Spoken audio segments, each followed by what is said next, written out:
weather forecast, the things are going to get better or are they going to get worse? Apart from the regular updates of the weather that we usually get, there hasn't been any special notice that has been issued as of now for today or for the coming days. But we'll keep updating you with the latest update if there is any special notice which has been issued for the road or for the air. All right, thanks a lot, Shambhavi, for the latest updates on this story. So it's quite foggy if you say around Delhi NCR, and flights have been affected. Flights have been affected due to the foggy conditions. The weather is not up to the mark. The flights are affected not just for IndiGo, but also it's with Air India and other airlines. You'll see a lot of cancellations maybe, but the airlines are trying to control the situation right now. Now let's move on to our next story. In the middle of a turbulent neighborhood with Gaza on edge, Red Sea shipping under threat, and China tightening its grip on the Indian Ocean, Prime Minister Narendra Modi is heading out on a three-nation tour to Jordan, Ethiopia and Oman. From Amman on the edge of West Asia's fires to Addis Ababa in a rising BRICS Africa to Muscat at the mouth of the Arabian Sea. This is not a routine tour. It is a map of India's next sphere of influence. Here's a quick report on everything we know so far. From today, December 15th to 18th, the Indian Prime Minister Narendra Modi will be on the road. Jordan, Ethiopia and Oman. 3 countries, 3 sub-regions, 1 strategic arc. The tour begins in Amman, in the Hashemite Kingdom of Jordan.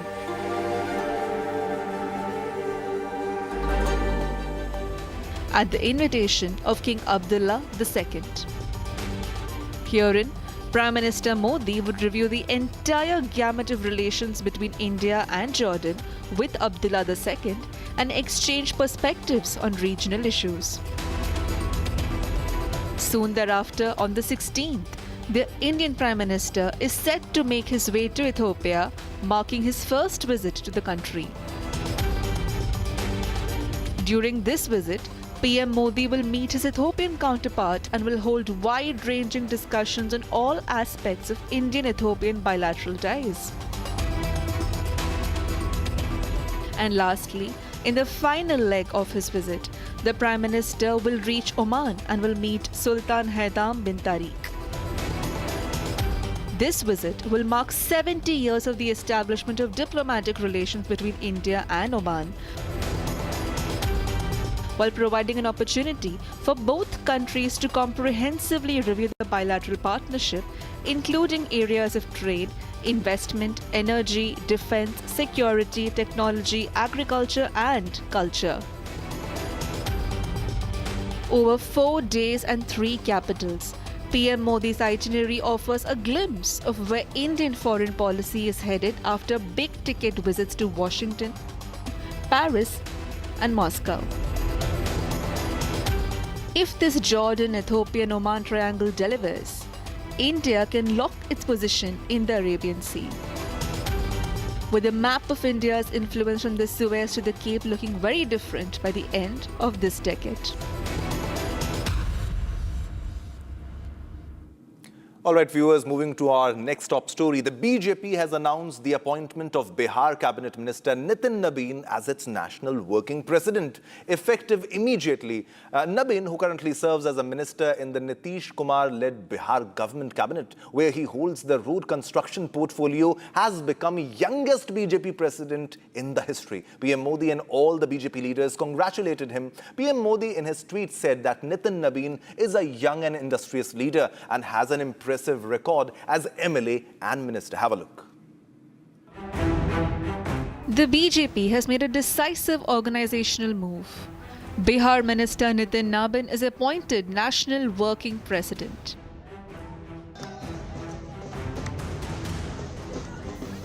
Scenes of celebration broke out among party workers. Cheers, slogans and visible excitement marked the announcement.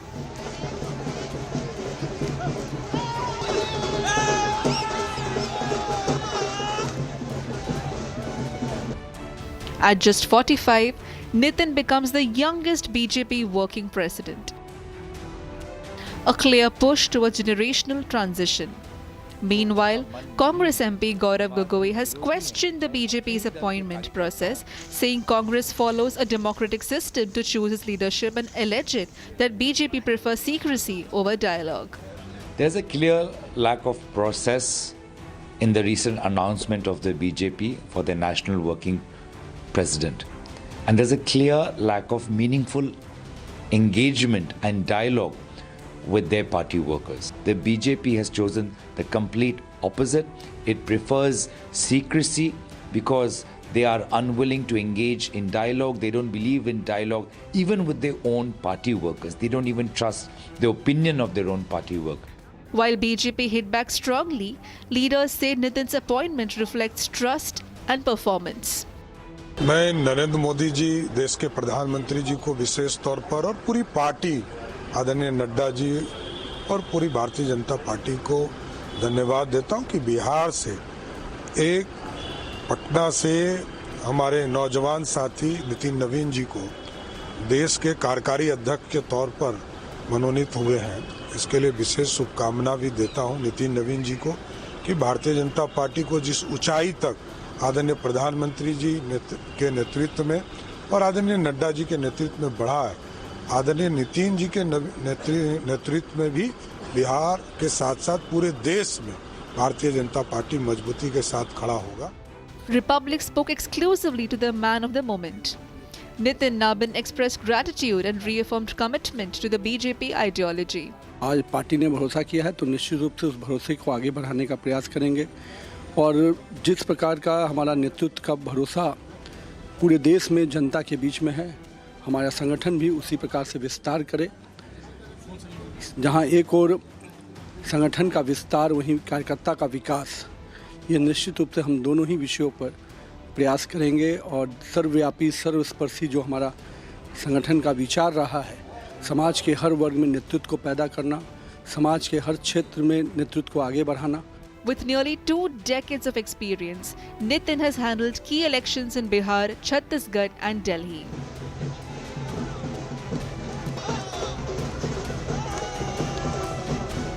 As celebrations continue among party cadres, Nitin's elevation marks a new chapter in BJP's organizational politics.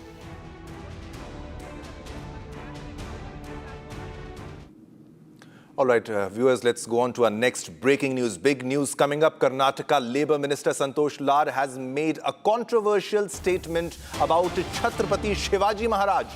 Now, speaking at the unveiling ceremony of a statue of Chhatrapati Shivaji Maharaj in Belagavi, Minister Santosh Lad said that history must not be distorted to portray Shivaji Maharaj as anti-Muslim and that he was only against Mughals. So a big controversial statement once again. Lad further said you should read the history well. Chhatrapati Shivaji Maharaj was not against Muslims but only against the Mughals. You should know this clearly because many people talk about Shivaji Maharaj but they should also speak the truth. So this is a big development, a big news, a big breaking coming up. Let's listen into what the Labour Minister has said.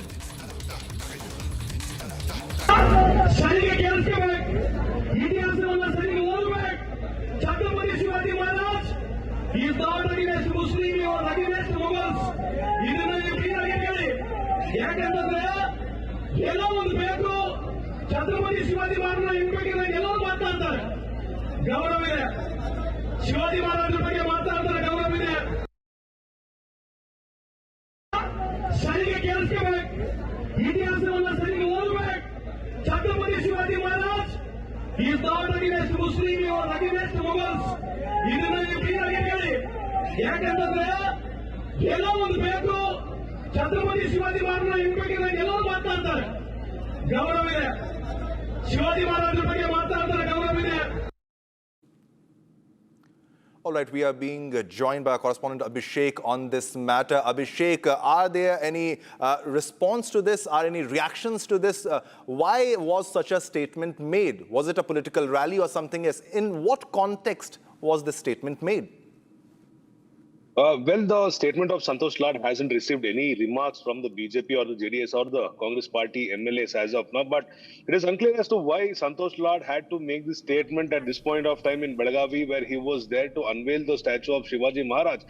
His intention might have been that the politicians might have been using the name of Shivaji Maharaj to distort his image and probably to distort the history to gain their political career in various other parts of Belagavi and other parts where Shivaji Maharaj holds a utmost importance in the state. On the other hand, we've also seen Santosh Lad very clearly mentioning that Shivaji Maharaj was not against Muslims, but he was only against the Mughal Empire and the Mughal rulers who ruled various other parts of the country back then in the last couple of decades.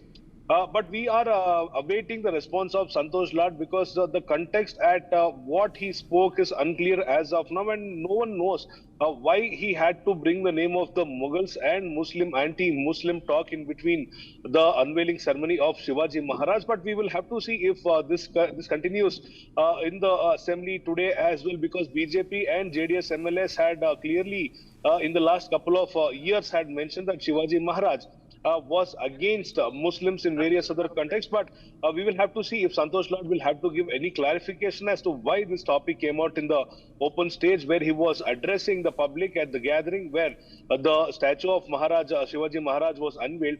So we will have to wait for a couple more minutes until the assembly starts, and then we might get a reaction from Santosh Lad. All right, Abhishek, was it the first time Santosh Lad has made such an accusation, such a statement, sorry? So was it the first time, or is he's used to making such statements? If we talk about Santosh Lad, he is a person who usually attacks the union government and the BJP party whenever the Congress, whenever the media tries to question about the Congress party ruling in the state of Karnataka.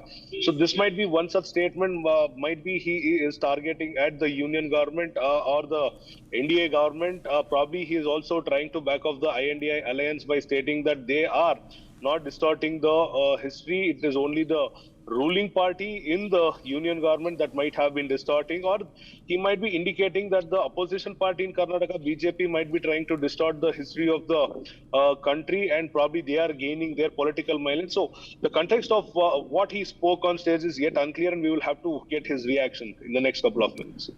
All right, Abhishek, thanks a lot for that update. All right, viewers, let's move on to our next story. Political tensions in Odisha's Dharmshala constituency erupted in violence today. Supporters of sitting MLA Himanshu Shekhar Sahu clashed with those of former MLA Pranab Kumar Balabant Rai near the latter's farmhouse in Panturi. Several people were injured, with 4 hospitalized and over 15 vehicles damaged. More in this report.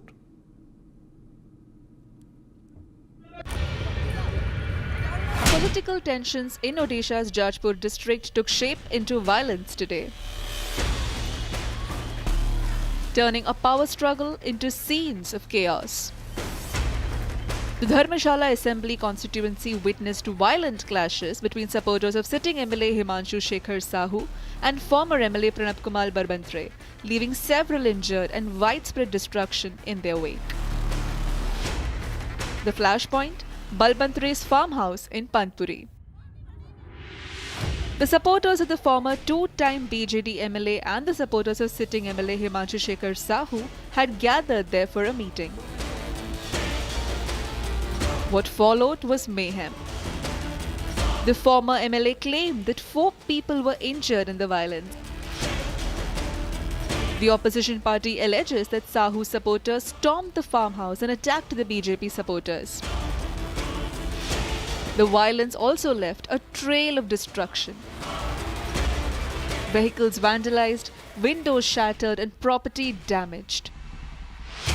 The violent clashes left supporters on both sides injured and tensions running high as political rivalries in Dharmshala rises.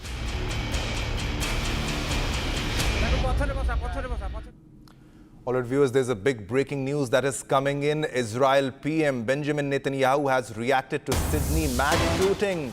At the Bondi Beach, Netanyahu has said Australia's recognition of Palestinian state encourages terrorism. Now, Netanyahu also said 4 months ago, I wrote a letter to the Prime Minister of Australia. I told him Your policy encourages terrorism. It encourages anti-Semitism. You call for a Palestinian state, and you are essentially giving a reward to Hamas for the terrible massacre they committed on us on October the 7th. So this is a very big reaction that has come from Netanyahu, who has slammed Albanese for the mismanagement and the security failure. Let's listen into what Netanyahu has said. ענק, כמו רני גבילי, שפשוט נלחם עד הכדור האחרון. גם היום מנסים לרצוח, ולצערנו גם היום הצליחו לרצוח יהודים, טבחו ביהודים בסידני שבאוסטרליה. אני כתבתי לפני 4 חודשים מכתב לראש ממשלת אוסטרליה, ואמרתי לו, המדיניות שלך מעודדת טרור, היא מעודדת אנטישמיות. אתה קורא למדינה פלסטינית, ואתה נותן בעצם פרס לחמאס על הטבח הנורא שהם ביצעו בנו ב7 באוקטובר. אני לא שוכח את זה. הייתי בקו, וראיתי, אתה נותן לגיטימציה לכל הפורעים הללו, ואתה לא נוקף אצבע לחסל את מוקדי הטרור הללו. והדבר הזה יביא לעוד רציחות. הוא לא עשה דבר. ואנחנו יודעים שיהיו התקפות נוספות. אור ענק, כמו רני גבילי, שפשוט נלחם עד הכדור האחרון. גם היום מנסים לרצוח, ולצערנו גם היום הצליחו לרצוח יהודים, טבחו ביהודים בסידני שבאוסטרליה. אני כתבתי לפני 4 חודשים מכתב לראש ממשלת אוסטרליה, ואמרתי לו, המדיניות שלך מעודדת טרור, היא מעודדת אנטישמיות. אתה קורא למדינה פלסטינית, ואתה נותן בעצם פרס לחמאס על הטבח הנורא שהם ביצעו בנו ב7 באוקטובר. אני לא שוכח את זה. הייתי בקו, וראיתי, אתה נותן לגיטימציה לכל הפורעים הללו, ואתה לא נוקף אצבע לחסל את מוקדי הטרור הללו. והדבר הזה יביא לעוד רציחות. הוא לא עשה דבר. ואנחנו יודעים שיהיו התקפות נוספות. All right, viewers, time to slip into a short commercial break. But coming up next, PM Modi to commence full-fledged bilateral visit to Jordan, Oman, Ethiopia to boost political, economic and strategic ties.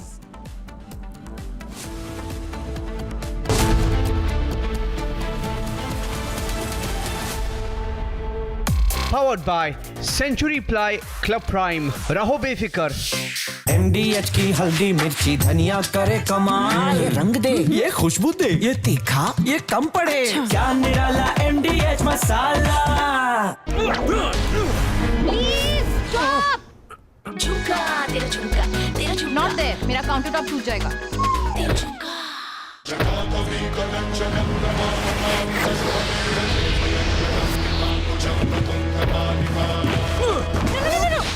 मेरी chimney टूट जाएगी। What are you doing? रानी, इस घर में कुछ है जो टूटता नहीं। ये पिलर कभी नहीं टूटेगा। रुंगटा स्टील TMT से बना। रुंगटा नहीं तो घर स्ट्रॉन्ग नहीं। रुंगटा स्टील TMT बार एकदम solid.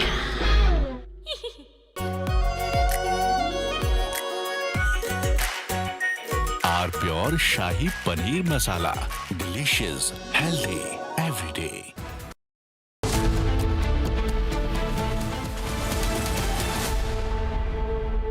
Amity has been ranked amongst the top 3% universities globally, a testimony to Amity's globally benchmarked quality. आधे बाउल दही में 4 चम्मच MDH चटनी पुदीना मसाला डाला, स्टर करो, पुदीना चटनी तैयार। MDH चटनी पुदीना मसाला। पैसा लगाना है तो सेंचुरी प्लाई क्लब प्राइम पे लगाओ। डूबेगा नहीं, जलेगा भी नहीं, कोई खा नहीं जाएगा, धोखा नहीं देगा, ऊपर नीचे भी नहीं होगा, सेफ रहेगा, सिक्योर्ड भी, मिनिमम 30 साल का रिटर्न देगा। अब इससे बेटर इन्वेस्टमेंट है तो बताओ। सेंचुरी प्लाई क्लब प्राइम, रहो बेफिक्र। थोड़े में ज्यादा स्वाद, यही तो है इसकी खास बात। वाओ मामा, क्या स्वाद है? अरे मेरे राजा।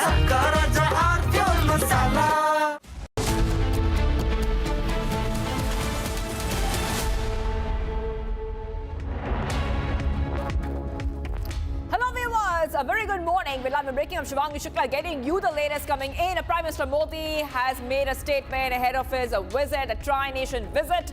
We'll be tracking every second of that, but the headlines first. Let's get started.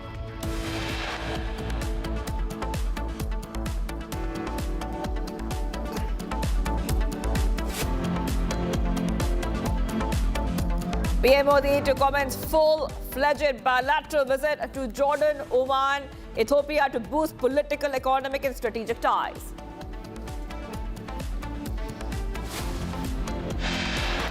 Newly appointed BJP National Working President Nitin Nabin receives grand welcome at the BJP headquarters after arrival in national capital. Delhi High Court to hear the contempt plea against DGCA over alleged failure to enforce pilot fatigue rules amid IndiGo meltdown. The CBI team to visit London and Nirav Modi case with the first hearing on appeal against his extradition to India.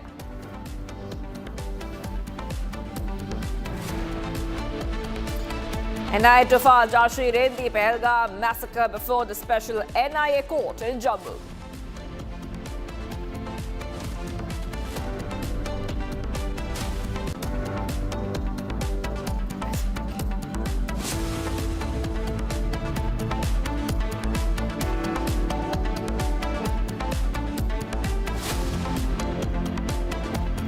Getting some big breaking bits coming in, viewers. Panel gives Justice Verma 6 weeks to respond to charges. A 3-member inquiry committee has formally asked Justice Yashwant Verma to respond within 6 weeks to a memo of charges framed against him. The panel was constituted under the Judges Act after a removal motion was moved in the Lok Sabha following the discovery of burnt and unaccounted currency notes at his official residence. So Justice Verma had sought additional time, but the committee granted a final 6-week extension, with proceedings set to resume in late January.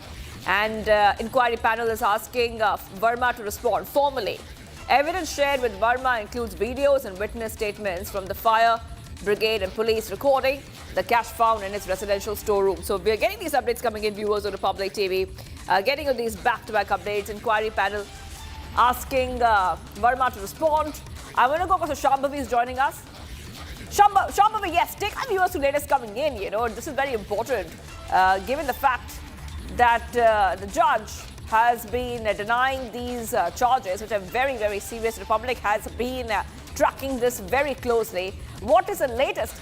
Judge Verma to respond to inquiry panel. See, definitely, and we know that now that the inquiry panel has given Justice Verma 6 weeks to respond to these charges of misconduct which was made against him.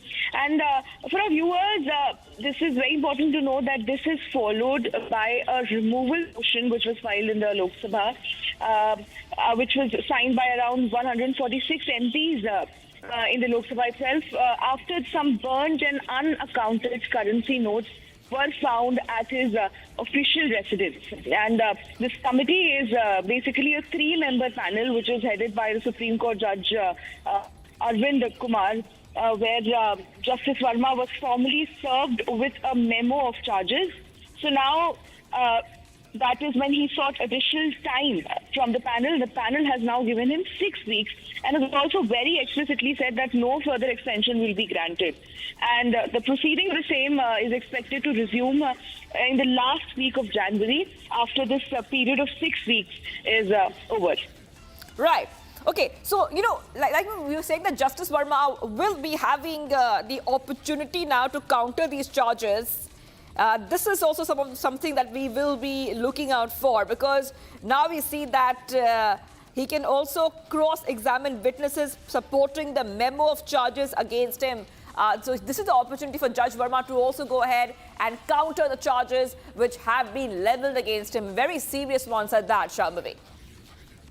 Definitely. Justice Verma is going to have his sweet time to present his side of the facts, present his side of the witnesses, supporting his notion that which Justice Verma has been claiming that he was framed and deliberately that cash which was recovered from his residence was placed at his residence. So he will have an opportunity to present his side of the witnesses, and also he'll have an opportunity to cross-examine the witnesses that has been supporting the memo of charges with which the Justice Verma has been formally served with. All right. Well, thank you for getting us all those details coming in. I will be coming back to you, Shambhavi, for more updates on that story. Okay, more breaking news coming in. Plea seeking judicial intervention into the cancellation of hundreds and hundreds of flights by IndiGo to be heard in Supreme Court today. So one more big update coming in right now, Republic TV. We are getting to know that the Apex Court will be hearing IndiGo's plea today itself. Now, we have seen that there have been a lot of dramatic developments that we've been seeing in the IndiGo case. Apex Court will be hearing the case of IndiGo today itself. We'll be tracking that extremely closely here on Republic TV. Now, this is coming in as we see that the plea seeks intervention into the flight cancellation. So, big updates coming in on Republic TV. Let's go straight across to Shambhavi, who's joining us. Shambhavi, we see that the IndiGo crisis had reached the Supreme Court. Earlier, the Supreme Court refused the urgent hearing of plea on IndiGo flights cancellation. What is the latest that we are learning of in this case? Definitely, when this was actually mentioned in Supreme Court, the CGI said that we definitely this is a huge matter and that lack of people are stranded in this crisis. And they consider that a lot of those people might have an urgent work and they're not able to get to it. But they were very adamant on the fact that the government of India has taken cognizance of this issue and timely steps appear to be taken. That was the Supreme Court stand, but it did not decline the listing of the plea altogether, but the only part which was declined was the urgent hearing of that matter. And now that the plea has been listed today and it is due to be heard in the Supreme Court, a lot of contentions are expected to be heard, basically claiming that more than 1,000 of flights was cancelled and around 95 airports across the country were affected. More than thousands and thousands of people were affected. So steps need to be taken and remedy would be given for those passengers, aggrieved passengers will be considered today. That's right. We're getting these updates coming in, viewers on Republic TV. Let's go back to Shambhavi on that. Shambhavi, we were tracking the story so closely because when the Supreme Court had earlier declined the urgent hearing, like you're saying, on plea seeking judicial intervention over the IndiGo's mass flight cancellation, we saw simultaneously the Delhi High Court had moved to hear the stranded flyers case. So this story, the IndiGo crisis, flight cancellation crisis, is moving in different directions now. However, both, when we talk about the problems faced by the passengers and IndiGo's plea, have reached the Apex Court and the Delhi High Court simultaneously. Definitely, two pleas were filed regarding the same IndiGo crisis which was going on. The one was in the Supreme Court, as we've been talking about, and the other plea was filed in the Delhi High Court regarding the passengers getting their refund whose flights were cancelled and been delayed for that matter. And that day, either Delhi High Court slammed the government and DGCA for letting this huge fiasco happen in the first place about why did they let something like this happen and get things worse the way it did for the passengers. So just post that slamming, there were several directions which were issued by the DGC as well. There was suspension of the flight inspector officials. There were also deployment of just dedicated teams to the IndiGo head office in Gurgaon, which will be there stationed 24/7. So several steps were taken from the DGCA's and the central government's end as well. So we'll see what happens today in the Supreme Court, and the bench will be hearing this petition regarding this IndiGo disruption and what more contentions are expected to be raised. Right. Well, Shambhavi, thank you for getting us all those details. I'll be coming back to you for more on this story as it develops. Okay, viewers, in the middle of the turbulent neighborhood with Gaza on edge, Red Sea shipping under threat, and China tightening its grip on the Indian Ocean, Prime Minister Modi is heading out on a three-nation tour to Jordan, Ethiopia, and Oman. Now, we are tracking every second of that development. Take a look at this report as we keep getting the latest. From today, December 15th to 18th, the Indian Prime Minister Narendra Modi will be on the road. Jordan, Ethiopia, and Oman. 3 countries, 3 sub-regions, 1 strategic arc. The tour begins in Amman, in the Hashemite Kingdom of Jordan.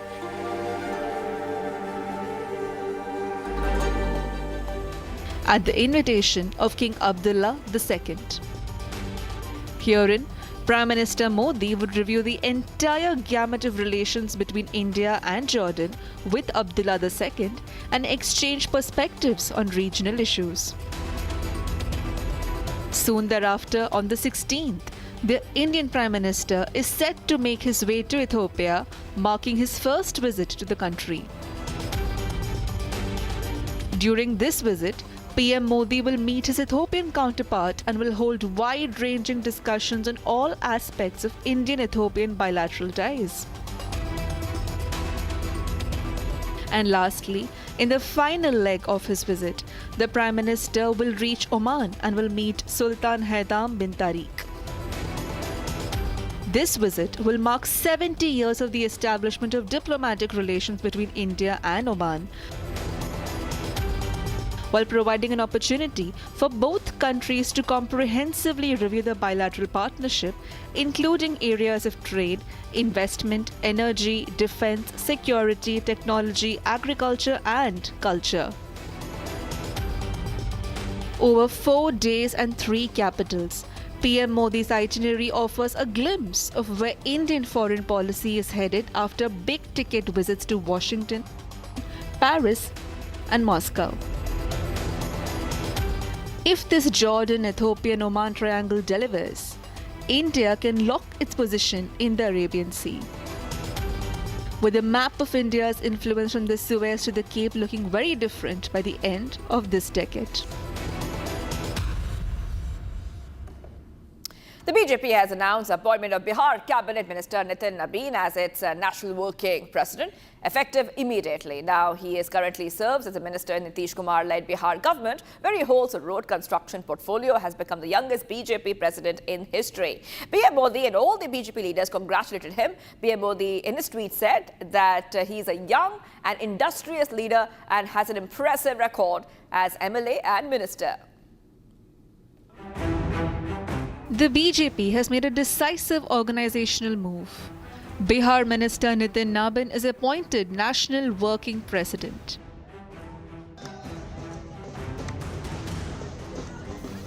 Scenes of celebration broke out among party workers. Cheers, slogans, and visible excitement marked the announcement.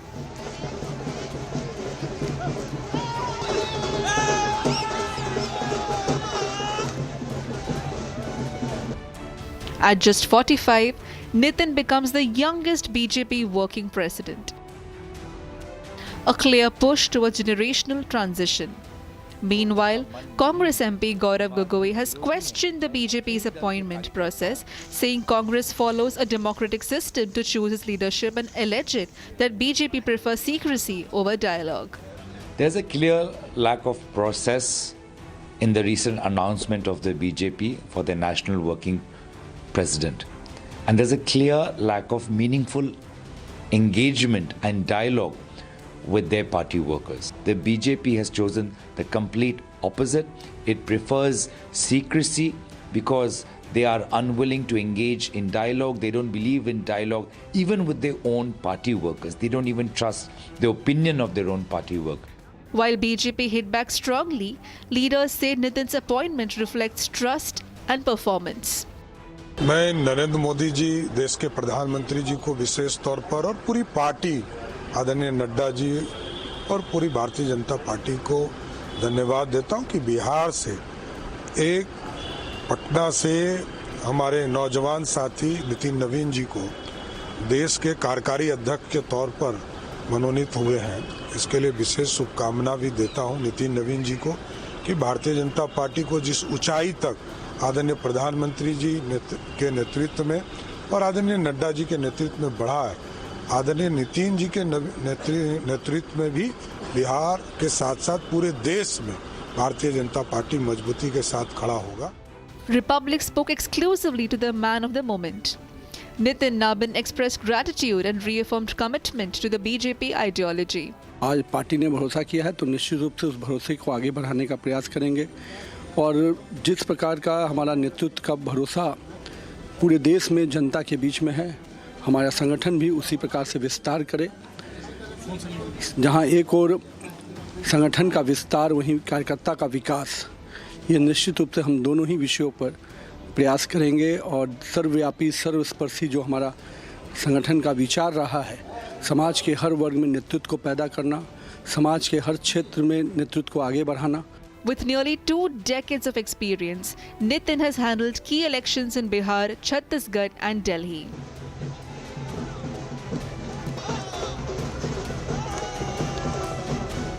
As celebrations continue among party cadres, Nitin's elevation marks a new chapter in BJP's organizational politics.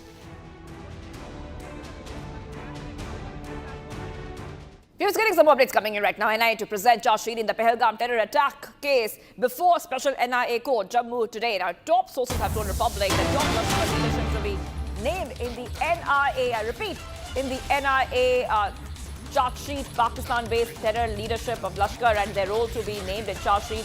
NIA to present well-documented and substantiated charge sheet in NIA court. Charge sheet to name roles of Suleiman, Hamza, Afghani, Zibran, all killed in Operation Mahadev. Charge sheet also to name 3 arrested terror supporters, Parvez, Bashir and Yusuf. So this is a huge update coming in, viewers, in terms of the development expected. NIA will be filing a charge sheet in the Pahalgam terror attack before a special court in Jammu. And I want to go across to my colleague because we're getting a lot of source-based information coming in on what to expect. Yes, Gursimran is joining us from Jammu. Gursimran, yes, take our viewers to latest coming in. What can we expect? A lot of source-based information coming in before we see that the charge sheet will be submitted. Yes, so we are actually getting several names that will be charge sheeted, and at least 6 names I can confirm after speaking to several officials in the National Investigation Agency.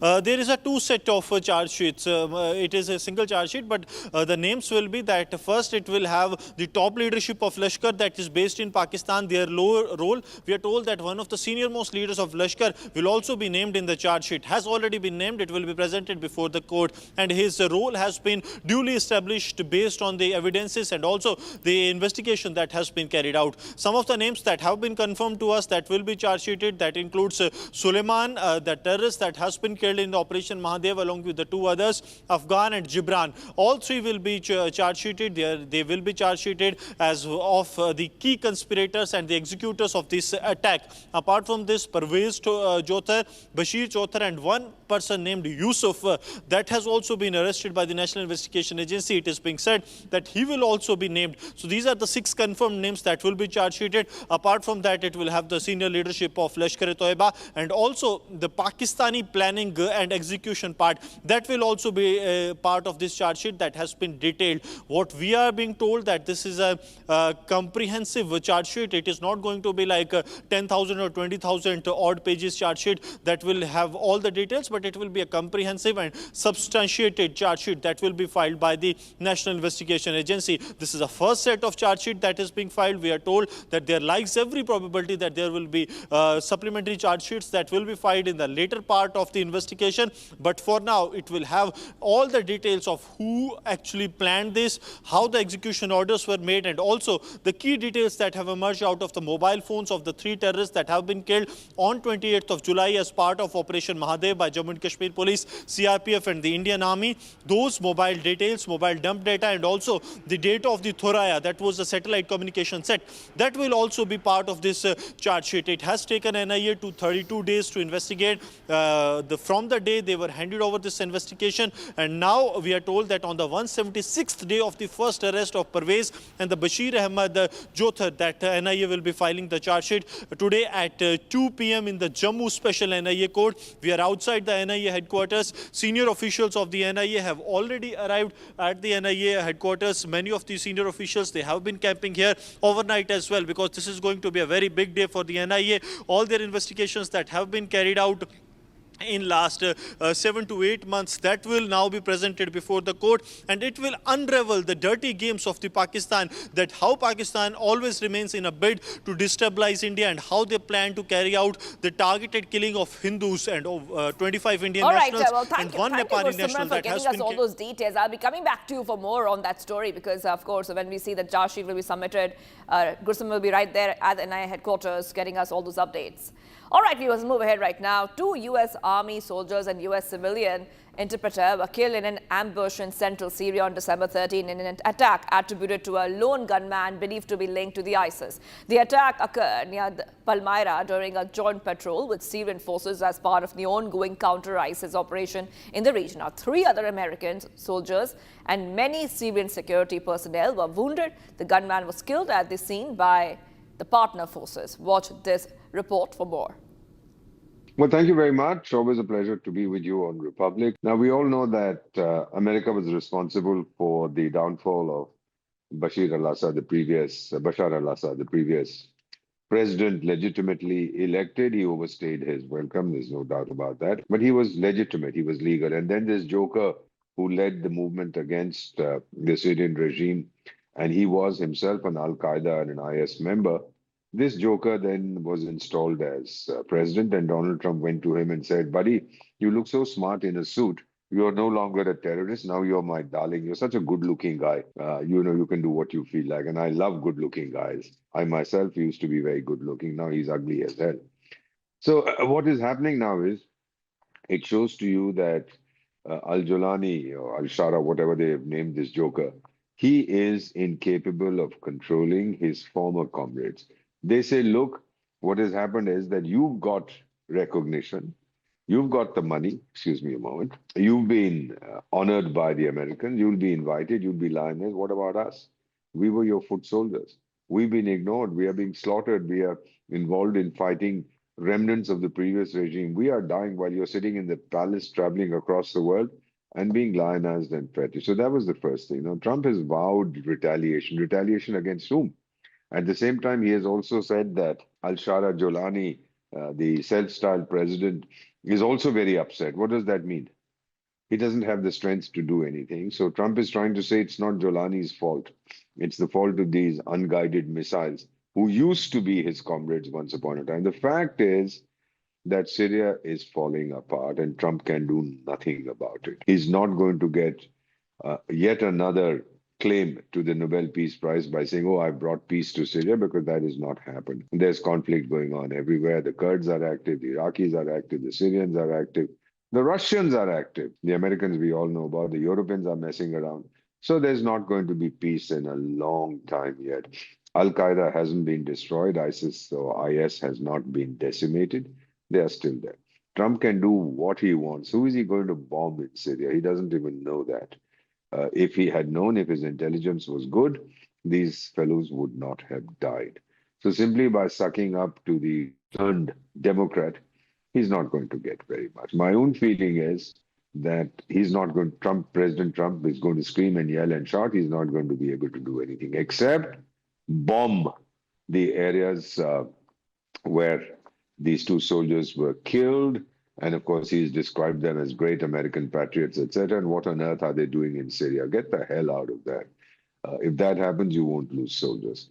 So the bottom line is that he's going to bomb a few so-called strongholds. The docile American media will say, oh, our intelligence identified the chaps who were responsible, although the attacker was shot and killed, a lone attacker, but we figured out who his friends and buddies are, and we've eliminated them all. Arrant nonsense. If their intelligence was so good, they could have prevented the massacre that took place. So if you are putting your troops in other lands, be prepared that they will get killed. I mean, so many of them got killed in Vietnam, they've got killed in Afghanistan, they've got killed in Yemen, they've got killed all over the place. That is par for the course. If you're sending your troops there, they're going to die. He hasn't sent any troops to his once upon a time darling, a chap in Ukraine called Beginsky or Zelensky or something like that, because he doesn't want to lose any troops. He knows that if they go in there into Ukraine, they are going to get slaughtered by the Russians. So he's very quiet about boots on the ground there, but he's put boots on the ground in Syria. Now he's paying the price. My advice to him, if of course nobody's going to listen to me, would be that leave Syria and get out of there. Why are you so worried? Let the Israelis handle it, let the Turks handle it. You have, today yesterday the guy was a terrorist, today he's your darling, tomorrow he'll be a terrorist again. One thing about Donald Trump, he's predictably unpredictable, he's mercurial. Changes his opinion, I think, every 44 seconds. That's what somebody has assessed. So let's see what is going to happen, but there will be no retaliation. Who is he going to retaliate against? An unknown enemy? I don't know. I think he will just bomb some areas and then claim that he has killed all the IS characters.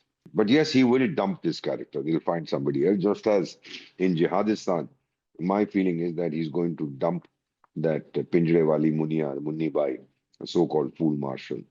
And then he'll find somebody else. To be Trump's, as somebody had once said, to be Trump's enemy is dangerous. To be his friend is fatal. And viewers, getting you more updates coming in. We see that it's 1 day to go, but the Indian Army has shared a video of the historic win against Pakistan in the Indo-Pakistan War on December 16, 1971. Take a look as we take a short break.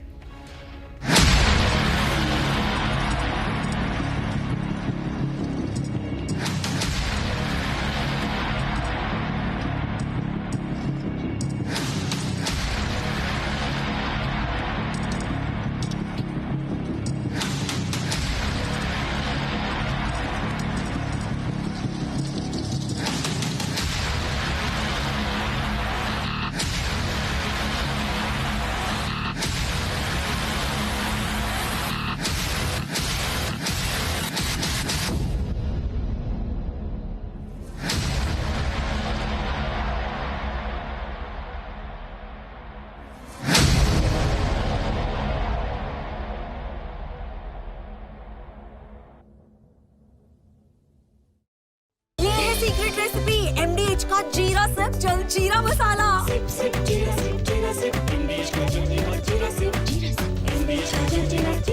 पैसा लगाना है तो century ply club prime पे लगाओ। डूबेगा नहीं, जलेगा भी नहीं, कोई खा नहीं जाएगा, धोखा नहीं देगा, ऊपर नीचे भी नहीं होगा, सेफ रहेगा, सिक्योर्ड, मिनिमम 30 साल का रिटर्न देगा। अब इससे बेटर इन्वेस्टमेंट है तो बताओ। सेंचुरी प्लाई क्लब प्राइम, रहो बेफिक्र। आर प्योर सूजी पास्ता उबालो मिलाओ और खाओ 8 मिनट में तैयार। क्या टेस्ट है सबका राजा R pure masala. Please stop. झुमका तेरा झुमका तेरा झुमका। नॉट देयर, मेरा काउंटर टॉप टूट जाएगा। तेरा झुमका।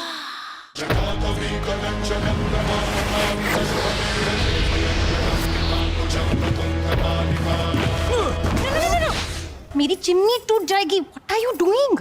रानी, इस घर में कुछ है जो टूटता नहीं। ये पिलर कभी नहीं टूटेगा।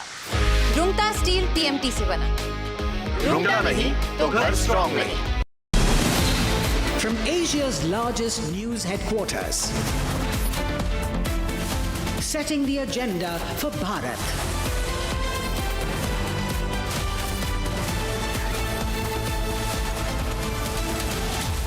You're watching Republic.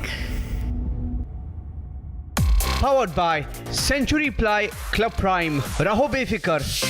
थोड़े में ज्यादा स्वाद ये तो है इसकी खास बात। वाओ मामा, क्या स्वाद है? अरे मेरे राजा। सबका राजा R pure masala.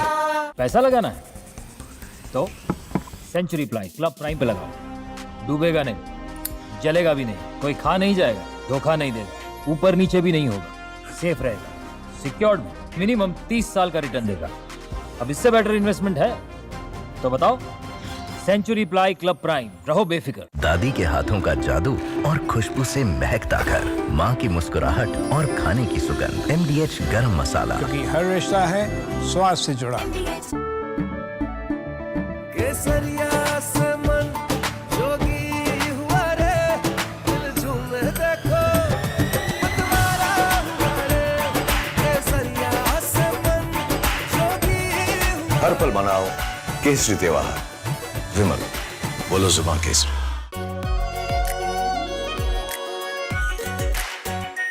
R pure shahi paneer masala, delicious, healthy everyday.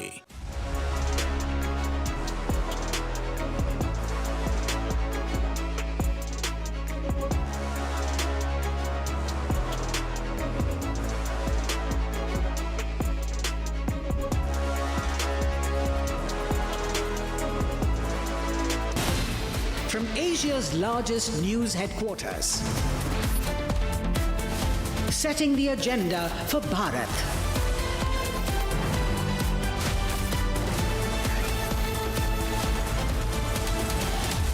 You're watching Republic.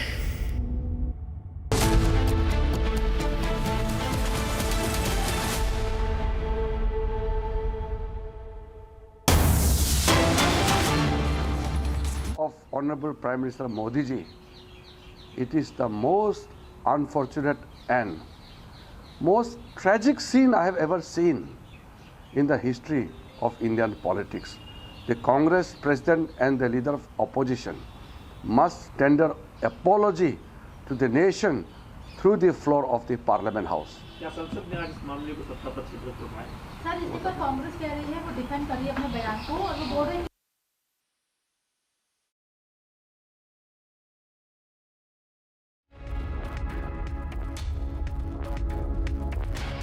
All right, we're getting this reaction coming in from Minister Kiren Rijiju, and this is coming the backdrop of the BJP levelling serious accusations against Congress party, alleging that the real agenda behind its SIR vote chori rally was to eliminate Prime Minister Modi. We saw that the BJP has claimed that the Congress leaders were chanting a couple of words which are inappropriate. And after that, we're getting reactions coming in from the BJP on this issue. So back-to-back updates coming in on Republic TV. And was trying to get a reaction there from Kiren Rijiju, who was speaking on that issue. Now, he has said the Congress party must apologize. This kind of politics is dangerous for the country. He said that we are working for the country. This is a grievous threat, is an unfortunate event in the political history of the country. Kiren Rijiju saying the Congress must apologize to the Prime Minister and the country for that for the threats which were made to the Prime Minister. So we try to play that out once more for you in a short while from now. But just going ahead and telling you once more what Kiren Rijiju has said. He said the global leaders are praising PM Modi, and recent statements made by the Congress about the Prime Minister is condemnable and insult to the Prime Minister.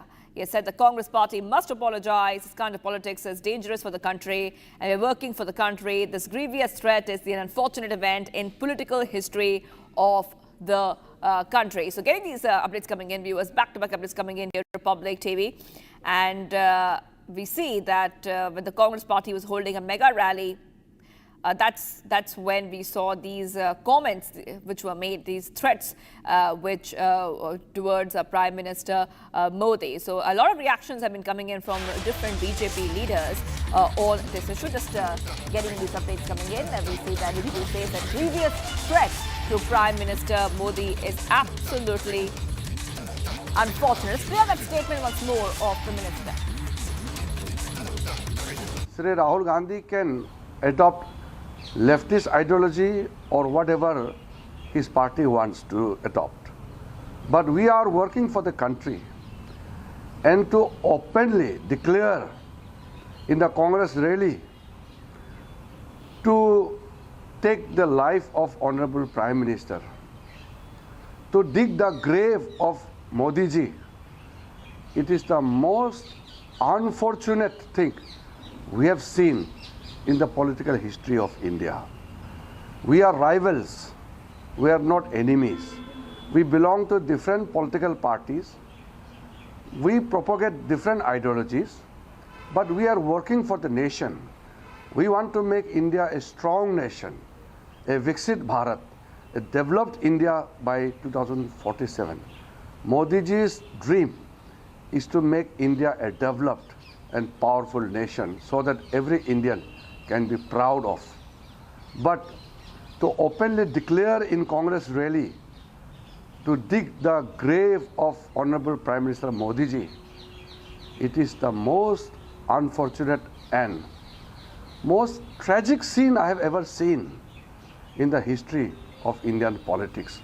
The Congress president and the leader of opposition must tender apology to the nation through the floor of the Parliament House. Prime Minister Modi has emplaced for Jordan. He is embarking on a three-nation visit to Jordan, Ethiopia and Oman. The Prime Minister took to a social media platform and said, "Today I will be in Jordan at the invitation of His Majesty King Abdullah II." Now, this visit comes at a time when we mark 75 years of diplomatic relations that we're seeing between our nations. I will be holding talks with His Majesty and Prime Minister Jafar Hassan. He also said that I look forward to interacting with the Crown Prince of Jordan. So we will be getting these updates coming in. It's a three-nation tour for the Prime Minister. He is it's the first leg. He is going to Jordan at the invitation of the King of Jordan. During the visit, he will meet King Abdullah II to review the entire gamut of relations between India and Jordan and exchange perspectives on regional issues. Let's go straight across to my colleague, our senior executive editor, Abhishek Kapoor, joining us, marking the 75th anniversary of the establishment of diplomatic relations between the two countries. This is a visit, Abhishek, to strengthen Indo-Jordan bilateral engagements. Well, absolutely. You know, there is the geography called West Asia and North Africa. We, in fact, have a division called VANA, corresponds to MENA for the other rest of the world, which is Middle East and North Africa. And Prime Minister in this four-day trip going to be in Jordan, Ethiopia, and Oman. Remember, essentially Muslim majority countries. Jordan happens to be the moderate Islamic nation in West Asia, as one would call it. Our political ties have deepened in the recent past. Remember, last time when Prime Minister visited Jordan, the Israeli Air Force provided him an escort when he wanted to travel from Amman to Ramallah in the West Bank. And that really gives you an idea of the kind of bipartisan and cutting across those very entrenched ideological positions that India has its ties with Jordan, with Palestine Authority, and of course with Israel. A Prime Minister is going to have meeting with the King of Jordan later in the evening once he lands in the afternoon. And then, of course, tomorrow there's a big delegation level talks. And then, of course, a business summit planned in this very important geography, which takes care of India's energy security. Jordan is an important partner in terms of our food security needs also, because India imports a significant amount of fertilizer. And the reason why Jordan has... Yes. Absolutely, Abhishek. And also, we're talking about this visit because he will also proceed to Ethiopia, which will be the first visit to that country. This is a very important visit that we're seeing, three-nation visit, and it will be making sure that even India-Ethiopia ties are strengthened, opportunity to review bilateral partnership between all these countries in the areas of trade, investment, energy, defense, security, technology, agriculture, and a lot more, Abhishek.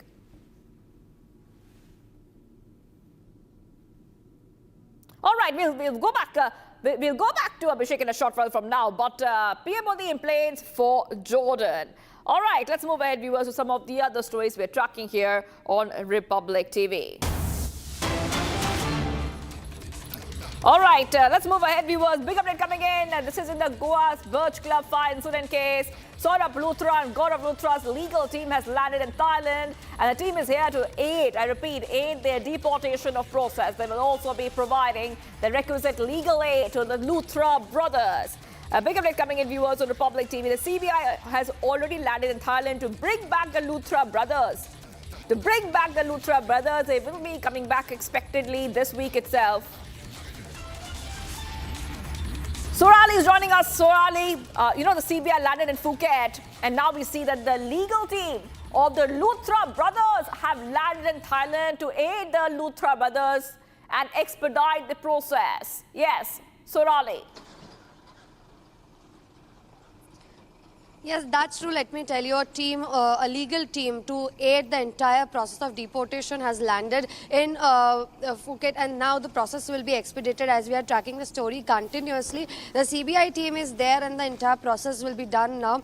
It is also being said that requisite help which is needed by the alleged perpetrators of Goa fire tragedy, Luthra brothers, it will be given to them. On the other hand, it is being also said that in this week they might be brought back to India. They'll be deported back to India in Delhi, and then Goa police team will escort them back to the state of Goa, wherein the further legal procedure will take place. The justice will take its course, and all the legal proceedings will take place. But right now, we are getting this big major update in this entire story. The entire system right now in the Goa administration, Goa police, central agencies of India were behind tracking down the Luthra brothers and bringing them back.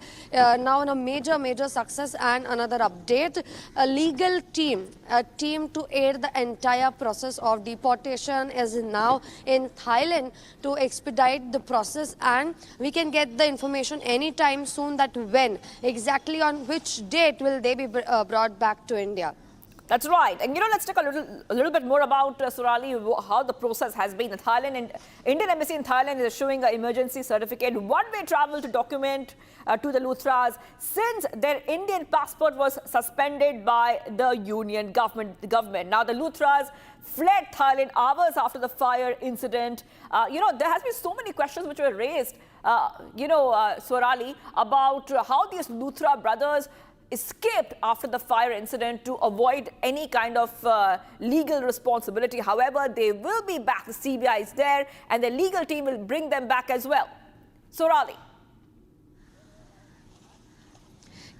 Yes, that's true. Let me take you through the sequence of entire happening. We know that on a Saturday night, this tragic incident unfolded. It is one of the most tragic fire incident in the state of Goa. On the same night, on the same midnight at 1:17 a.m., they had booked their tickets with IndiGo on makemytrip.com, and around 5:30, they had taken a flight to Phuket.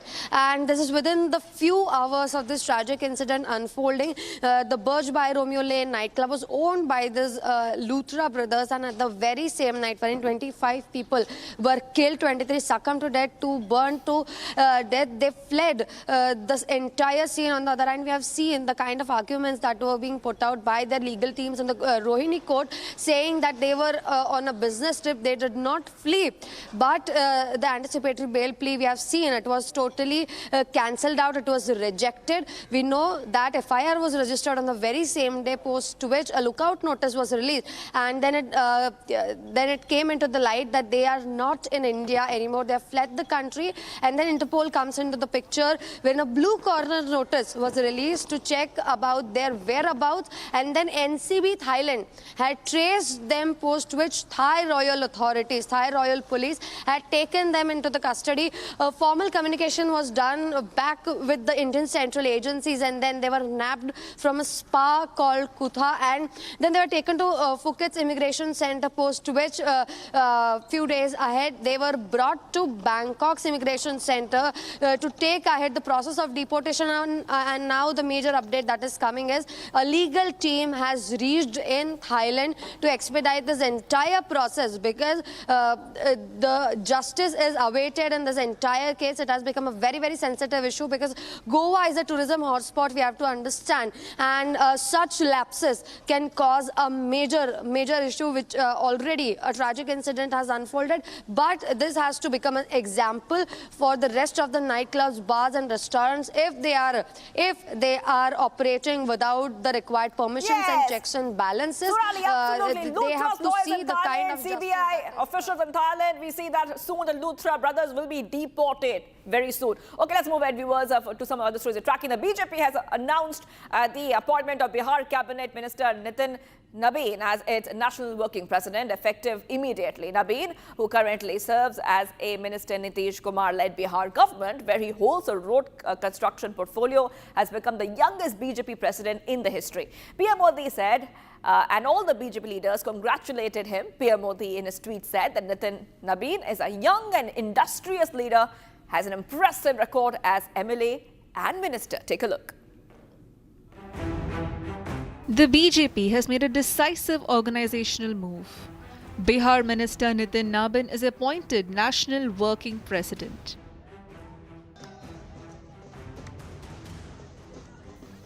Scenes of celebration broke out among party workers.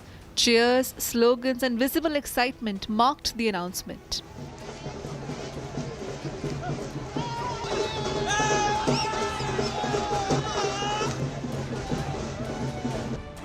At just 45, Nitin becomes the youngest BJP working president. A clear push towards generational transition. Meanwhile, Congress MP Gaurav Gogoi has questioned the BJP's appointment process, saying Congress follows a democratic system to choose its leadership and alleged that BJP prefers secrecy over dialogue. There's a clear lack of process in the recent announcement of the BJP for the National Working President. And there's a clear lack of meaningful engagement and dialogue with their party workers. The BJP has chosen the complete opposite. It prefers secrecy because they are unwilling to engage in dialogue. They don't believe in dialogue even with their own party workers. They don't even trust the opinion of their own party workers.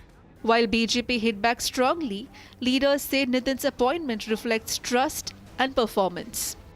मैं नरेंद्र मोदी जी देश के प्रधानमंत्री जी को विशेष तौर पर और पूरी party आदरणीय नड्डा जी और पूरी भारतीय जनता पार्टी को धन्यवाद देता हूं कि बिहार से एक पटना से हमारे नौजवान साथी नितिन नवीन जी को देश के कार्यकारी अध्यक्ष के तौर पर मनोनीत हुए हैं। इसके लिए विशेष शुभकामना भी देता हूं नितिन नवीन जी को कि भारतीय जनता पार्टी को जिस ऊंचाई तक आदरणीय प्रधानमंत्री जी के नेतृत्व में और आदरणीय नड्डा जी के नेतृत्व में बढ़ा है, आदरणीय नितिन जी के नेतृत्व में भी बिहार के साथ साथ पूरे देश में भारतीय जनता पार्टी मजबूती के साथ खड़ा होगा। Republic spoke exclusively to the man of the moment. Nitin Nabin expressed gratitude and reaffirmed commitment to the BJP ideology. आज पार्टी ने भरोसा किया है तो निश्चित रूप से उस भरोसे को आगे बढ़ाने का प्रयास करेंगे और जिस प्रकार का हमारा नेतृत्व का भरोसा पूरे देश में जनता के बीच में है, हमारा संगठन भी उसी प्रकार से विस्तार करे। जहां एक और संगठन का विस्तार वहीं कार्यकर्ता का विकास, ये निश्चित रूप से हम दोनों ही विषयों पर प्रयास करेंगे और सर्वव्यापी सर्वस्पर्शी जो हमारा संगठन का विचार रहा है, समाज के हर वर्ग में नेतृत्व को पैदा करना, समाज के हर क्षेत्र में नेतृत्व को आगे बढ़ाना। With nearly 2 decades of experience, Nitin has handled key elections in Bihar, Chhattisgarh and Delhi.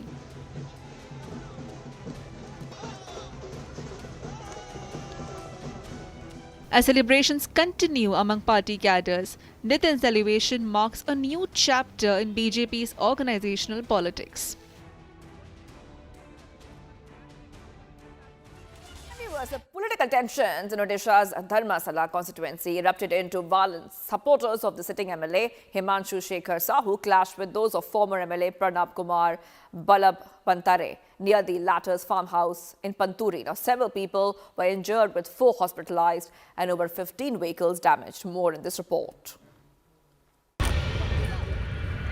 Political tensions in Odisha's Jajpur district took shape into violence today, turning a power struggle into scenes of chaos. The Dharmashala Assembly constituency witnessed violent clashes between supporters of sitting MLA Himanshu Shekhar Sahu and former MLA Pranab Kumar Balabantare, leaving several injured and widespread destruction in their wake. The flashpoint, Balbantare's farmhouse in Panturi. The supporters of the former 2-time BJD MLA and the supporters of sitting MLA Himanshu Shekhar Sahu had gathered there for a meeting. What followed was mayhem. The former MLA claimed that 4 people were injured in the violence. The opposition party alleges that Sahu's supporters stormed the farmhouse and attacked the BJP supporters.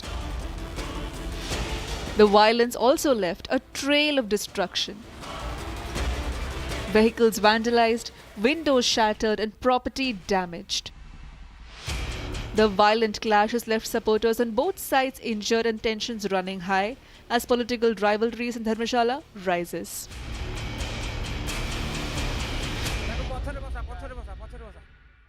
Breaking is coming in. Breaking news, viewers. The inquiry panel gives Justice Yashwant Verma 6 weeks to respond to the memo of charges framed against him. The panel was constituted under the Judges Act after a removal motion was moved in the Lok Sabha following the discovery of burnt and unaccounted currency notes at his official residence. Justice Verma has sought additional time, but the committee granted a final 6-week extension with proceedings set to resume in late January. Evidence shared with Verma includes videos and witness statements from the fire brigade and police recording the cash found in his residential storeroom. So we're getting these updates coming in, viewers. Judge Verma to respond to panel in 6 weeks. Inquiry panel formally asked Verma to respond to those serious charges which have been levied against him. Yes, we have with us Shambhavi joining us. Shambhavi, just taking our viewers through the latest coming in because inquiry panel has asked Verma to respond. Now, there's a lot of evidence as well which has been gathered, as this inquiry panel was investigating the case. So we can expect a lot of updates in terms of Verma responding to all these allegations and giving his side, because he has the opportunity to give his side as well when he responds. See, finally, Justice Verma has the option and has the time to present his side of the facts, present his side of the witnesses, which support his theory, which was that the notes, that the currency that was found at his residence was placed and that was in order to frame him for the said charges. And now that the memo of charges has been formally served to him, he has asked for more time to file a reply, and the committee, the said concerned committee, has given him a time of 6 weeks to file his reply, and also explicitly said that no further time will be given to him regarding this entire filing of the reply. And then when the proceedings which are set to resume in the last week of January 2026, we'll see Justice Verma presenting his side of the witnesses, and also he will have an opportunity to cross-examine the witnesses that are supporting the charges against him, that are supporting the charges of the memo that he has been served with. So a lot more updates, a lot more details are expected to come up. All right, thank you, Shami, for getting us all those details. Judge Verma to respond to the panel in just 6 weeks, so we can expect the proceedings to again continue in the last week of, in a few weeks from now. All right, let's move ahead, viewers. 1 day to go, and the Indian Army has shared a video. Now, this video highlights the historic victory of the Indian Armed Forces over Pakistan in the Indo-Pak War on December 16, 1971. Take a look.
Viewers, much for coming right up. We will continue to be live and breaking. NIA to file the charge sheet in the Pahalgam massacre before the special NIA court in Jammu. Stay tuned.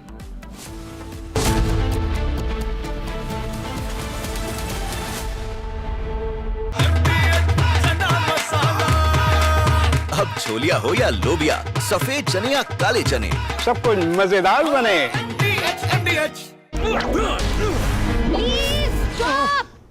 झुमका तेरा झुमका not there, मेरा counter top टूट जाएगा। तेरा झुमका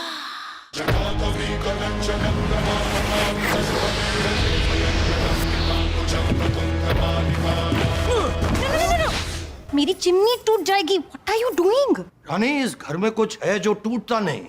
ये pillar कभी नहीं टूटेगा। रुंगटा स्टील टीएमटी से बना। रुंगटा नहीं तो घर स्ट्रॉन्ग नहीं। रुंगटा स्टील टीएमटी बार एकदम solid.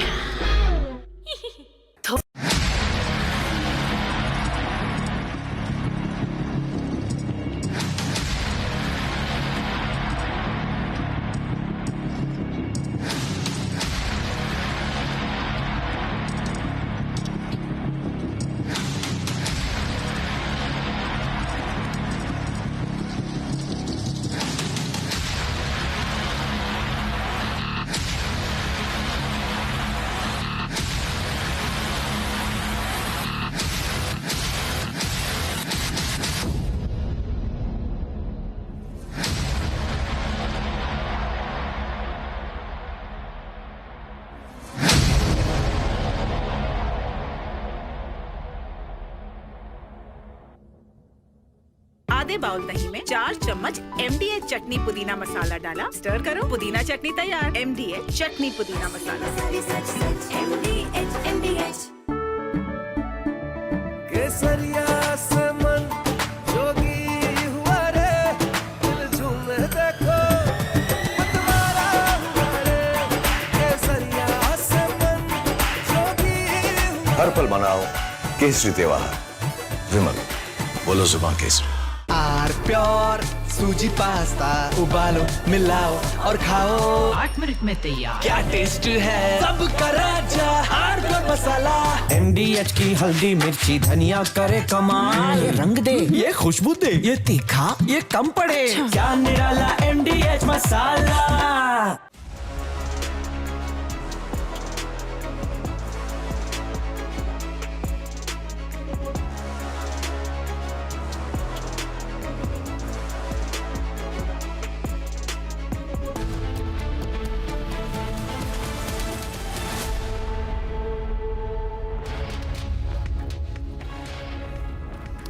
All right, viewers, a very warm welcome. You're watching the Republic TV. I'm Shivam Dutt Mehta, and our top focus will be on PM Modi's international visit and what's in it. This and a lot more lined up. But first up, the headlines.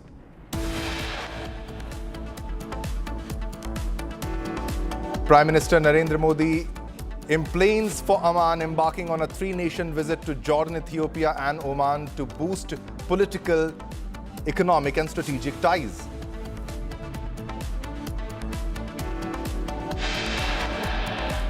Newly appointed BJP National Working President Nitin Nabin to receive grand welcome at BJP headquarters after arrival in national capital. Delhi High Court to hear contempt plea against DGCA over alleged failure to enforce pilot fatigue rules amid IndiGo meltdown. CBI team to visit London in Nirav Modi case for the first hearing on appeal against his extradition to India.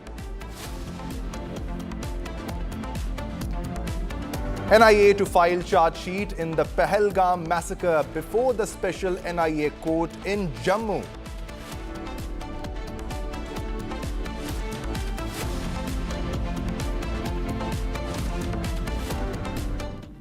All right, viewers, let's move on to our first story. Now, the BJP has accused Congress workers of using death threats against Prime Minister Narendra Modi after a video has surfaced showing them shouting such slogans against Prime Minister Narendra Modi in the opposition's rally at Ramleela Maidan. In all-out face-off, Union Minister Kiran Rijiju has taken on the grand old party for their discourse.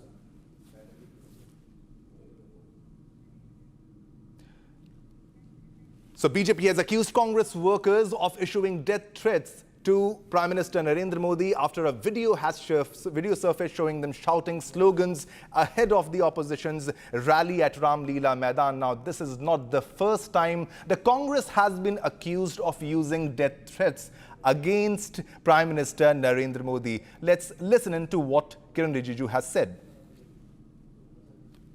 Sri Rahul Gandhi can adopt leftist ideology or whatever his party wants to adopt.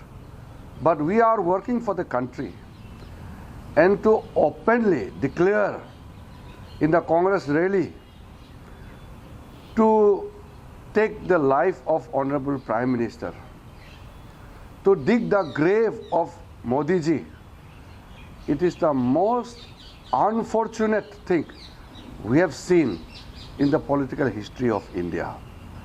We are rivals, we are not enemies. We belong to different political parties, we propagate different ideologies, but we are working for the nation. We want to make India a strong nation, a Viksit Bharat, a developed India by 2047. Modi ji's dream is to make India a developed and powerful nation so that every Indian can be proud of. But to openly declare in Congress rally to dig the grave of Honorable Prime Minister Modi ji, it is the most unfortunate and most tragic scene I have ever seen in the history of Indian politics. The Congress president and the leader of opposition must tender apology to the nation through the floor of the Parliament House. All right, viewers, let's move on to the next big story. The MEA has extended its support to Australian counterpart Australia in the aftermath of the Bondi attack, the Bondi Beach attack, which claimed lives of more than 12 to 16 people. Dr. S. Jaishankar has spoken to his Australian counterpart, giving condolences. So India's Ministry of External Affairs has reached out to Australian authorities in the wake of attack at Bondi Beach. The MEA is closely monitoring the situation and is in touch with Australian officials to gather updates on this incident. Now, according to official sources, the focus is on ensuring the safety and well-being of Indian nationals as well in that area. So there's a very big development that has come in. So External Minister has offered full support in this scenario. The MEA has extended its support to Australia in the aftermath of the Bondi Beach attack. Now let's listen in what the eyewitnesses have to say about the attack.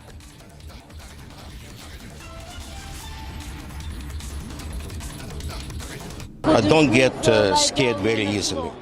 So I went for a smoke. You know, there was grounds there, all greeneries. I went for a smoke because you can't smoke there. Unfortunately, I'm a smoker. And I went over that sort of fence where the cop parked, and then the shooting starts. And everyone is running down. And two police officers lying down on the ground next to me. I think I fall down and the blood was coming from my hand. It's impossible. I was holding somebody's child because he was screaming. I was saving this child. when I heard the gunshot, I thought it just firework. So I just come closer just because I was a bit not in the center. So I just come to the center, like, and look around, like what, and then I see people moving around. And so I hear like five shot in, and then I didn't think it's a fire, it's a gunfire. So I just come closer to look what happened, and then I see someone on the ground with the blood. And that moment, I realized it's terror attacks against Jewish people. And So that's what I realized, and in that moment I just start running away from the event. There is currently a significant security step up around Jewish community institutions. I'm not going to go into the details of that, but the first and foremost priority has to be the preservation of Jewish life. Clearly, yesterday there was a failure, and 16 beautiful human beings lost their lives and dozens remain in hospital today. Once Jewish life is secure, we then need to preserve Jewish way of life. It's utterly unacceptable that Jewish academics and students on university campuses are being harassed and ostracized and victimized for being Jewish. It's utterly unacceptable that Jewish artists are being doxxed and don't have a place within the creative sphere. It's utterly unacceptable that some of our classrooms are being hijacked for political causes. It's unacceptable that the Prime Minister's Special Envoy for Anti-Semitism has a report dealing with all of these matters, and it's sat on the shelf for all of these months. All right, so Bondi Beach attack, EM Dial's Australian counterpart DMEA has extended its full support to Australia in the aftermath of the Bondi Beach attack, which has claimed the lives of around 16 people, 16 Jews. Dr. Jaishankar has spoken to his Australian counterpart. Another big breaking news coming in. Pakistan link emerges to the Australian terror attack. A very big breaking coming in this moment. Pakistan-based Naveed Akram caught alive in terror attack at the Bondi Beach. ISIS flag found in the car of the father-son terrorist duo. This is a very big development, and Pakistan also will have to give an answer. Australian intel agency proved Naveed Akram for ISIS link. So an ISIS link is being established, and also the Pakistan link. A Pakistan link has emerged to the Australian terror attack. Pakistan-based Naveed Akram has been caught alive in this terror attack. ISIS flag has also been found in car of father-son terrorist duo. So this is a very big development. The Australian intel agency proved Naveed Akram for ISIS link. So there's a very big development. ISIS flag has been found in the car of the terrorist duo, and they are Pakistanis. This is a very big development that is coming in.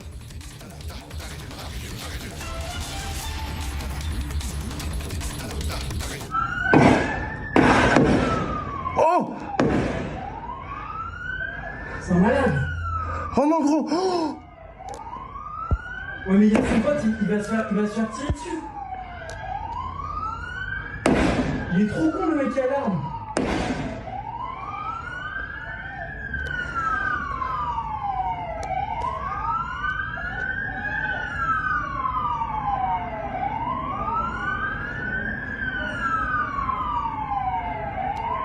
Le mec est hyper courageux. Oh. Wesh.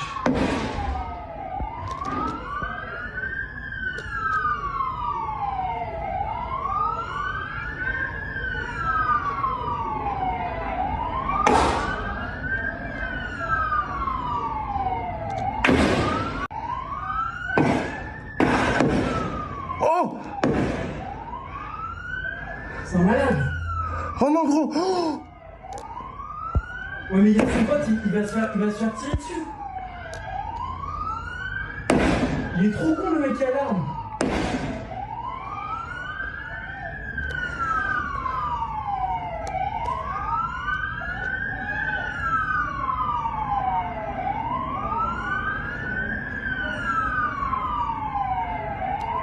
Le mec est hyper courageux.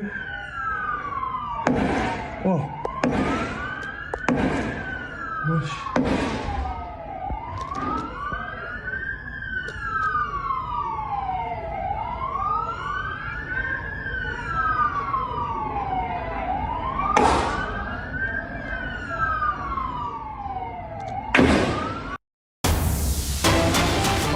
let's move on to the next breaking news that we are getting at this moment. The National Investigation Agency, that is the NIA, is set to file the charge sheet in the Pahalgam terror attack before a special court in Jammu. The Union Home Ministry had handed over the probe in the Pahalgam attack case to Anti-Terror Federal Probe Agency in April this year.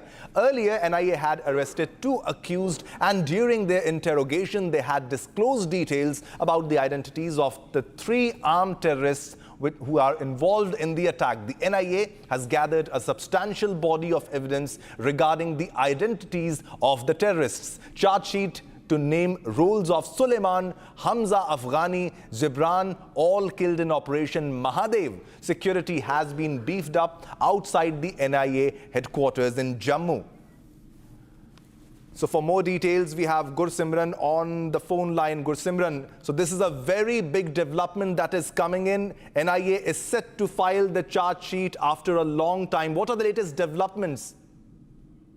Yes, it's to be very precise, 238 days after the attack, brutal terror attack that has been done on the behest of Pakistan and terror group Lashkar-e-Toiba on the civilians in the Pahalgam Baisar Valley, in which 26 innocent civilians, that include 25 Indian nationals and one Nepali citizen, they have killed by these Pakistani terrorists, and now NIA is going to file the charge sheet. It is today at around 2 when the agency, the Federal Investigation Agency, will file its charge sheet. And the investigation agency will file its charge sheet, and the charge sheet will include all the aspects that will have the linkages of the Pakistan-based terror groups as well as the local role that has been played. Right now, we are reporting from outside the office of the National Investigation Agency, and as we speak, we are told that the officials from the NIA, they have already arrived. The senior officials a couple of minutes ago also arrived, and the security has also been beefed up with the additional detail of the Central Industrial Security Force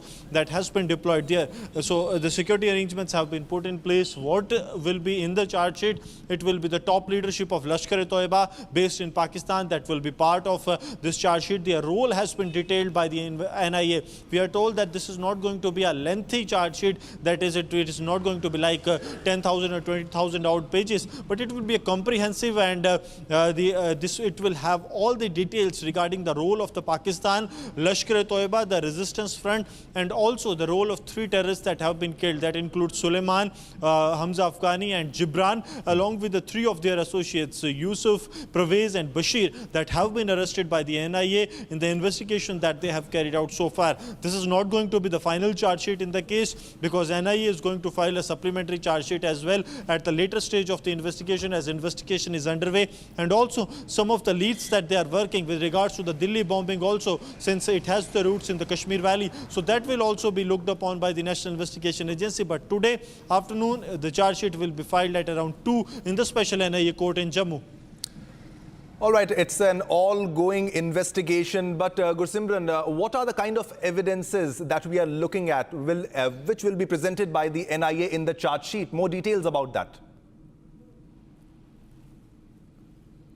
See, what we are being told that it will completely be based on several of the mobile phones, at least 2 to 3 smartphones that have been recovered, some of the communications that have made between the Pakistani handlers to the terrorists in Jammu and Kashmir, these 3 Pakistani terrorists that have been neutralized later in Operation Mahadev on 28th of July. So there were Thoraya communication, that is a satellite communication, that intercepts have been generated and worked upon by the National Investigation Agency, that clearly establishes the role, because there have been uplink frequencies and the downlink frequencies that have been traced by the FSL Chandigarh that has worked thoroughly on this case, and also the weapon that has been recovered. Reason being that it will also establish that the weapon that has been used by Suleiman and Hamza Afghani, these were the same weapons that they have used, the M4 and the AKs that they have used in the Baisar and terror attack. So these are the details that will be part of this charge sheet. Some of the digital evidences will also be produced before the court.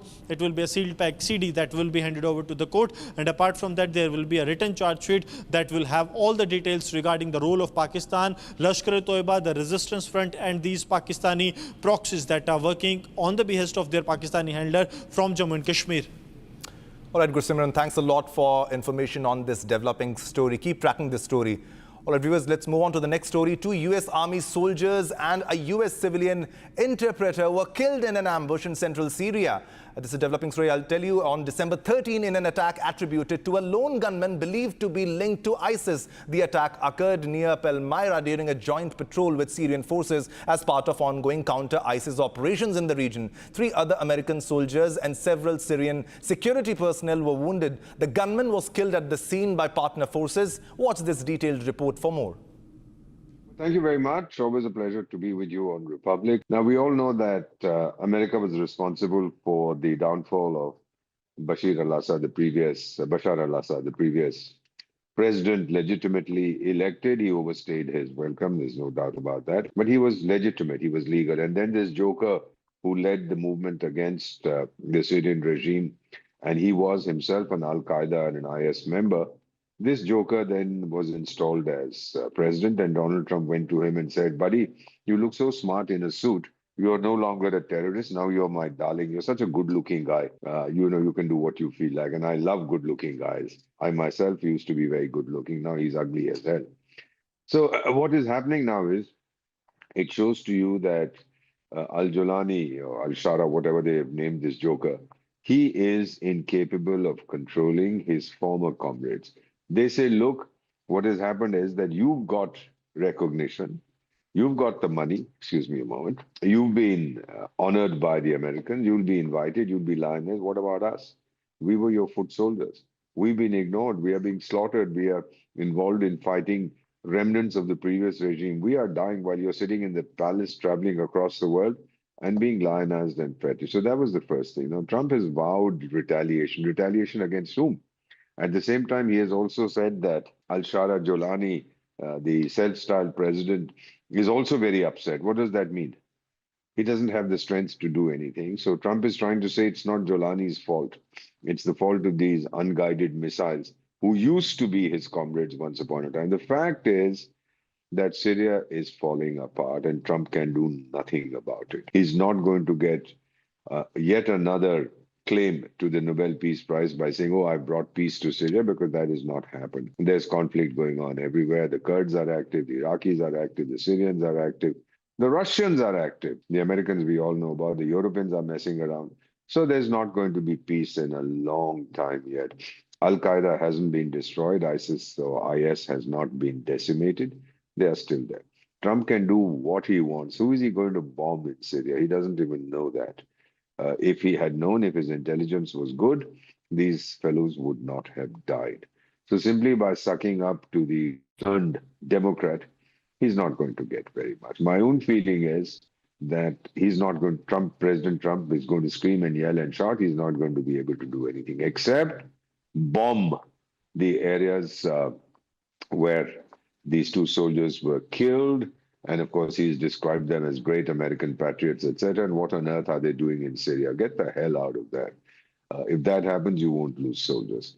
So the bottom line is that he's going to bomb a few so-called strongholds. The docile American media will say, oh, our intelligence identified the chaps who were responsible, although the attacker was shot and killed, a lone attacker, but we figured out who his friends and buddies are, and we've eliminated them all. Arrant nonsense.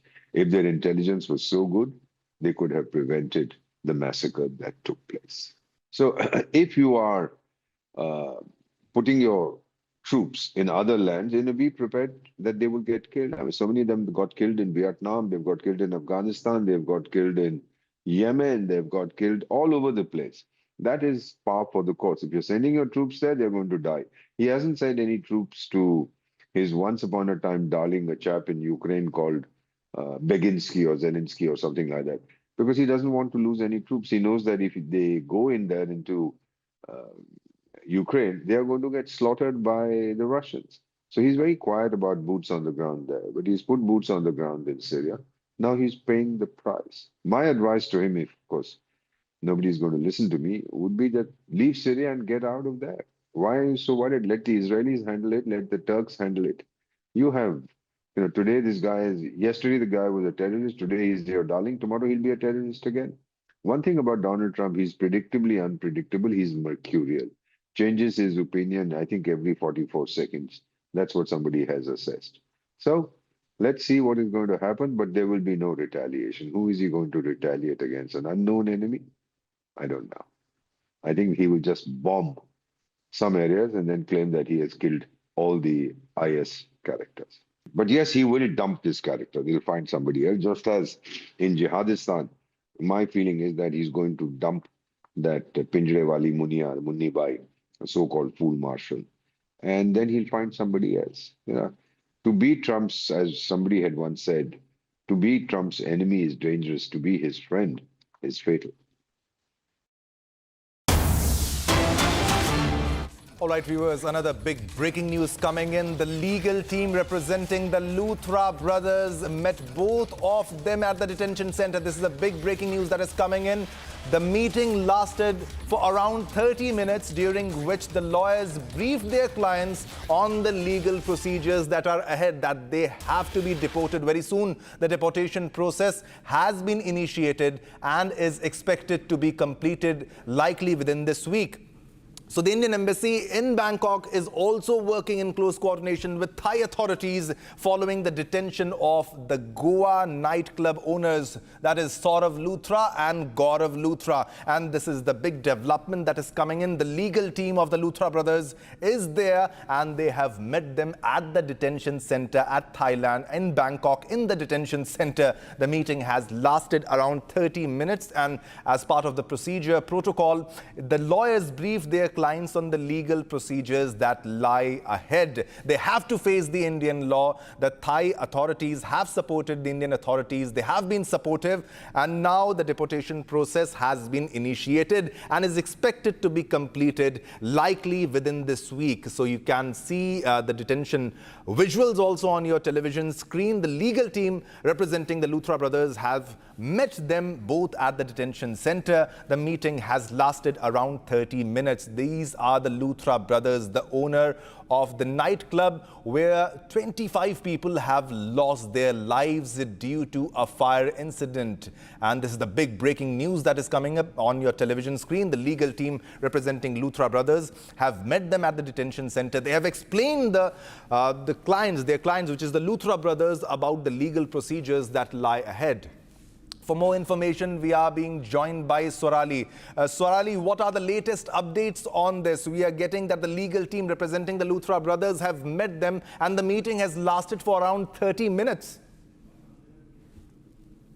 The team has landed in Thailand to expedite the entire process of deportation, and now we're getting the next major update that the meeting with Luthra brothers ended for long for 30 minutes, and there must have been certain discussion about the deportation process and legality that goes into the two countries for them to be deported. And at any time soon we can get the update that exactly on which day the Luthra brothers will be deported back. All right, Swarali, thanks a lot for the latest update on this news story. All right, viewers, let's move on to our next news segment, that is Bharat in 2 minutes.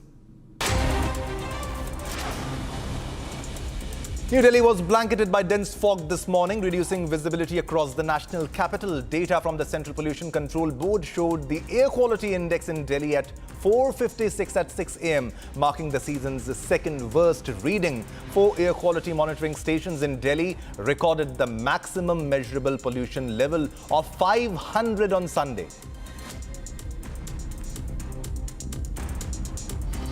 In view of the dense fog conditions, Delhi airport authorities and several major airlines including IndiGo and Air India have issued advisories to their passengers. In a post on X, Delhi airport stated that due to dense fog, flight operations may experience disruptions, delays. The airport authorities are working closely with all the stakeholders to minimize inconvenience to passengers. For the latest flight updates, passengers were advised to contact their respective airlines, and they said, "We sincerely regret any inconvenience caused."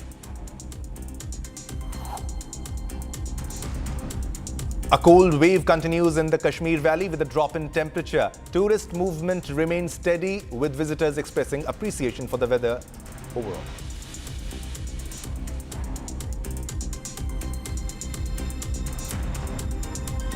All right, viewers, let's move on to our next story. 1 day to go, and the Indian Army shared the video highlighting the historic victory of the Indian Armed Forces over Pakistan in the Indo-Pak War on December 16, 1971. Let's take a look.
MDH की देगी मिर्च, देगी मिर्च का तड़का, अंग अंग फड़का। MDH की देगी मिर्च। Please stop. झुमका तेरा झुमका, तेरा झुमका। नॉट देयर, मेरा काउंटर टॉप टूट जाएगा। तेरा झुमका।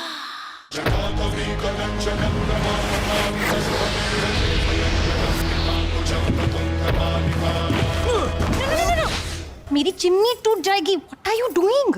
रानी, इस घर में कुछ है जो टूटता नहीं। ये पिलर कभी नहीं टूटेगा। रुंगटा स्टील TMT से बना। रुंगटा नहीं तो घर स्ट्रॉन्ग नहीं। रुंगटा स्टील TMT बार एकदम सॉलिड।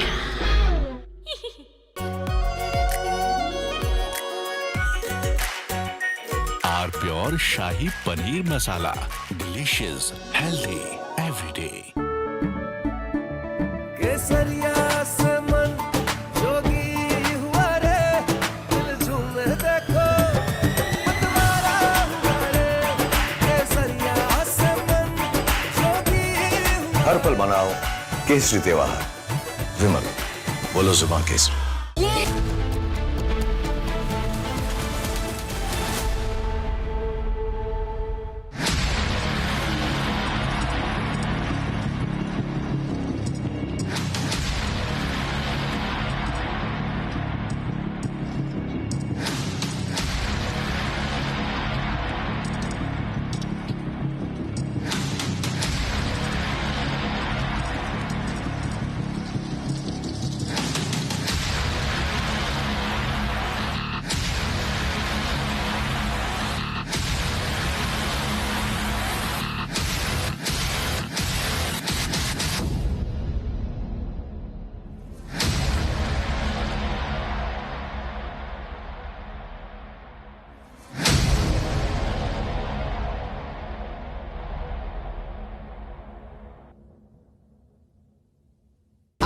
प्योर सूजी पास्ता उबालो, मिलाओ और खाओ। 8 मिनट में तैयार। क्या टेस्ट है, सबका राजा hardcore masala.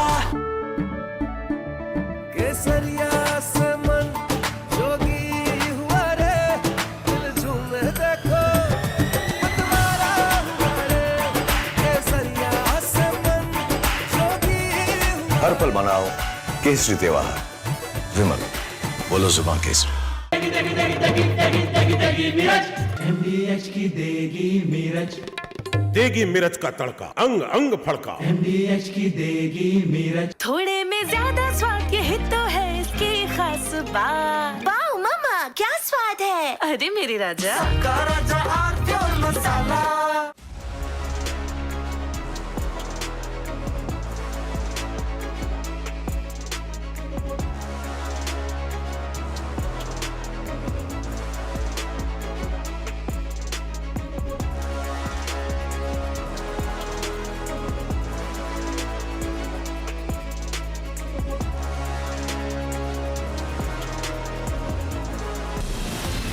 From Asia's largest news headquarters, setting the agenda for Bharat.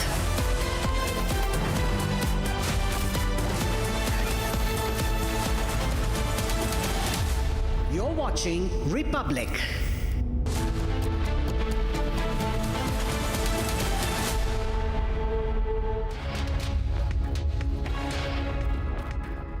Very good morning, viewers. Thank you for staying with us. This Monday, you're watching Live and Breaking with me, Oyana Mitra. Ladies and gentlemen, a horrific attack at the Bondi Beach in Australia claimed the lives of 12 Jewish people on Sunday afternoon. And 24 hours after the attack, Republic TV has accessed and will be bringing you more details about the Pakistani origins of the two attackers who are said to be a father-son duo.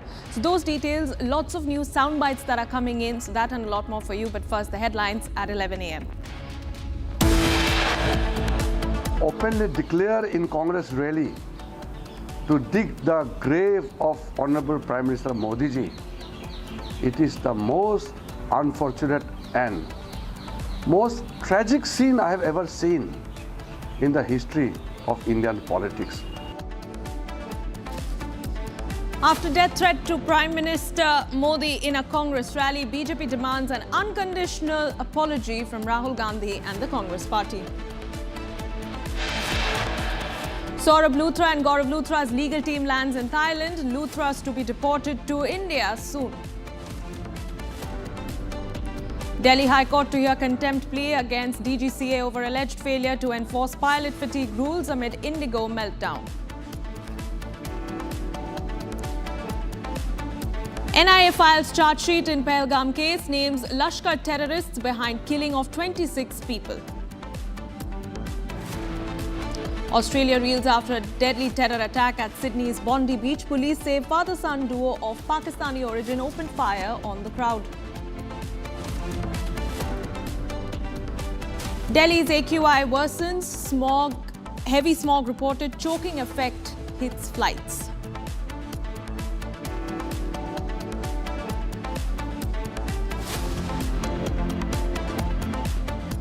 Our viewers, the BJP has accused Congress workers of issuing death threats to Prime Minister Narendra Modi after a video surfaced shouting such slogans ahead of the opposition's rally at the Ram Leela Maidan. This was reported on Sunday afternoon.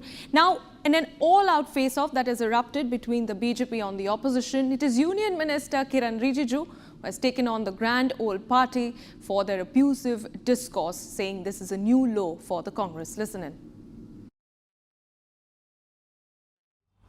Sri Rahul Gandhi can adopt leftist ideology or whatever his party wants to adopt. But we are working for the country, and to openly declare in the Congress rally to take the life of Honorable Prime Minister, to dig the grave of Modi ji, it is the most unfortunate thing we have seen in the political history of India. We are rivals, we are not enemies. We belong to different political parties, we propagate different ideologies, but we are working for the nation. We want to make India a strong nation, a Viksit Bharat, a developed India by 2047. Modi ji's dream is to make India a developed and powerful nation so that every Indian can be proud of. But to openly declare in Congress rally to dig the grave of Honorable Prime Minister Modi ji, it is the most unfortunate and most tragic scene I have ever seen in the history of Indian politics.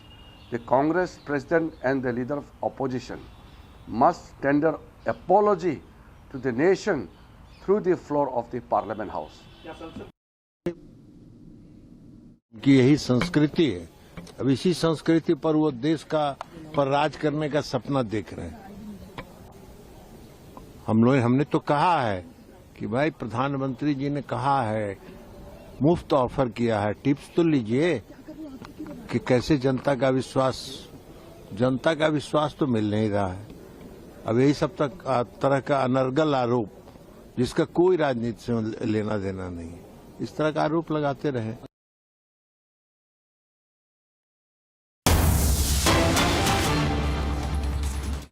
इससे शर्मनाक, इससे ज्यादा दुर्भाग्यपूर्ण कोई चीज नहीं हो सकता है कि देश के प्रधानमंत्री 140 करोड़ के नेता, विश्व में सबसे प्रसिद्ध, सबसे मजबूत नेता आदरणीय प्रधानमंत्री मोदी जी का कमर खोदने के लिए कांग्रेस की रैली में बात कहा गया है।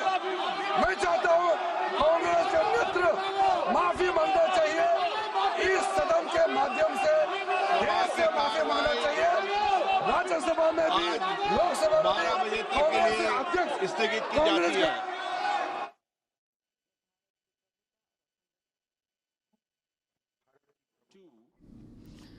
Okay, that was Union Parliamentary Affairs Minister Kiran Rijiju taking on the opposition in the Lok Sabha, which has now been adjourned till 12 noon.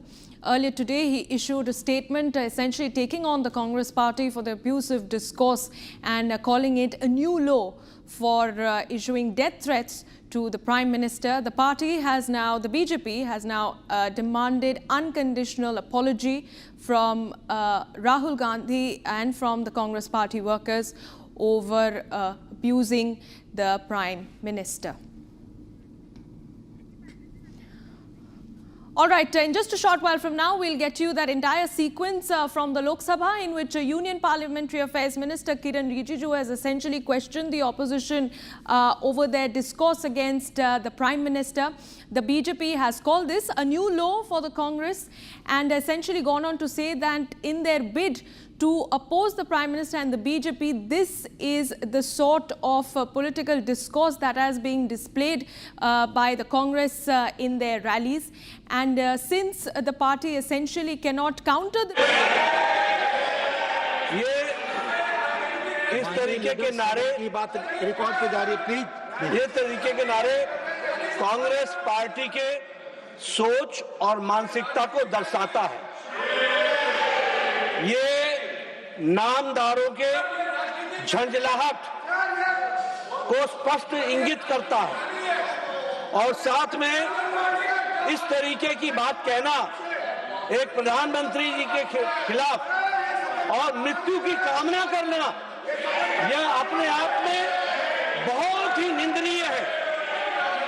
इसके लिए हमारे नेता प्रतिपक्ष और कांग्रेस पार्टी के नेता यहाँ बैठी हैं, आदरणीय सोनिया गांधी जी, इनको देश से माफी मांगनी चाहिए और देश से माफी मांगनी चाहिए और ये नामदारों की झंझलाहट है, इसको समझना चाहिए।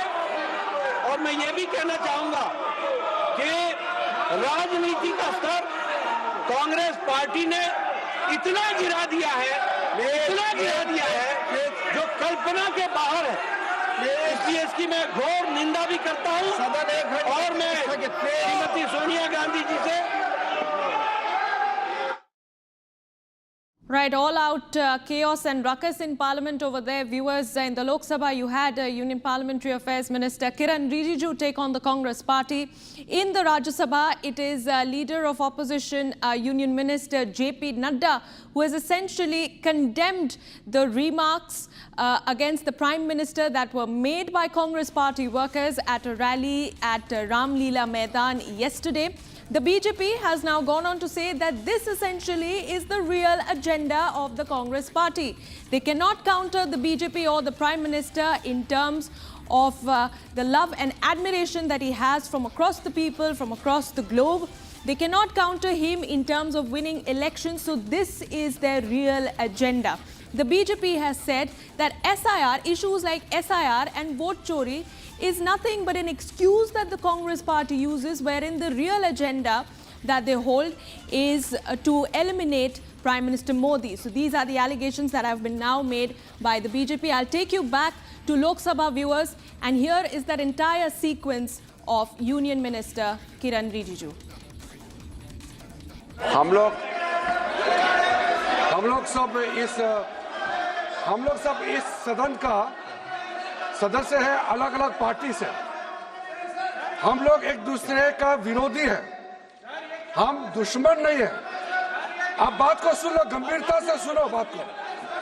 हम लोग एक दूसरे के दुश्मन नहीं है, हम एक दूसरे के विरोधी हैं। 2014 में बीजेपी का एक एमपी ने एक गलत शब्द प्रयोग किया था विरोधियों के ऊपर। प्रधानमंत्री मोदी जी ने तुरंत अपना एमपी को माफी मांगने के लिए कहा और उन्होंने माफी मांगी, क्योंकि हम इस सदन में लोगों के द्वारा चुने हुए प्रतिनिधि के हिसाब से काम करते हैं। कल कांग्रेस के रैली में प्रधानमंत्री मोदी जी का कब्र खोदने के लिए बात कहा गया है। ये इस देश के लिए बहुत दुखद समय है कि कांग्रेस पार्टी ऐसा शब्दों का इस्तेमाल करते हैं और सारे कांग्रेस पार्टी पूरे का पूरे नेतृत्व उस रैली में मौजूद थे और प्रधानमंत्री मोदी जी का कब्र खोदने के लिए इन्होंने नारा लगाया। इस देश के लिए इससे शर्मनाक, इससे ज्यादा दुर्भाग्यपूर्ण कोई चीज नहीं हो सकता है कि देश के प्रधानमंत्री 140 करोड़ के नेता, विश्व में सबसे प्रसिद्ध, सबसे मजबूत नेता आदरणीय प्रधानमंत्री मोदी जी का कब्र खोदने के लिए कांग्रेस के रैली में बात कहा गया है। मैं चाहता हूं कांग्रेस के नेतृत्व माफी मांगना चाहिए, इस सदन के माध्यम से देश से माफी मांगना चाहिए। राज्यसभा में भी, लोकसभा में भी कांग्रेस के अध्यक्ष कांग्रेस के All right, that was the full sequence from the Lok Sabha, ladies and gentlemen. Union Minister Kiran Rijiju over there. You also had seated alongside Arjun Ram Meghwal. The BJP now escalating its attack on the Congress party, saying that it has essentially crossed all limits in its abusive political discourse. The BJP now demanding a full and unconditional apology from Sonia Gandhi and the Congress party. So you have it over there, a complete uproar and ruckus in the Lok Sabha and Rajya Sabha over the death threat that was issued to the Prime Minister during a Congress workers' rally at Ram Leela Maidan in Delhi yesterday. And we also have that full sequence from the Rajya Sabha where it was Leader of Opposition JP Nadda taking on the Congress party. बहुत ही दुख के साथ और उद्वेलित मन से मैं एक विषय को सदन के सामने लाना चाहता हूं कि कल जो कांग्रेस पार्टी की रैली हुई उसमें नारे लगे, मोदी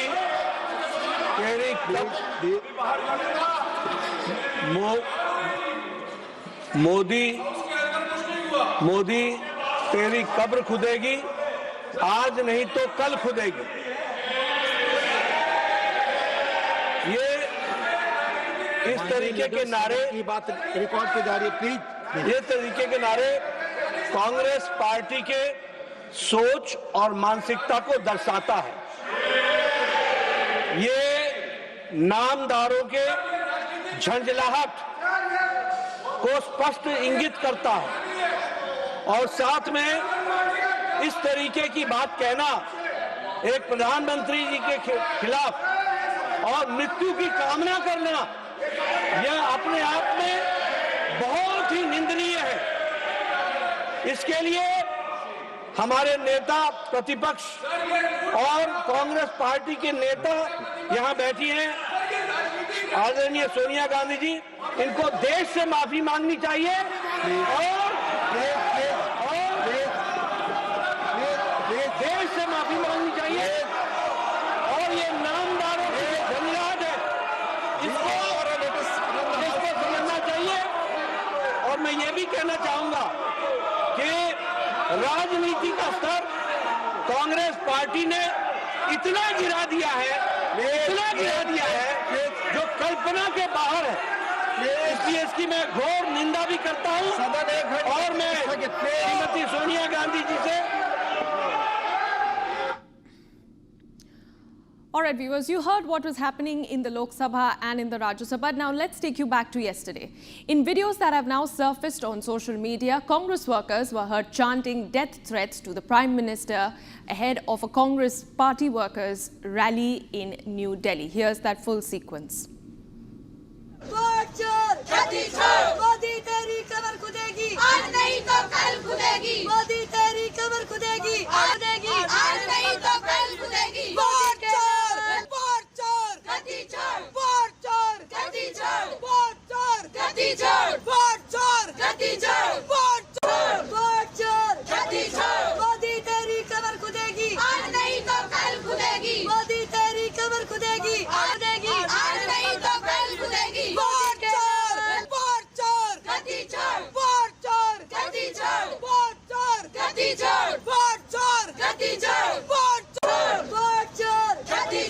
मोदी तेरी कमर खुदेगी आज नहीं तो कल खुदेगी मोदी तेरी कमर खुदेगी आज नहीं तो कल खुदेगी वोट चोर गद्दी चोर वोट चोर गद्दी चोर वोट चोर गद्दी चोर वोट चोर गद्दी चोर वोट चोर गद्दी चोर मोदी तेरी कमर खुदेगी आज नहीं तो कल खुदेगी मोदी तेरी कमर खुदेगी आज नहीं तो कल खुदेगी वोट चोर गद्दी चोर वोट चोर गद्दी चोर वोट चोर गद्दी चोर वोट चोर गद्दी। All right, viewers, we'll keep a very close watch of all the responses that are coming in on that very big story this morning. For the moment, let's take a look at everything else that is making news across the country at this hour.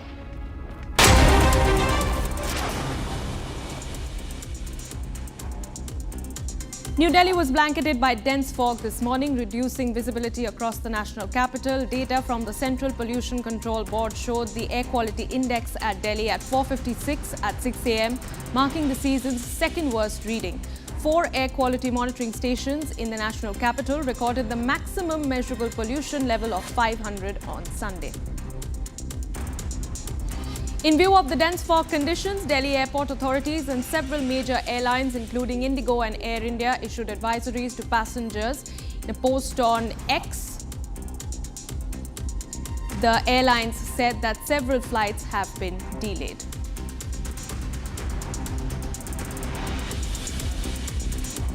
A cold wave continues in the Kashmir Valley with a drop in air temperature. Tourist movement remains steady, with visitors expressing appreciation for the weather and the overall experience, despite the absence of snowfall so far. UP Chief Minister Yogi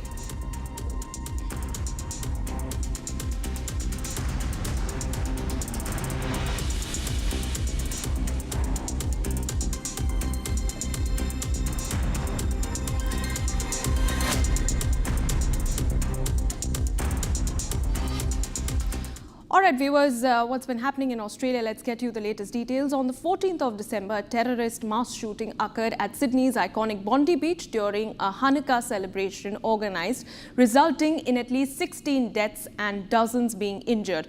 The Australian authorities identified the two gunmen as a father and son duo, 50-year-old Sajid Akram, who was killed at the scene, and 24-year-old Naveed Akram, a Pakistani national residing in Sydney, who was critically injured and taken into custody. Reports indicate that Naveed had prior scrutiny from security agencies, including a 2019 ASIO investigation linked to extremist ties, and Islamic State flags were also found in their vehicle. The attack, declared an act of targeting the Jewish community, has prompted widespread condemnation of terrorism.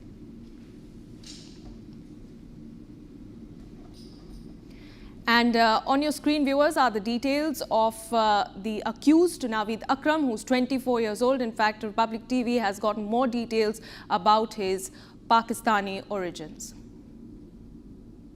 What we saw yesterday was an act of pure evil, an act of terror, an act of anti-Semitism, an attack on the first day of Hanukkah targeted at the Jewish community. A dark day in Australia's history on what should have been a day of light. And visiting the scene there at Bondi this morning, it was a very physical reminder of the iconic status of Bondi Beach and the Bondi Pavilion. I opened that pavilion after the refurbishment just a couple of years ago. It is a historic place. And the fact that this was a venue for this act of evil that was clearly calculated by these perpetrators is just an outrage and a shock to the community. One of the things that is coming through, though, is that the community want to be able to express their support and solidarity. And I would urge and join with others who have urged Australians across the country to light a candle, put it in their front window tonight at 6:47 p.m. to show that light will indeed defeat darkness, part of what Hanukkah celebrates, of course. We are stronger than the cowards who did this. Before we begin, however, I want to just pay my respects to the people. Unfortunately, 2 are no longer with us. Brown University, 9 injured, and 2 are looking down on us right now from heaven. And likewise in Australia, as you know, that was a terrible attack, 11 dead, 29 badly wounded. And that was an anti-Semitic attack, obviously. And I just want to pay my respects to everybody. I must say in Syria also, we had an attack in Syria, and we had 3 great patriots terminated by bad people, and not the Syrian government. It was ISIS. Syrian government fought by our side. The new president fought by our side. But I just want to pay my respects to the families. Right, viewers, this entire incident has drawn many responses from world leaders who have essentially shown their support for the Australian Jewish community and for the government. And in the latest, it's Israeli Prime Minister Benjamin Netanyahu who called on his Australian counterpart, Anthony Albanese, for failing to protect the Jewish community after the attack at Bondi Beach on Sunday killed 16 Jewish people. ענק, כמו רני גבילי, שפשוט נלחם עד הכדור האחרון. גם היום מנסים לרצוח, ולצערנו גם היום הצליחו לרצוח יהודים, טבחו ביהודים בסידני שבאוסטרליה. אני כתבתי לפני 4 חודשים מכתב לראש ממשלת אוסטרליה, ואמרתי לו, המדיניות שלך מעודדת טרור, היא מעודדת אנטישמיות. אתה קורא למדינה פלסטינית ואתה נותן בעצם פרס לחמאס על הטרור. All right, viewers, meanwhile, let's get you more eyewitness accounts from yesterday. They have essentially come out now, and through their interrogation, leveling out details to the police, they have described acts of bravery from bystanders and police officers after these 2 gunmen opened fire on the people. When I heard the gunshot, I thought it just firework. So I just come closer just because I was a bit not in the center. So I just come to the center, like, and look around, like what, and then I see people moving around. So I hear like 5 shotting, and then I didn't think it's a fire, it's a gunfire. So I just come closer to look what happened, and then I see someone on the ground with the blood. And that moment, I realized it's terror attacks against Jewish people. And so that's what I realized. And in that moment, I just start running away from the event. And viewers, a bystander tackled and wrestled a gun from one of the two gunmen during the Bondi Beach mass shooting, in which at least 16 people were killed. It was reported that the man was a 43-year-old fruit shop owner who was at the spot during the time of the incident. The video that has now surfaced from the scene shows the gunman standing on a footpath between the grassy area and a parking lot, holding a long-barreled weapon and firing into the distance. This bystander, who's crouching behind a parked car, rushes towards the alleged gunman as he opens fire. He leaps onto him and wrestles the gun from his hand. The full sequence now on your screens. Oh! C'est un malade. Oh non, gros. Oh, ouais, mais il y a son pote, il va se faire tirer dessus. Il est trop con, le mec qui a l'arme.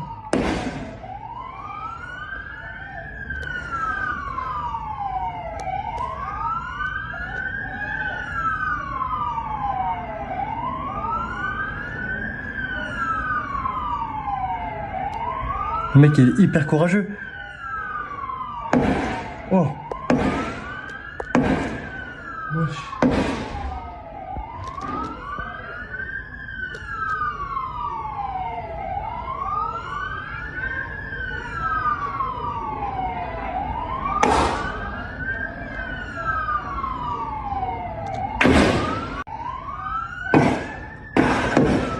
Oh.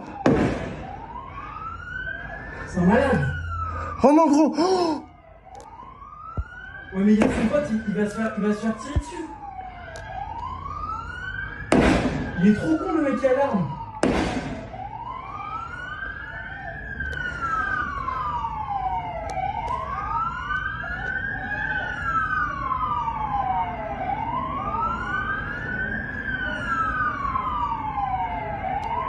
Le mec il est hyper courageux.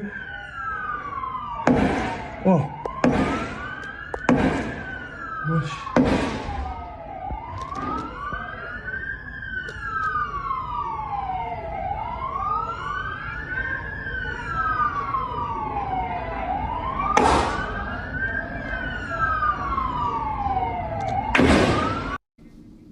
All right, viewers, and with that, it's time to slip into a very short break. But do stay on with us, because on the other side, we'll get you the details of the deportation process for the Luthra brothers.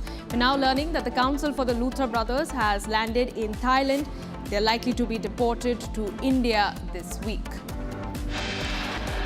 And also the latest details of the contempt plea that has been filed against the DGCA over their alleged failure to enforce pilot fatigue rules amid the nationwide IndiGo fiasco. Stay with us.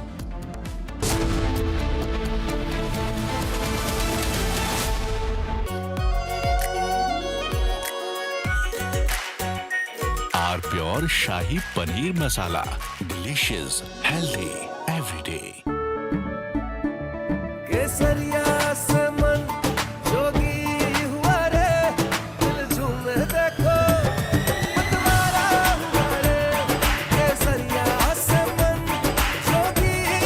हर पल मनाओ केसरी त्योहार।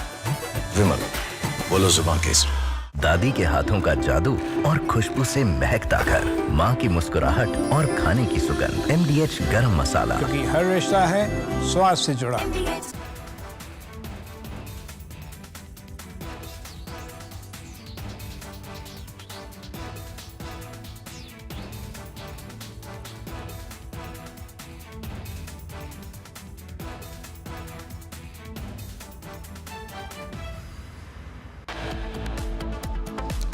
Okay, much more coming up on the other side. The latest investigation details of the Birch fire investigation at 11:30 a.m.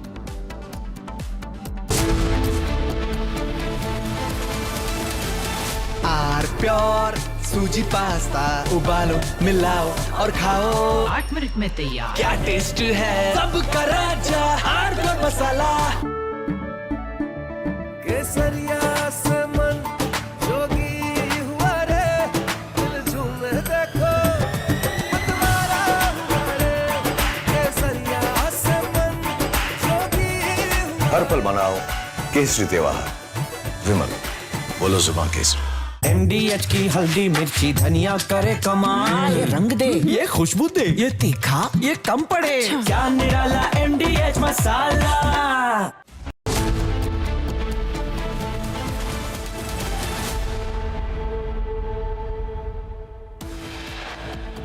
Openly declare in Congress rally to dig the grave of Honorable Prime Minister Modi ji. It is the most unfortunate and most tragic scene I have ever seen in the history of Indian politics. Of a death threat issued to Prime Minister Modi in a Congress rally, BJP demands an unconditional apology. Saurabh Luthra and Gaurav Luthra's legal team lands in Thailand. Luthra to be deported to India soon. Delhi High Court to hear contempt plea against DGCA over alleged failure to enforce pilot fatigue rules amid IndiGo meltdown. Files charge sheet in Pahalgam case and IA to file a charge sheet. Names Lashkar terrorist behind killing of 26 people.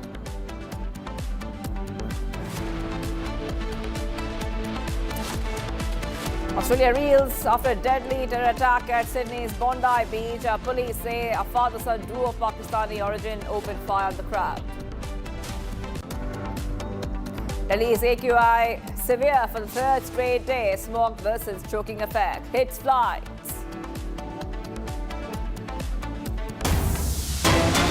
India's GDP to grow 7% in financial year 2026. Viewers, CRISIL raises the growth forecast. The Indian economy is poised to grow at 7.0% in the current fiscal year 2025 to 2026. Viewers, so back-to-back updates coming in on Republic TV. Let's get to the latest that we are tracking for you here. The latest update is that it's good news when we talk about the GDP. GDP is going to grow, a forecast to 7% for financial year 2026. The projections have been raised by 50 basis points soon after the country registered robust growth in the first half. It said that it revises GDP forecast for this fiscal with the first half growth printing at a street-beating 8%. We get these updates coming in, viewers on Republic TV. So this is good news coming in. The forecast has been projected when we talk about the GDP forecast. And I want to go across to my colleague who's joining us. Yes, it raises forecast for the country's gross domestic product. GDP growth to 7% from 6.5% for the current fiscal year 2026, following the first half growth of 8% that exceeded expectations. Pranav, if you could help our viewers understand why this is significant. Well, indeed, CRISIL has, revised India's growth forecast to 7% from 6.5%. It is some of the tailwinds that we are expecting is basically the overall consumption growth. There is tremendous optimism over the US-India trade deal, which is being viewed as a headwind. I mean, if that happens, then there are likely prospects that the growth will, there will be a further boost in the GDP growth. It's important to note that this just comes days after the RBI itself revised the growth forecast for FY 25-26, in fact 26-27. So yes, another global rating agency betting it big on India at a time when global headwinds have kind of created ripples across the global economy. Yes. The growth in manufacturing and services are showing a significant rise. So this is what that report says as well, Pranav. If you could help our viewers understand what it says, because when we talk about the supply side, there is a huge uptick. Also, lower food inflation has stoked discretionary spending in the country. Well, inflation has already been within the range, the target range of the RBI. What is being further said is that the inflation may come down even further if some of the positives that are expected actually fall in line.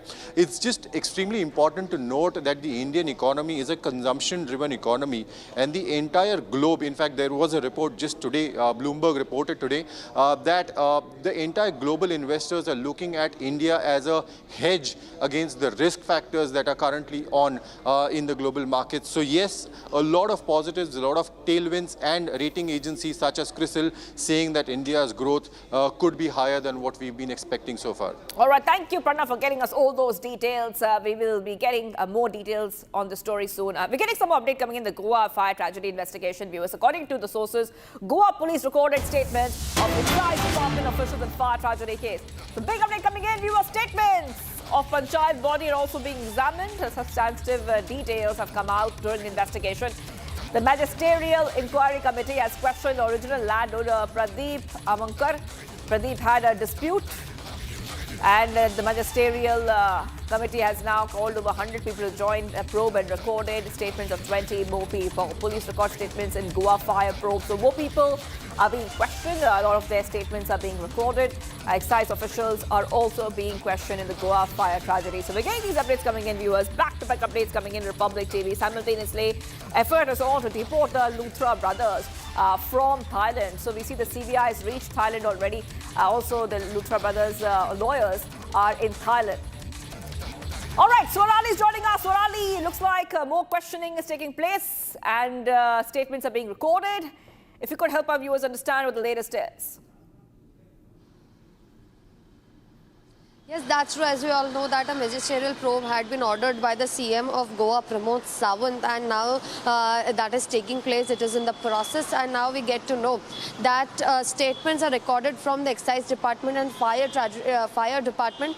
Now we are getting to know that substantial details are coming out from the investigation. And let me also tell you, the previous landowner Pradeep Amankar was also inquired during the magisterial probe. Also, the committee has called for 100 people for the inquiry during this entire process of investigation and recorded statements of around more than 20 people. That's the recent update we are getting in right now, and we are also getting this information that important inputs have been given by this investigation done by the Goa police and the magisterial committee. On the other hand, wherein we know that the legal team has landed in Thailand to expedite the process of deportation of Luthra brothers, who are the major perpetrators of Goa fire tragedy. And there's a constant effort by Goa administration and police to get them back. And now in a major success and major update, we get to know that the process will be expedited. On the other hand, legal team has also met Luthra brother, and meeting went on for 30 minutes. And at any point in time, we could get the update that exactly on which day, when will they be brought back to India. But the thing is that firstly they'll be brought back to Delhi, and then they'll be flown to the state of Goa. Back to you. Yes, and before, we were also tracking other updates coming in, Swarali. Earlier today, we were speaking about the Luthra brothers being deported. Everything is being done for them to be deported back to India. And we know that, in fact, the passport was suspended. So they have to take a certificate from the Indian embassy in Thailand. The lawyers are there. The CBI is there. So when will that take place? When can we expect the deportation of the Luthra brothers?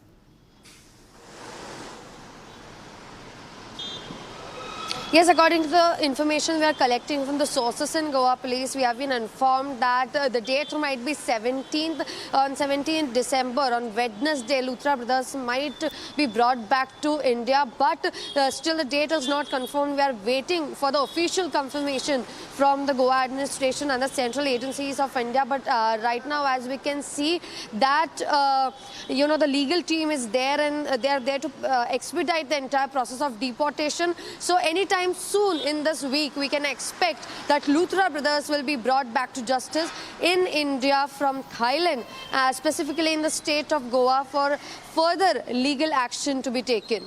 All right, thank you for getting us all those details. I'll be coming back to you for more on this story, the Goa fire tragedy, the probe which is continuing in the case. Okay, let's move ahead, viewers. Tamil Nadu, inside sources from BJP reveal that they will have their plan to contest 50 assembly constituencies. Now, in a meeting last night with Amit Shah, we see that Nayanar Nagendran told the media that nothing political was discussed. It's reported that the state president submitted the list of 50 constituencies from Tamil Nadu, in which the BJP see themselves as a very strong suit. Now, identifying 65 winnable seats, 50 for the BJP and the other 15 for the NDA leaders. Without the ADMK in place, the BJP in the state has drawn up a list. Well, Amit Shah was set to visit Tamil Nadu to meet the party office bearers. His arrival has been postponed to end of the month, following which PM Modi to arrive in the second week of January for a political campaign. So big update coming in, inside scoop on Tamil Nadu elections. Sharda is joining us live. Sharda, take our viewers through what we can expect. You know, Tamil Nadu elections are not too far away. So we see that, that all the parties are planning. It's a race for Tamil Nadu now. And now, of course, the next focus would be the seat sharing. We're getting some information coming in about the seat sharing formula. Sharda. Well, with just 5 months away for the elections to actually happen in the state of Tamil Nadu, multiple parties have opened up spaces for people to post in their requests and also post in whether they want to stand as an MLA or not. The requests or all, the opening forms have also been given by the Congress, BJP and the AIADMK. Now, yesterday after the BJP state president Nainar Nagendran met Home Minister Amit Shah in Delhi, it has come to the notice that the BJP has planned for taking 50 seats off from the NDA alliance. Also, the seat sharing process will be them talking to the AIADMK. Out of the 234, 50 seats should be taken by the BJP is what the state president Nainar Nagendran has approached Amit Shah with. It is said that the BJP has done a clarification on the seats that are stronger if the BJP stands there, especially if the NDA alliance stands on that particular area, that they see there's a victory for that particular constituency. And now with the 50 seats that the NDA has opted, it also includes the western part of Tamil Nadu the most when compared to the south and the north. Also, one of the important points that the BJP is keeping is the NDA alliance seats, the extra 15 seats out of the 65 that the NDA would for sure win in. It also looks at the other parties that the NDA has alliance with, which also includes the JMMK and other minority parties, including the TMC, that is part of the NDA alliance without the AIADMK. Yes. And, you know, Sharada, you know, we have to also talk about what the key issues are. We have seen the AIADMK and the BJP repeatedly say that the DMK has lost support of the people. And there have been many instances which the AIADMK and the DMK have highlighted. How will that really play out? Because we see that the AIADMK and the BJP are very confident of taking Tamil Nadu when it comes to the vote share.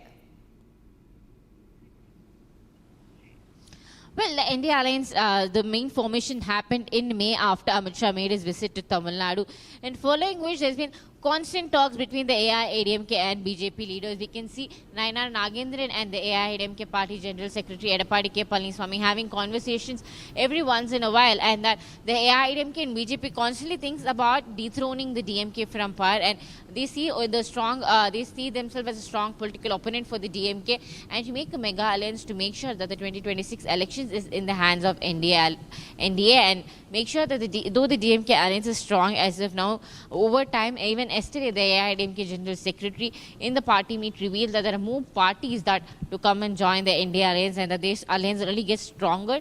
And keeping in mind the BJP and the AIADMK in 2021, when the elections happened, had a strong opposition like the DMK to fight on when they were in power. And now, with of the 20 seats they contested, 4 seats were won by the BJP, and now BJP seems to have become more stronger in the state of Tamil Nadu after their alliance again with the AIADMK post the 2024 Lok Sabha elections. So now with the AIADMK BJP in hand together, they seem like a stronger opposition for the DMK, and they are very confident that they'll be winning the 2026 elections. All right, well, thank you for getting us all those details, Sharda. Coming back to you as we track the latest coming in from the Tamil Nadu elections, impending elections. Okay, Nitin Nabeen has been appointed, viewers, as a national working president of the BJP, making him the youngest leader to hold this position at just 45 years of age. A 5-time MLA from Bihar's Bankipur constituency, Nabeen has served as a minister in the Bihar government multiple times, holding portfolios such as road construction, urban development, and law and justice. Meanwhile, he's expected to be in Delhi today. Here's what the BJP headquarters looks like ahead of that visit.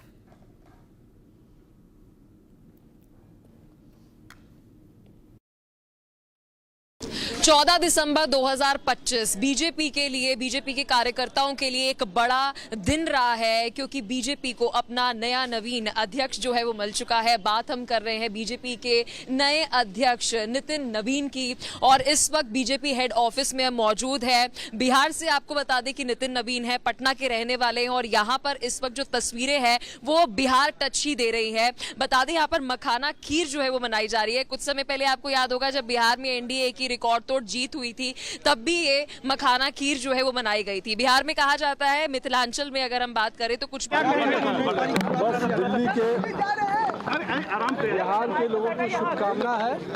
Bihar के मेरे क्षेत्र के लोगों ने मुझे इतना आशीर्वाद दिया, बिहार ने इतना आशीर्वाद दिया। आज उन बिहार के लोगों के आशीर्वाद के बल पर मैं आज पार्टी के लिए बड़ा चलिए तो ये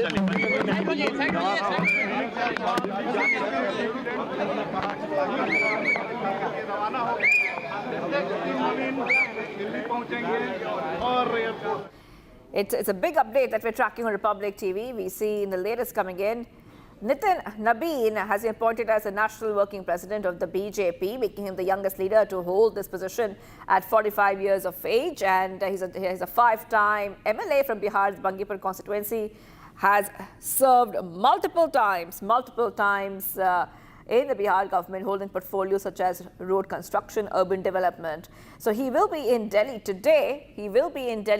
So that's what we in fact have our reporters on the ground already who will be getting us what will happen next. But big update coming in on Republic TV as we see that BJP gets a new chief.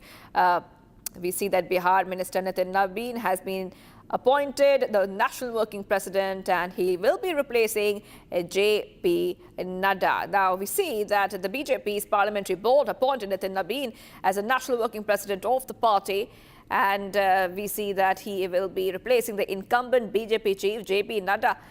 Nabeen is a PWD minister in Bihar and MLA from Bangipur in Patna. So those live pictures coming in because he will be in Delhi today later on. So that is something that we will be tracking very closely once he reaches Delhi. So getting these reactions from him as he is leaving for the national capital from Patna. And we see that that he has got a lot of congratulations. We see that PM Modi has called him a young and industrious leader and rich organizational experience, and has an impressive record as MLA as well as minister in Bihar for multiple terms. In fact, PM Modi says that he has worked to fulfill people's aspirations. He's known for his humble nature and grounded style of working. And he says that I'm confident that his energy and dedication will strengthen our party in the times to come. PM Modi congratulating him on becoming the BJP National Working President. All right, so Nitin Nabeen will be arriving in the national capital, the BJP headquarters, in a short while, where my colleague was getting us the report from. Okay, we have some reactions. Let's go and play it out.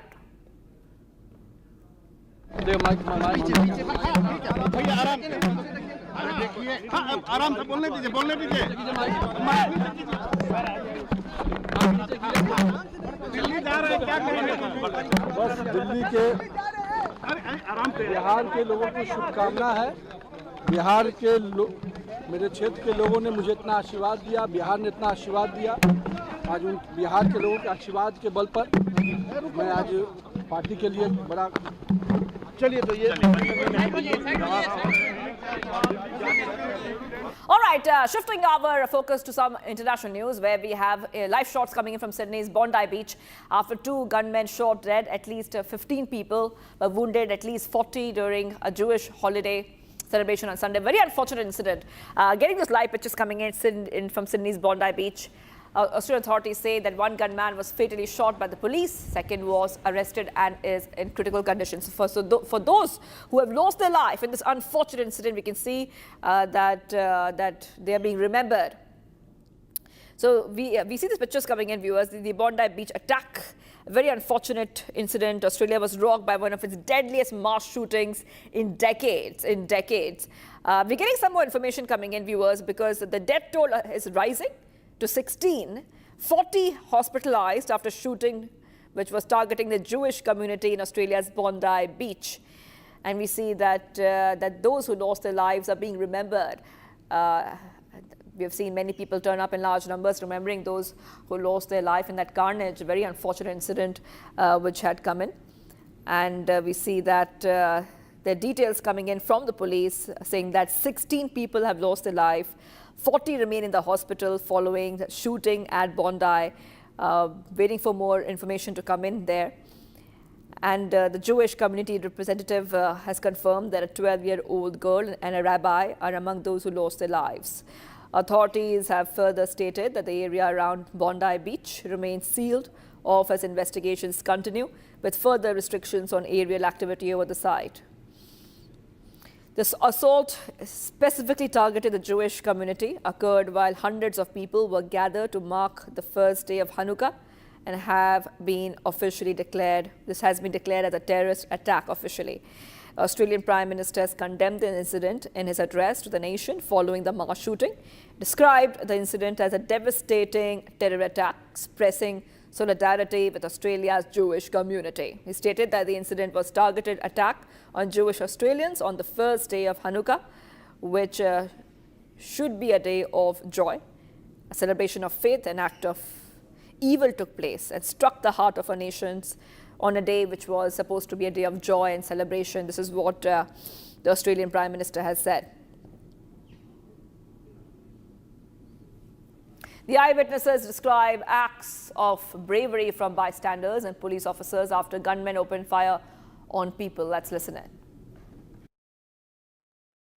There was two shooters, one on the bridge, one under the bridge, and just started to shoot for 20 minutes. They shoot, change magazine and just shoot.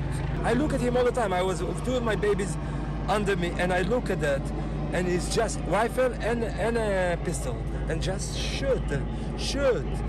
And the other one was under. They start to come close to the audience.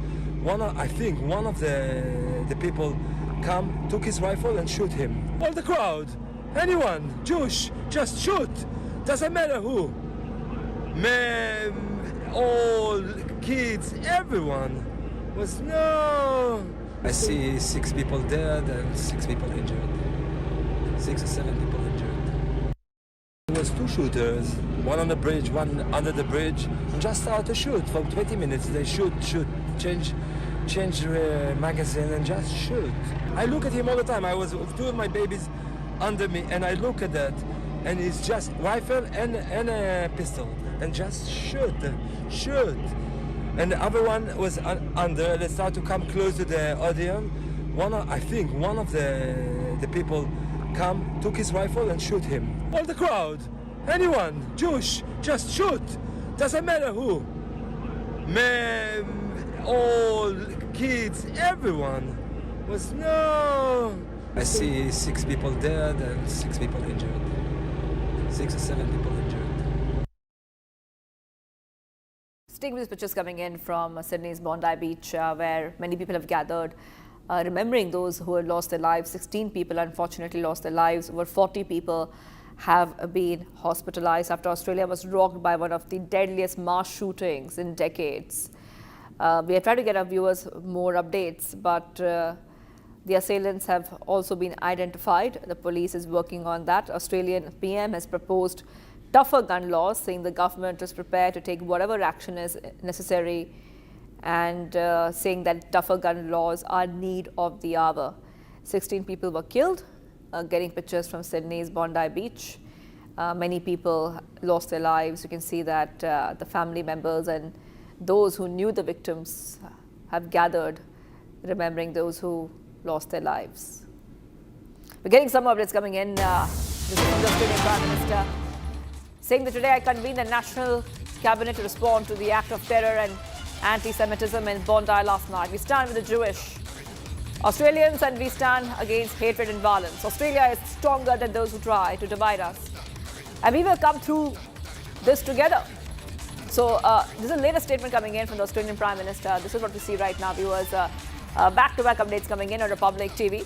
And also, like we told our viewers, that the Australian Prime Minister has proposed tougher gun laws post that incident. So the latest statement coming in from the Australian Prime Minister, saying the government is prepared to take whatever action is necessary for tougher gun laws and calling this attack an act of terror. So that's very important to highlight, that this incident, which took place in Sydney's Bondi Beach, is being called as an act of terror. So getting these updates coming in, viewers. Just taking you through the statement once more of what the Australian Prime Minister has said. He said that today convened National Cabinet to respond to an act of terror and anti-Semitism in Bondi last night. We stand with the Jewish Australians and we stand against hatred and violence. Australia is stronger than those who try to divide us, and we will come through this together.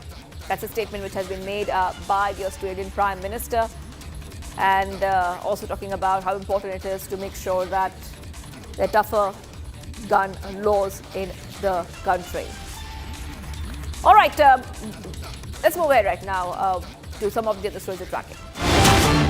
Flight disruptions have taken place in Delhi. A lot of dense fog since morning today. Well, a lot of poor visibility affecting many flights. IndiGo, Air India and SpiceJet, all of them have issued advisories urging the passengers to check their flight status before heading to the airport. The Delhi airport has initiated low visibility procedures and flight movements and are currently normal, but delays are expected. Some flights have been cancelled or delayed. All major carriers have cancelled or delayed the flights. Let's go to Shambhavi, is joining us. Shambhavi, today we see that Delhi NCR residents woke up with seeing dense fog in the national capital. Visibility is extremely poor. And in the midst of all this, the flight operations have been hit at Delhi airport. Many airlines have put out statements talking about delays or cancellations. But see, this all started with IndiGo releasing a statement regarding the flight disruptions due to the dense fog and the poor visibility in Delhi, and then it was followed by the Air India and SpiceJet again issuing their own advisories. And they're basically, all these airlines are basically asking the passengers to make sure that they check their flight status before leaving their homes, because there's a chance that the flights would be delayed given the bad weather conditions and the dense fog. And as of now, there's no such unexpected movements. Every function, the operations are normal as usual. But because of the dense fog and the low visibility issue, the flights are expected to be cancelled or delayed. Yes, and in the midst of all this, of course, at this whenever the flights get cancelled or delayed, the passengers would like to know what's the next step, whether they can be rebooked, whether the flights will be refunded. So at this time, are the passengers getting the appropriate help from the staff of these airlines, Shambhavi?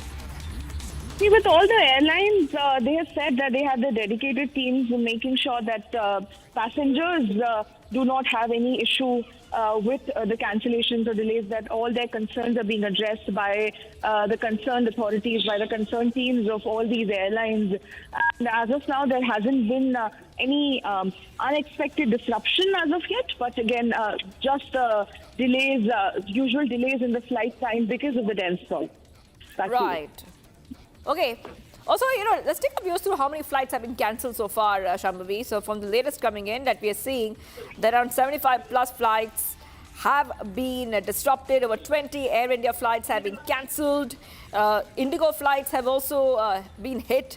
Indo operations have been hit. Airline has issued advisory on the disruption. So help our viewers understand, what exactly is happening in terms of the flight operations and when will they resume normally? Is there any statement on that yet? When we see the operations of whether it's Air India or whether it's IndiGo, both of these airlines have been facing some or the other snag since few months at least. Be it with Air India, since the unfortunate flight crash, the issue has been that each of their flights has been having some kind of technical snag or something else. And when just 10 up to 12 days ago, IndiGo had this entire IndiGo crisis where hundreds and hundreds of flights were cancelled and thousands of passengers were affected by it. So the things are not looking very good for at least both these airlines, be it Air India and IndiGo, who covers around 92% of the total market, the domestic market. But again, things will definitely improve as and when the weather conditions get a little better. All right, thank you for getting us all those details. I will be coming back to you for more. Taking a short break, viewers. Australia is reeling from a deadly terror attack at Sydney's Bondi Beach, where police say a father-son duo of Pakistani origin opened fire on the crowd.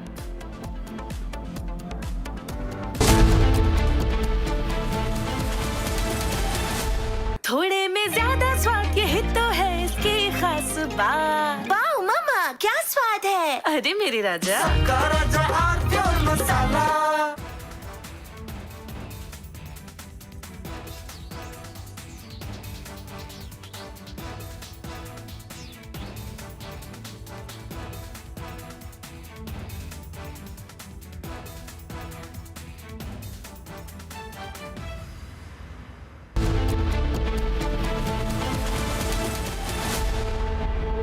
थोड़े में ज्यादा स्वाद ये ही तो है इसकी खास बात। वाओ मामा, क्या स्वाद है? अरे मेरे राजा, सबका राजा और प्योर मसाला।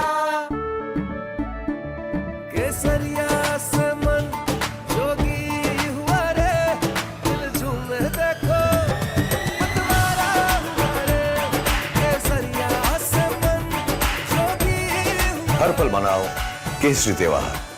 विमल, बोलो जुबान केसरी।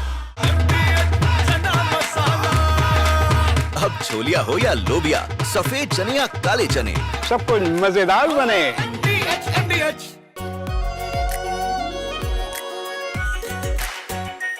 R pure shahi paneer masala, delicious, healthy every day. From Asia's largest news headquarters, setting the agenda for Bharat.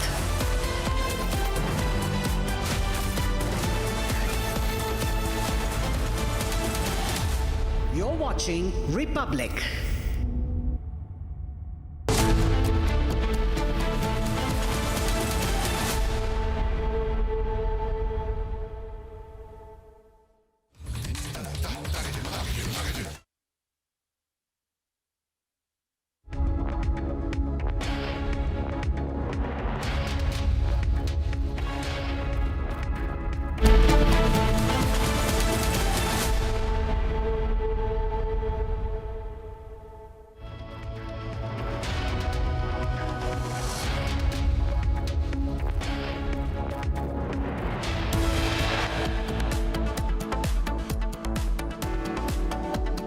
Congress party workers chant death to PM slogans at the official Congress rally held in the national capital.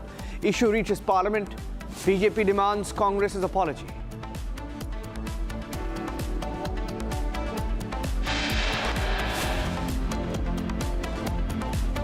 The Luthra brothers likely to be brought back to Delhi in a few days from now.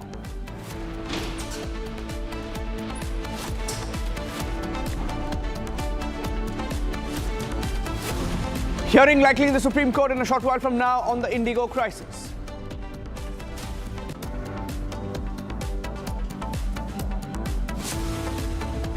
NIA charge sheet to be filed on the Pahalgam terror attack of April 2025.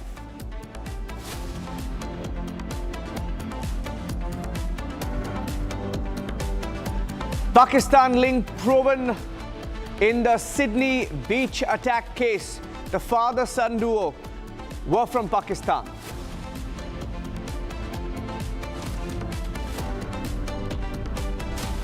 Delhi AQI levels hit almost 500.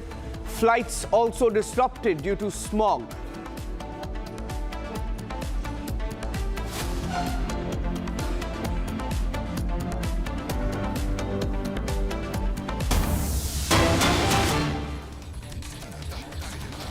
Getting in some breaking news right now of the Pakistan link that is emerging to the Australia terror attack at Sydney's Bondi Beach. In fact, the attack was carried out by the father-son duo, and as the investigators look further into the details, the police has gone on record in Australia to confirm that the father-son duo were from Pakistan.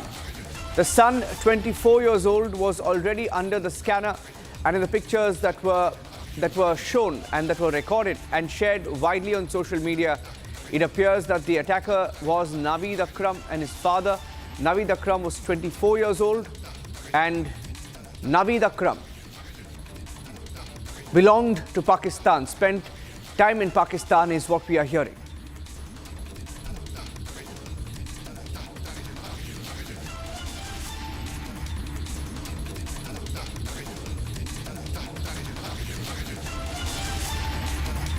And from the site of the attack, as the investigators pulled out some more details of Naveed Akram, it appears that the shooter himself was unemployed in Pakistan. He's the face of the Bondi terror attack in Australia. The terror attack was at a Jewish event on a beach.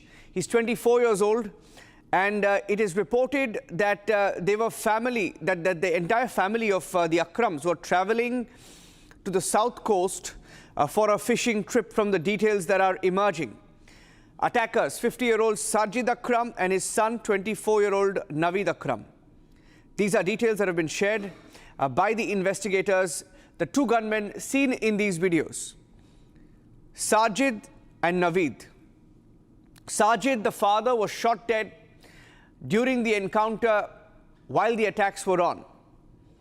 And the son, Naveed Akram, is injured. He's been taken into custody. And as we look at this story in more detail, we're getting in more details of the two attackers of the Australia terror attack. The Australian media also reporting that both the father and son had sworn allegiance to ISIS.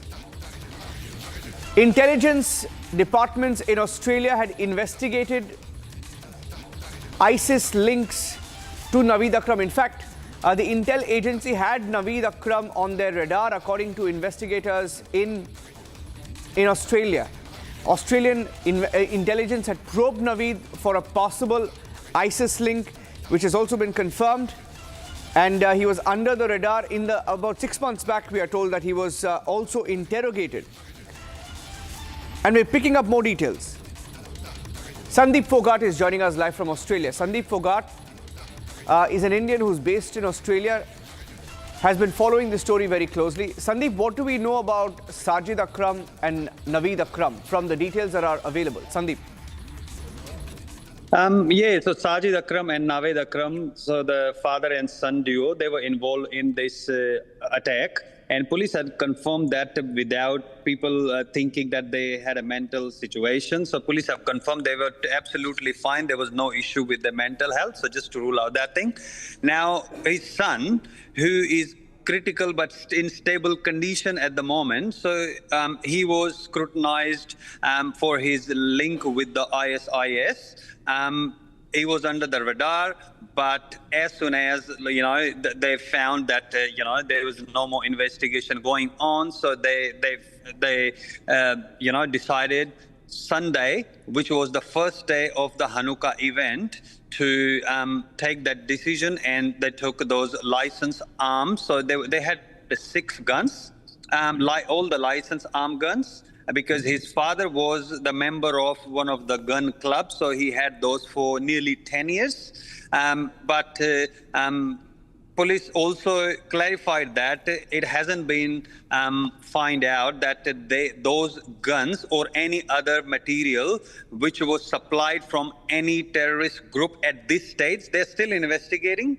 So at their Camp C home, so which is about half an hour away from the Bondi Beach, where all the terror attack happened. So they went there in a car, that car also is in custody, and they found some explosive which has been disarmed. I gave the headlines. Headlines are on the group.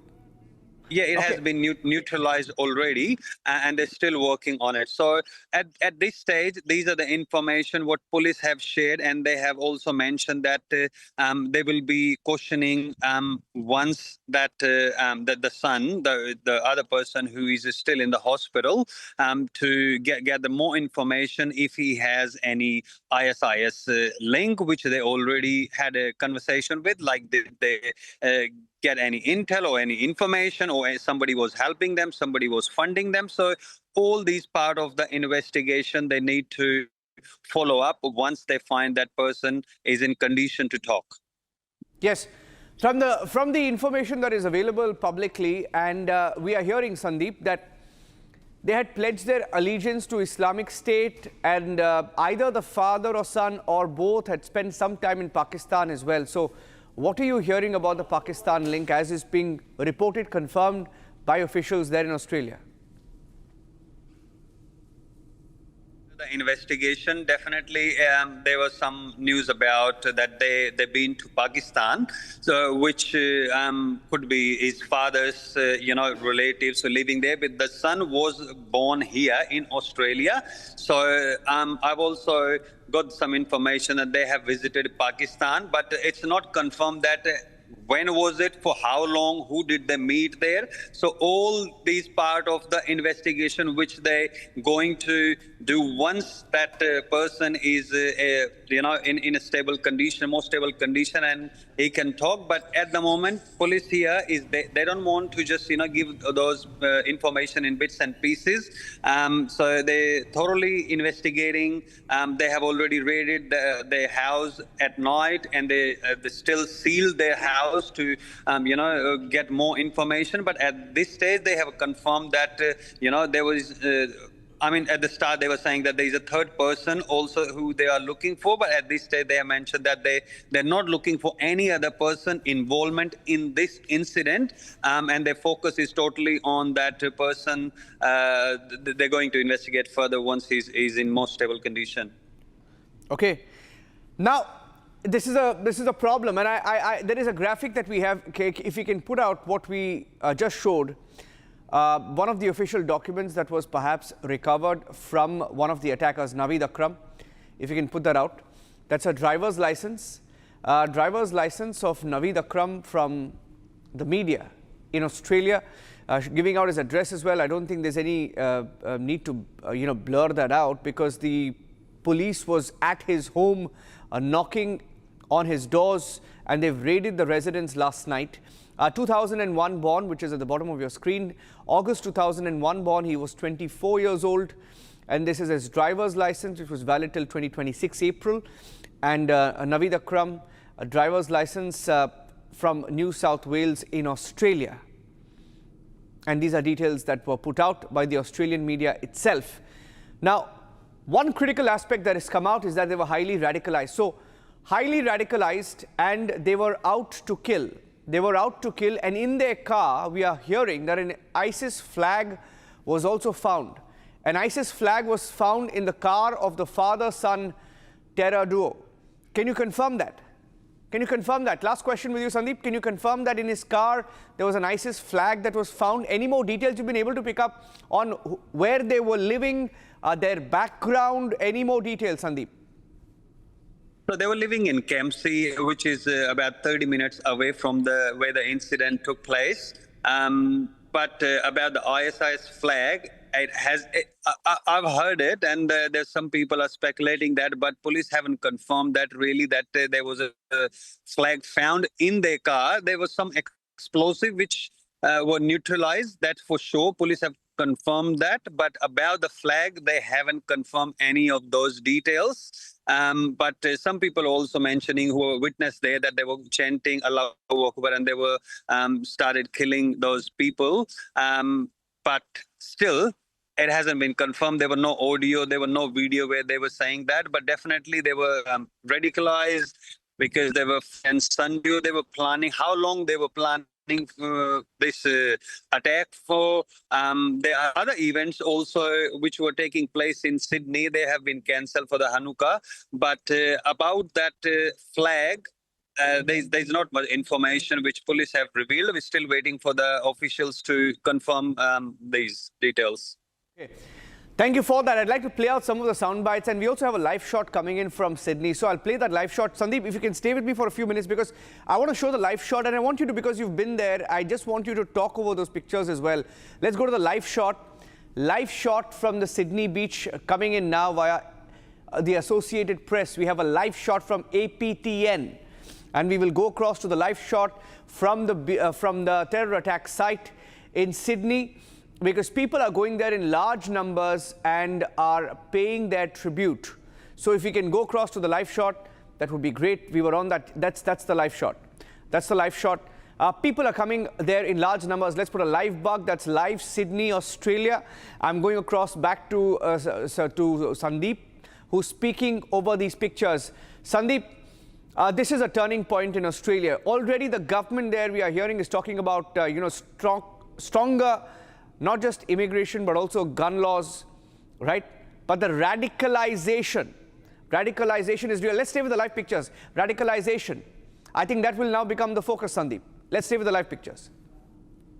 Yeah, definitely. There will be some stricter law which have been discussed, and also Prime Minister Anthony Albanese, he visited there, and then he strongly condemned what happened there. He also mentioned that there will be strict laws. It's not just those strict laws against the guns. There were also some other laws are being implemented where people do these kind of activities, not just the terror attacks, but also they're robbing the house, they're killing people, they get the bail very easily. So there's a lot of things which Australian government is working on, but stricter laws against the gun, handling the guns is definitely one of the priority at the moment. You can see that there are a lot of people who are gathering there. Bondi Beach is famous. It's one of the busiest beach in the world. There were thousands of people gather every day.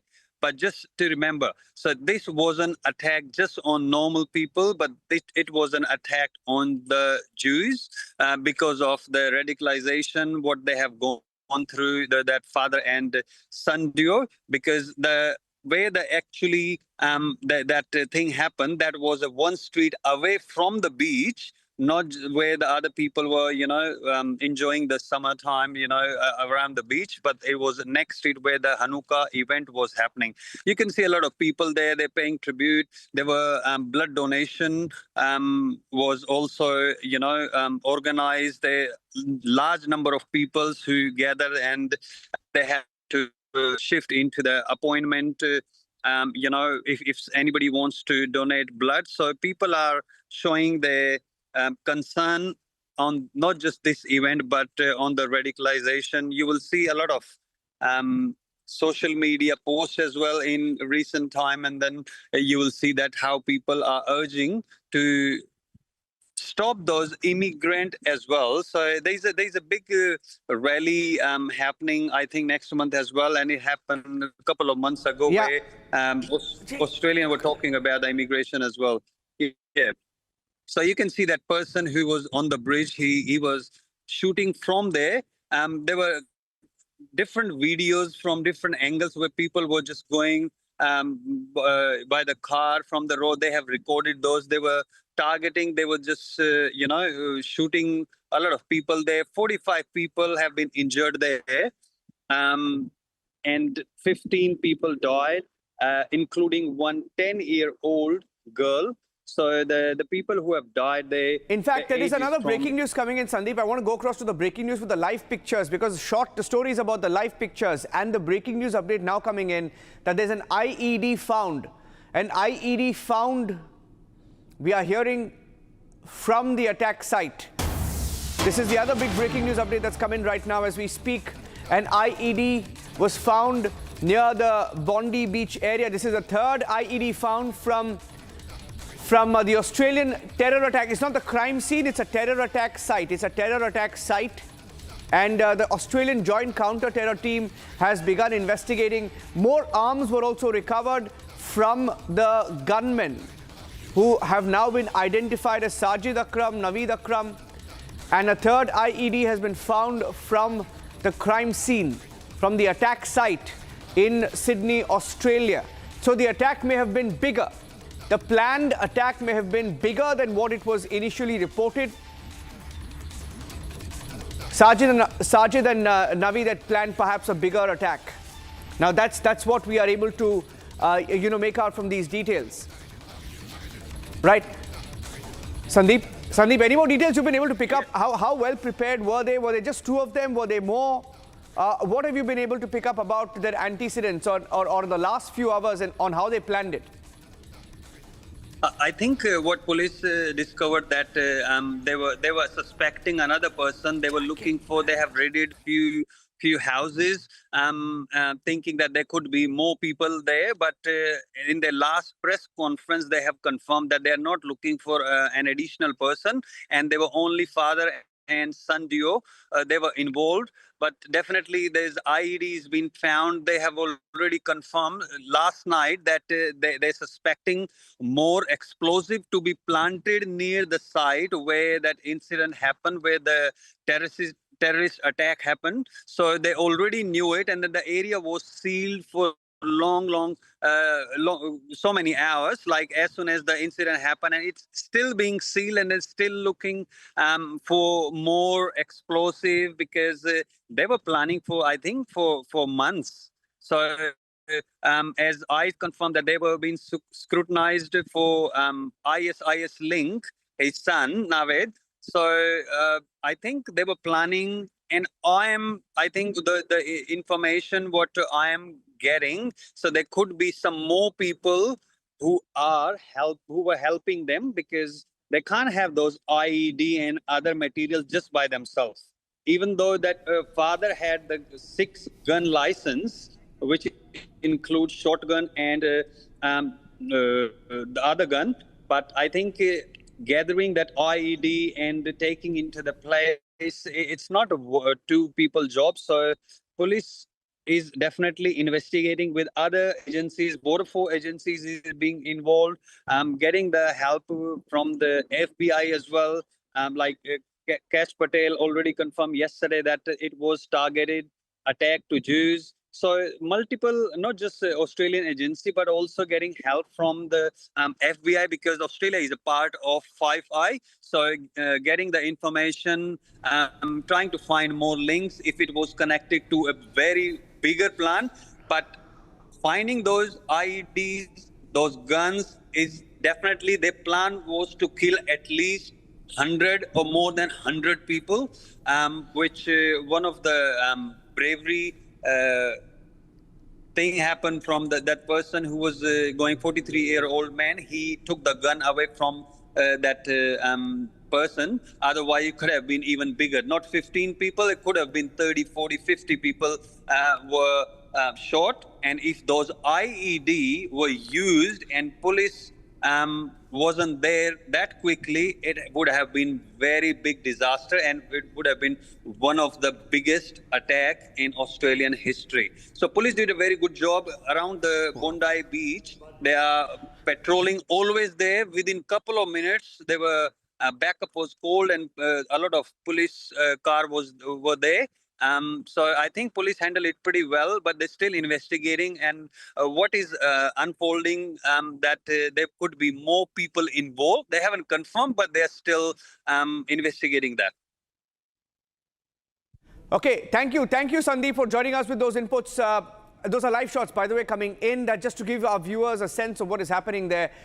It's a little after 5 p.m. there in Australia, and many people, you just saw a shot at the attack site. It's now turned into a tribute site where thousands of Australians are going there to just simply pay their tribute. Those pictures from last evening showing how intense the situation was as the father-son duo went on a firing spree, killing whoever they saw in their line of sight. They just kept opening fire. And 15 people, we are told the death toll has gone up to 15. Let's move on and get you some more breaking news update now.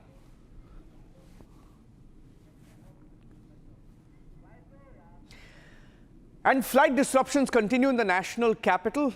This is after the IndiGo crisis. The fog in the national capital, rather over the national capital, has disrupted flight operations of several carriers, not just Air India, IndiGo, Akasa, SpiceJet. Most airlines are facing disruptions. We had some pictures from inside the airport. We'll play those pictures as well. And these are pictures of the situation this morning. IndiGo and Air India have put out details of the kind of disruptions that we are seeing. Poor visibility due to dense fog in Delhi this morning has impacted flight operations for all airlines. We are closely monitoring conditions and will resume operations as soon as it is safe to do so. Air India also put out details of the kind of flights that were cancelled. Over 20 flights of Air India alone that were cancelled. IndiGo also put out details of the disruption, saying that low visibility and fog over Delhi would impact flight schedules. We are keeping a close watch on the weather and doing our best to get you where you need to be safely and smoothly. We request you to stay updated on your flight status via our website or app. Be assured our teams are here to assist, etc. That's what IndiGo said. But I think over 75 flights have been disrupted in the last few hours. Shambhavi with the details.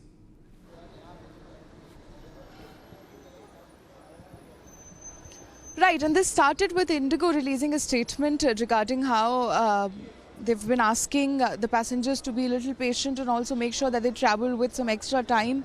And they also assured that they have a dedicated team which is taking care of each and everything regarding this entire thing. And then it was followed up by the Air India and SpiceJet releasing their own advisories, which is suggesting, and all of them, they suggest the same thing. They are asking the passengers that they travel with some extra time in hand, because again, there's no such unusual movement, but again there will be some cancellations, and there are some cancellations. Around 75 flights stands cancelled due to the dense fog and the poor weather conditions, which is causing almost 0% visibility, which is again in turn resulting in the flights getting delayed. Back to you. Speaking in Parliament, we'll quickly cut across live as he speaks on the disruption. Cutting across live for an update from the minister. Expand करने की बहुत ज़रूरत है. उड़ान document में ये list किया गया है कि मेहसाना हम डेवलप करेंगे, बट इसका एक और प्रोसेस है कि हम एयरलाइंस को भी बिड करने के लिए देते हैं ये रूट के लिए. अगर मेहसाना मुंबई की अगर डिमांड हो, या मेहसाना अहमदाबाद, या मेहसाना दिल्ली, तो कोई भी अगर एयरलाइंस बोलता है कि हम लोग यहाँ से वहाँ तक हम शुरू करने के लिए तैयार हैं, तो हमें भी एक इनिशिएटिव मिल जाता है कि एयरलाइंस ऑलरेडी रेडी है, तो हम उस हवाई पट्टे को भी डेवलप करें. तो एक एयरलाइंस को रेडी होना चाहिए, दूसरा राज्य सरकार को ज़मीन भी देना चाहिए कि उस हवाई पट्टे को हम हवाई अड्डा बनाने के लिए ज़मीन दें. Thank you sir. Third supplementary श्रीमान कार्तिकेय शर्मा जी. चेयरमैन सर, मैं माननीय मंत्री जी से पूछना चाहता हूं. Minister, a brief statement from the minister inside the parliament on the status of the flight operations. We have some more breaking news update coming in on the channel. Let's move on and get you some more news.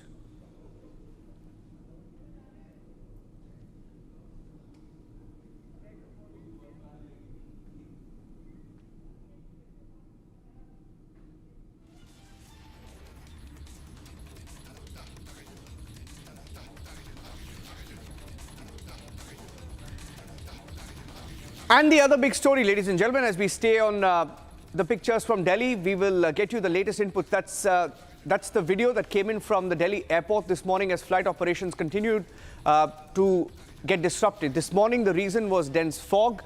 Most carriers have been impacted as a result of the fog situation in Delhi NCR. At least 75 flights affected. Air India alone confirming that 20 of their flights were cancelled. Most of the flights have either been delayed or diverted.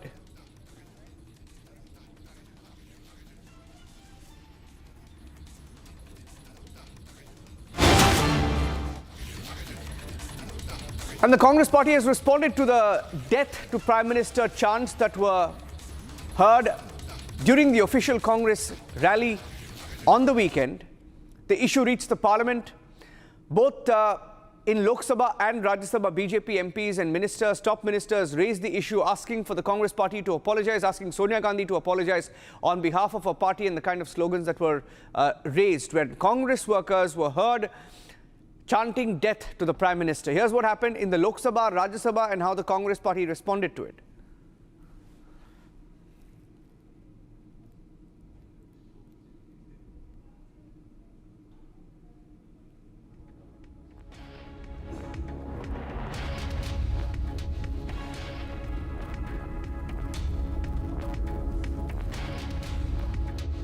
हम लोग सब इस सदन का सदस्य है, अलग अलग पार्टी से. हम लोग एक दूसरे का विरोधी है, हम दुश्मन नहीं है. आप बात को सुनो, गंभीरता से सुनो बात को. हम लोग एक दूसरे के दुश्मन नहीं है, हम एक दूसरे के विरोधी हैं. 2014 में बीजेपी का एक एमपी ने एक गलत शब्द प्रयोग किया था विरोधियों के ऊपर। प्रधानमंत्री मोदी जी ने तुरंत अपना एमपी को माफी मांगने के लिए कहा और उन्होंने माफी मांगी, क्योंकि हम इस सदन में लोगों के द्वारा चुने हुए प्रतिनिधि के हिसाब से काम करते हैं। कल कांग्रेस के रैली में प्रधानमंत्री मोदी जी का कब्र खोदने के लिए बात कहा गया है। ये इस देश के लिए बहुत दुखद समय है कि कांग्रेस पार्टी ऐसा शब्दों का इस्तेमाल करते हैं और सारे कांग्रेस पार्टी पूरे का पूरे नेतृत्व उस रैली में मौजूद थे और प्रधानमंत्री मोदी जी का कब्र खोदने के लिए इन्होंने नारा लगाया। इस देश के लिए इससे शर्मनाक, इससे ज्यादा दुर्भाग्यपूर्ण कोई चीज नहीं हो सकता है कि देश के प्रधानमंत्री 140 करोड़ के नेता, विश्व में सबसे प्रसिद्ध, सबसे मजबूत नेता आदरणीय प्रधानमंत्री मोदी जी का कब्र खोदने के लिए कांग्रेस के रैली में बात कहा गया है। मैं चाहता हूं कांग्रेस के नेतृत्व माफी मांगना चाहिए, इस सदन के माध्यम से देश से माफी मांगना चाहिए। राज्यसभा में भी, लोकसभा में भी कांग्रेस के अध्यक्ष कांग्रेस के And here is the video. In fact, we'll move on from this story and get you the rest of the political reaction. The Congress has also responded.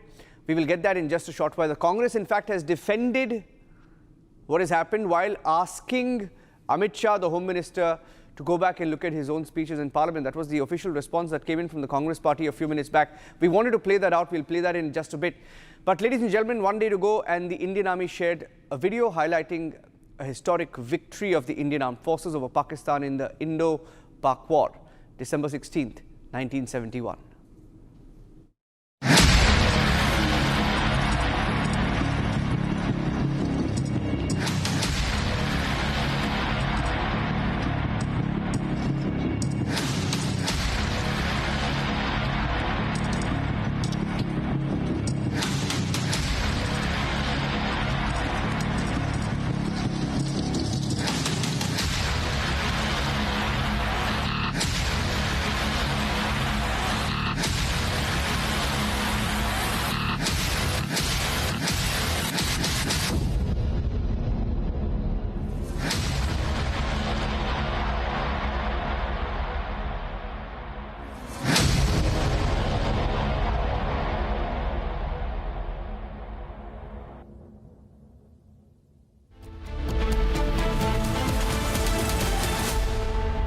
थोड़े में ज्यादा स्वाद, यही तो है इसकी खास बात। वाओ मामा, क्या स्वाद है। अरे मेरे राजा,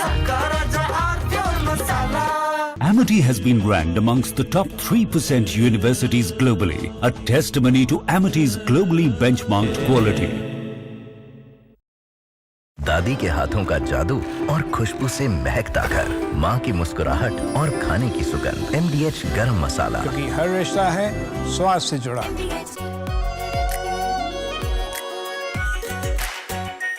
R pure shahi paneer masala, delicious, healthy everyday.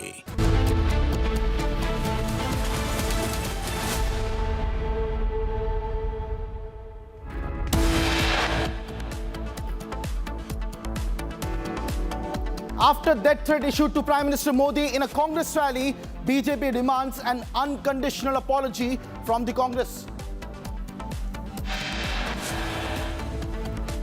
Saurabh Luthra and Gaurav Luthra legal teams land in Thailand. Luthras to be deported to India soon.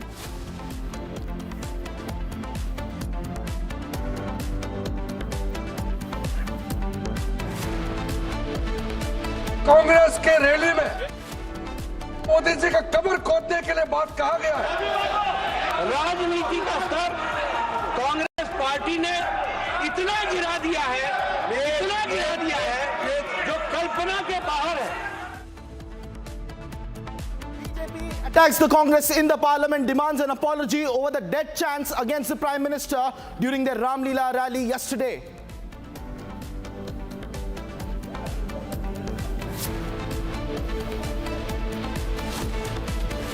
BJP says Sonia Gandhi must apologize unconditionally on behalf of the Congress.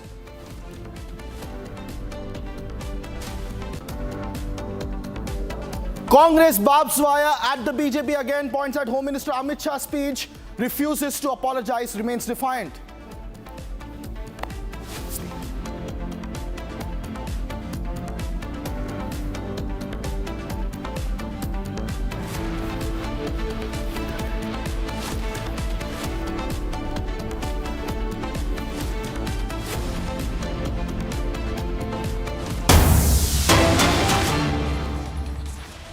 And ladies and gentlemen, we are getting a fresh breaking news update coming in as we speak. Congress is now defending the death threat chants raised against the Prime Minister during their rally. The BJP has accused the Congress party and its workers of issuing death threats to the Prime Minister during their rally at Ramlila Maidan yesterday and today. Now, the BJP has been demanding an unconditional apology. In the interim, there has been a face-off in the parliament with Union Minister Kiran Rijiju taking on the Grand Old Party for their discourse and the language used against the Prime Minister. But the Congress now remains defiant with its MP Manikam Tagore defending the chants against the Prime Minister.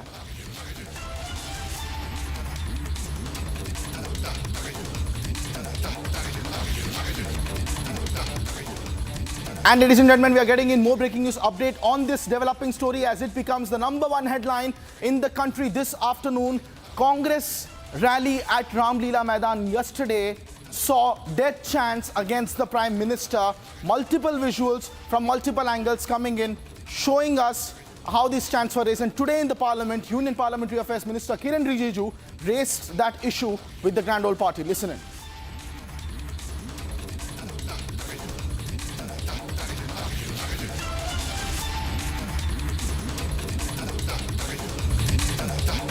जो language use कर नाम बताइए ना, बिना नाम जनाब का आज ये पूछना सही है क्या? किसका माफी मांगना चाहिए? अमित शाह का माफी मांगना चाहिए, हमें माफी मांगना चाहिए?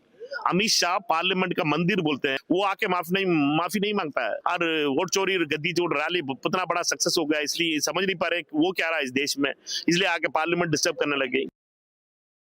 कौन अब्यूसिव लैंग्वेज यूज कर नाम बताइए ना, बिना नाम जनाब का आज ये पूछना सही है क्या? किसका माफी मांगना चाहिए? अमित शाह का माफी मांगना चाहिए, हमें माफी मांगना चाहिए? अमित शाह पार्लियामेंट का मंदिर बोलते हैं, वो आके माफी नहीं मांगता है। और वोट चोरी गद्दी चोर रैली इतना बड़ा सक्सेस हो गया, इसलिए समझ नहीं पा रहे वो क्या रहा है इस देश में, इसलिए आके पार्लियामेंट डिस्टर्ब करने लगे। This is totally a baseless drama they are created today. I think it is because of the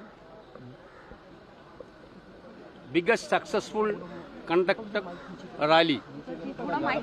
Delhi never seen this type of enthusiasm, this type of participation for a Congress rally within these 10-15 years.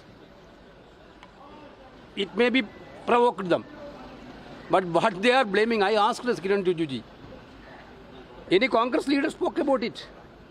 They are telling some people in the rally, they are telling all these things. These are baseless. We don't know. Lakhs of people are participating in the rally.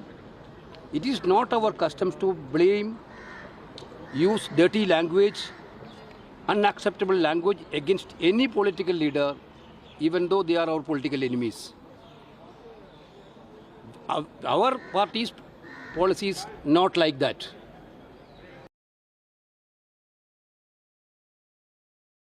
This is totally a baseless drama they are created today. I think it is because of the biggest successful conducted rally. Delhi never seen this type of enthusiasm, this type of participation for a Congress rally within these 10-15 years. It may be provoked them, but what they are blaming, I asked Kiran Rijiju, any Congress leader spoke about it. They are telling some people in the rally, they are telling all these things. These are baseless. We don't know. Lakhs of people are participating in the rally. It is not our customs to blame, use dirty language, unacceptable language against any political leader, even though they are our political enemies. Our party's policy is not like that. So there you heard the Congress leaders defending their party and their stand, saying that nothing of that sort happened and in fact remaining defiant. But in videos that have surfaced on social media, you can clearly see Congress workers were heard chanting death threats against the Prime Minister. Let me take you back to those visuals and sequences that came in yesterday when those chants were captured on camera. Modi तेरी कमर खुदेगी, आज नहीं तो कल खुदेगी। मोदी तेरी कमर खुदेगी, आज नहीं तो कल खुदेगी। वोट चोर, वोट चोर, गद्दी चोर, वोट चोर, गद्दी चोर, वोट चोर, गद्दी चोर, वोट चोर, गद्दी चोर, वोट चोर, वोट चोर, गद्दी चोर। मोदी तेरी कमर खुदेगी, आज नहीं तो कल खुदेगी। मोदी तेरी कमर खुदेगी, आज नहीं तो कल खुदेगी। वोट चोर, वोट चोर, गद्दी चोर, वोट चोर, गद्दी चोर, वोट चोर, गद्दी चोर, वोट चोर, गद्दी चोर, वोट चोर, वोट चोर, गद्दी चोर। मोदी तेरी कमर खुदेगी, आज नहीं तो कल खुदेगी। मोदी तेरी कमर खुदेगी, आज नहीं तो कल खुदेगी। वोट चोर, वोट चोर, गद्दी चोर, वोट चोर, गद्दी चोर, वोट चोर, गद्दी चोर, वोट चोर, गद्दी चोर, वोट चोर, वोट चोर, गद्दी चोर। मोदी तेरी कमर खुदेगी, आज नहीं तो कल खुदेगी। मोदी तेरी कमर खुदेगी, आज नहीं तो कल खुदेगी। वोट चोर, वोट चोर, गद्दी चोर, वोट चोर, गद्दी चोर, वोट चोर, गद्दी चोर, वोट चोर, गद्दी चोर, वोट चोर। So you heard it yourself, ladies and gentlemen. The chant is as clear as it gets, captured on camera of Congress workers. And now this entire issue has reached the Parliament in a complete face-off situation where Union Parliamentary Affairs Minister Kiran Rijiju took hold the Grand Old Party for their discourse and challenged them over these death threat chants raised against the Prime Minister. Listen in. हम लोग सब इस सदन का सदस्य है, अलग अलग पार्टी से। हम लोग एक दूसरे का विरोधी है, हम दुश्मन नहीं है। आप बात को सुनो, गंभीरता से सुनो बात को। हम लोग एक दूसरे के दुश्मन नहीं है, हम एक दूसरे के विरोधी हैं। 2014 में बीजेपी का एक एमपी ने एक गलत शब्द प्रयोग किया था विरोधियों के ऊपर। प्रधानमंत्री मोदी जी ने तुरंत अपना एमपी को माफी मांगने के लिए कहा और उन्होंने माफी मांगी, क्योंकि हम इस सदन में लोगों के द्वारा चुने हुए प्रतिनिधि के हिसाब से काम करते हैं। कल कांग्रेस के रैली में प्रधानमंत्री मोदी जी का कब्र खोदने के लिए बात कहा गया है। ये इस देश के लिए बहुत दुखद समय है कि कांग्रेस पार्टी ऐसा शब्दों का इस्तेमाल करते हैं और सारे कांग्रेस पार्टी पूरे का पूरे नेतृत्व उस रैली में मौजूद थे और प्रधानमंत्री मोदी जी का कब्र खोदने के लिए इन्होंने नारा लगाया। इस देश के लिए इससे शर्मनाक, इससे ज्यादा दुर्भाग्यपूर्ण कोई चीज नहीं हो सकता है कि देश के प्रधानमंत्री 140 करोड़ के नेता, विश्व में सबसे प्रसिद्ध, सबसे मजबूत नेता आदरणीय प्रधानमंत्री मोदी जी का कब्र खोदने के लिए कांग्रेस के रैली में बात कहा गया है। मैं चाहता हूं कांग्रेस के नेतृत्व माफी मांगना चाहिए, इस सदन के माध्यम से देश से माफी मांगना चाहिए। राज्यसभा में भी, लोकसभा में भी कांग्रेस के अध्यक्ष स्थगित की जाती है। सर, बहुत ही दुख के साथ और उद्वेलित मन से मैं एक विषय को सदन के सामने लाना चाहता हूं कि कल जो कांग्रेस पार्टी की रैली हुई उसमें नारे लगे, मोदी तेरी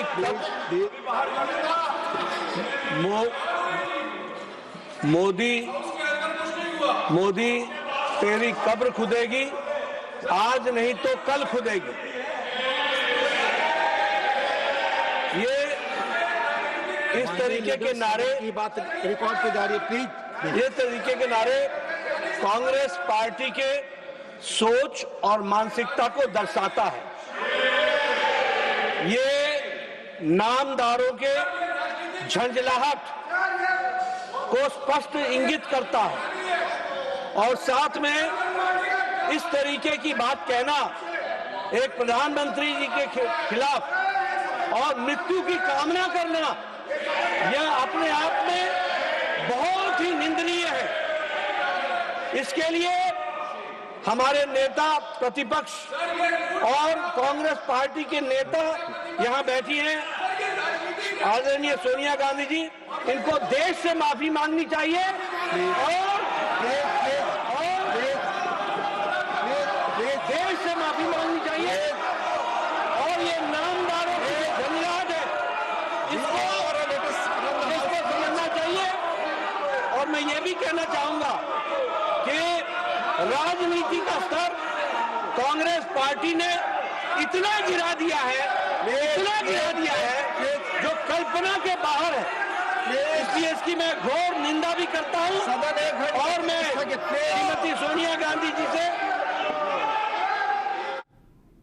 Well, that is what happened in the parliament today, ladies and gentlemen. At the same time, during the Supreme Court hearing, the IndiGo matter came up. In fact, a petitioner approached the Supreme Court with a public interest litigation. However, he was told to approach the Delhi High Court, as the Delhi High Court is already listening to a PIL filed in the entire matter. And the Supreme Court said that the petitioner is welcome to come back to the Supreme Court if their demands and redressal is not met by the Delhi High Court proceeding that is going on there, observing that the issue is already seized off by the Delhi High Court. And a bench led by Chief Justice of India Surya Kant requested the petitioner that the High Court will allow the PIL petitioner to join the proceedings related to the IndiGo crisis pending before it. All the issues raised by the petitioner are pending consideration before the Delhi High Court, said the Supreme Court. They also said that the petitioner has expressed that he will join the proceedings before the High Court, and we request the Delhi High Court to allow the petitioner to join. So now the entire crisis once again reaches the Supreme Court of India, and the Supreme Court has asked the petitioner to take the PIL and join, in fact, the PIL that was ongoing already in the Delhi High Court. My colleague Shambhavi joins us live on the broadcast with more details on the story. Shambhavi, the IndiGo crisis continues, and now more petitions are reaching the Supreme Court, but the Honorable Supreme Court has asked this latest petitioner to go to the High Court, where already a PIL has been filed and the High Court has been hearing the matter. What's the latest? Well, what was expected, Shrita, that has happened, because then again, on the same matter, on this entire matter of IndiGo crisis, two petitions were filed at the same time. One was filed in the Supreme Court and one was filed in the Delhi High Court. The Supreme Court said that refused to list the matter for urgent hearing and said that they will come back to it, given that the government is already taking care of the matter at hand. But when the other petition was filed in the Delhi High Court listed it for just 2 days later, and also slammed the central government as well as DGCA for lack of action, and also for letting things get out of hand to a point that something so on such a huge scale happened. And now, when the matter was listed in the Supreme Court has asked the petitioner to go and join the petition, the list of petitions in which is already being heard by the Delhi High Court, and has said that even the High Courts are constitutional courts, and they're sure that you will get a remedy there. If you do not get relief, you are more than welcome to come and file a petition before us. Back to you. Thank you very much, Shambhavi, for bringing us those details, ladies and gentlemen. That's the latest coming in on the IndiGo saga,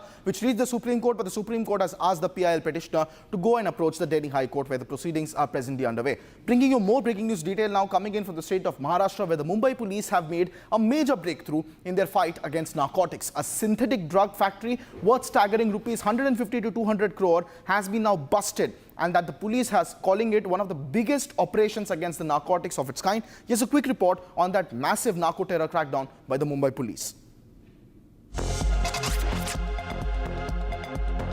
In a big win, the Mira Road police have made a breakthrough in their fight against narcotics. A synthetic drugs factory worth a staggering 150 to 200 crore rupees has been busted, and the police are hailing it as one of the biggest operations of its kind. The Mira Road police conducted the raid, uncovering the massive synthetic drugs factory. This operation is being touted as a significant blow to the narcotics trade in the region. This is not an isolated incident. as just 2 days ago, the Mumbai police busted a similar drug factory in Satara, seizing drugs worth 115 crore rupees. The Maharashtra police are leaving no stone unturned in their efforts to curb the narcotics trade in the state. With these latest busts, it's clear that they are making significant progress. Just 24 hours ago, the Mumbai crime branch busted an illegal drug manufacturing unit, seizing 7.5 kilograms of drugs. Well, that's the latest coming in from the Mumbai narco terror bust, ladies and gentlemen, but a lot more is making news across the country. Let me bring you all those details in the next 1 minute. This is Bharat in 2.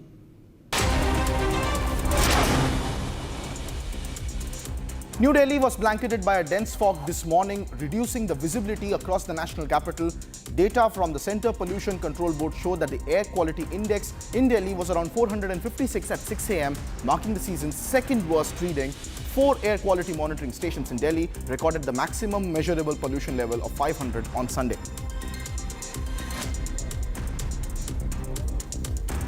In view of the dense fog conditions, the Delhi airport authorities and several major airlines including IndiGo and Air India issued advisories to passengers. In an ex-post, the Delhi airport stated that due to the dense fog, flight operations may experience disruptions. The airport authorities are closely working with all stakeholders to minimize inconvenience to the passengers. For the latest flight updates, passengers were advised to contact their respective airlines. We sincerely regret any inconvenience caused, said the Delhi airport authorities.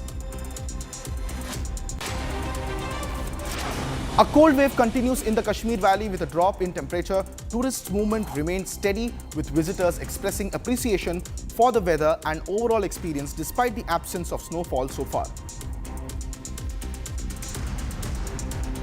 Uttar Pradesh's Chief Minister Yogi Adityanath paid his tribute to Sardar Vallabhbhai Patel on his death anniversary. Yogi Adityanath said today the entire nation is remembering the Iron Man Sardar Vallabhbhai Patel and expressed his gratitude for services to the nation. He was born in an ordinary farmer's family, said Yogi, and acquired higher education, and the purpose behind which was not to take a job but to dedicate his life and benefits of his talents to Mother India by understanding the country and the world. He led the freedom movement and endured tortures of jail many times, and he strongly opposed the partition of India as well, said Yogi Adityanath at the event.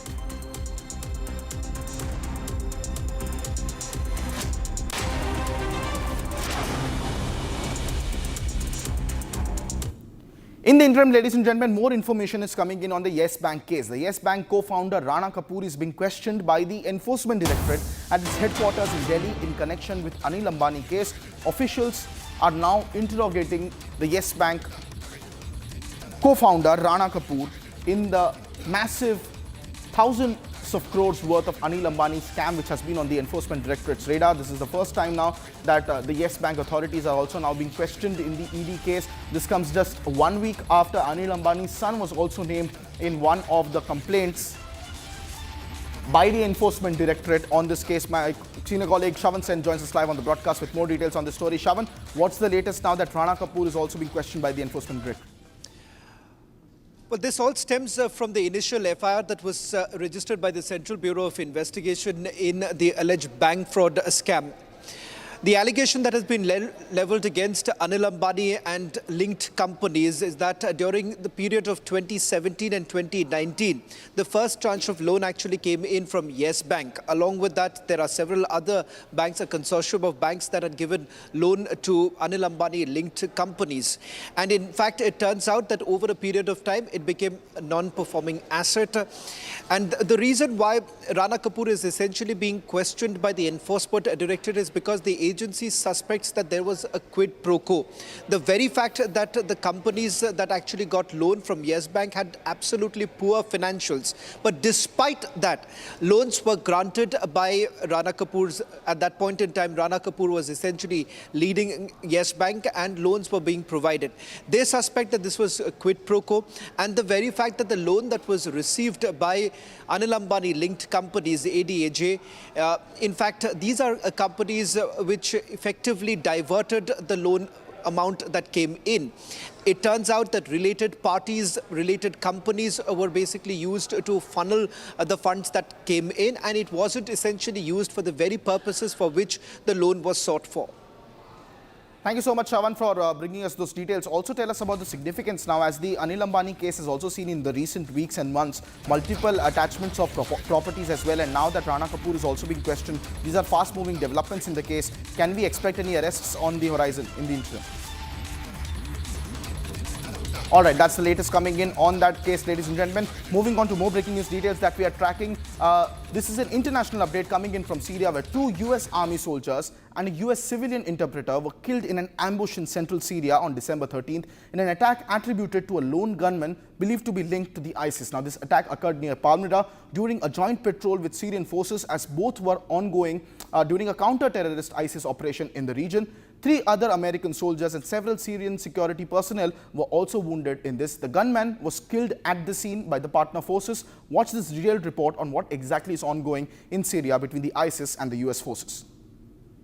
Thank you very much. Always a pleasure to be with you on Republic. Now, we all know that America was responsible for the downfall of Bashar al-Assad, the previous president legitimately elected. He overstayed his welcome, there's no doubt about that. But he was legitimate, he was legal. And then this joker who led the movement against the Syrian regime, and he was himself an Al-Qaeda and an IS member.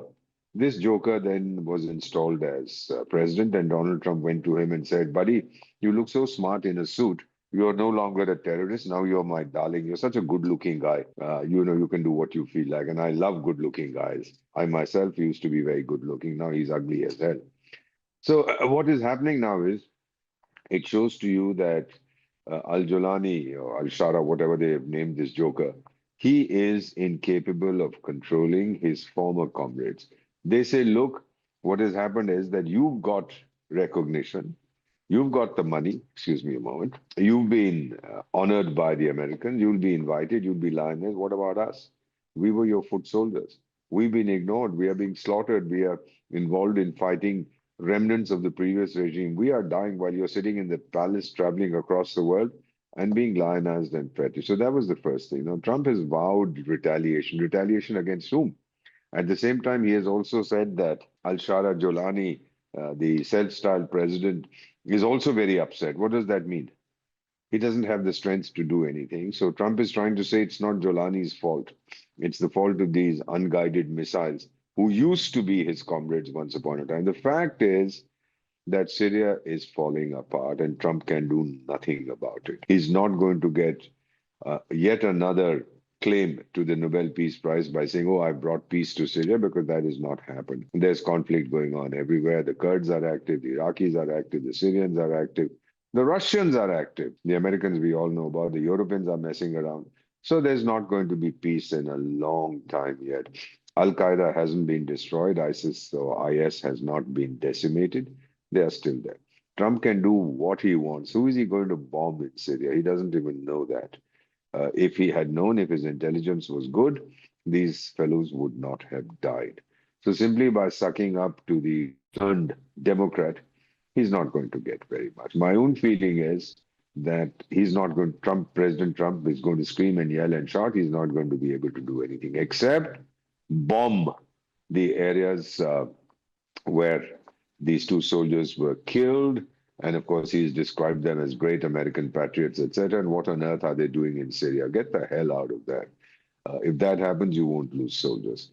So the bottom line is that he's going to bomb a few so-called strongholds. The docile American media will say, oh, our intelligence identified the chaps who were responsible, although the attacker was shot and killed, a lone attacker, but we figured out who his friends and buddies are, and we've eliminated them all. Arrant nonsense. If their intelligence was so good, they could have prevented the massacre that took place. So if you are putting your troops in other lands, be prepared that they will get killed. I mean, so many of them got killed in Vietnam, they've got killed in Afghanistan, they've got killed in Yemen, they've got killed all over the place. That is par for the course. If you're sending your troops there, they're going to die.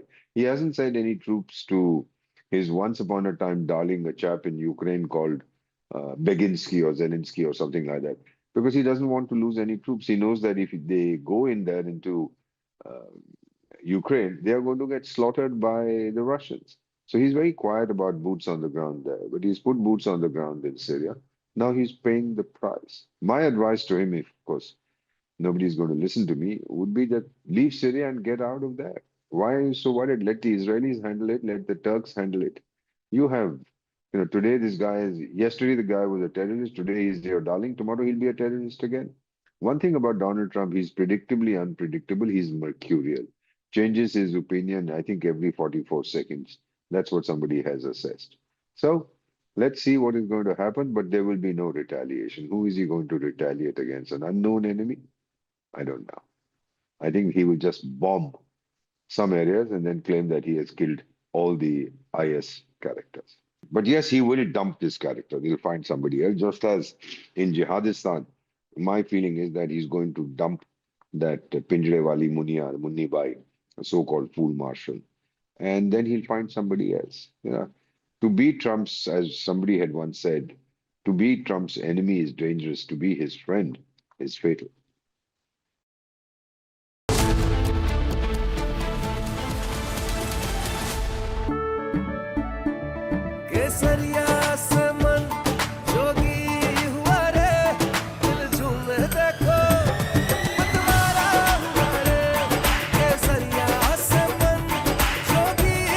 हर पल मनाओ केसरी त्योहार। विमल, बोलो जुबान Kesari. MDH की हल्दी मिर्ची धनिया करे कमाल, ये रंग दे, ये खुशबू दे, ये तीखा, ये कम पड़े, क्या निराला MDH masala.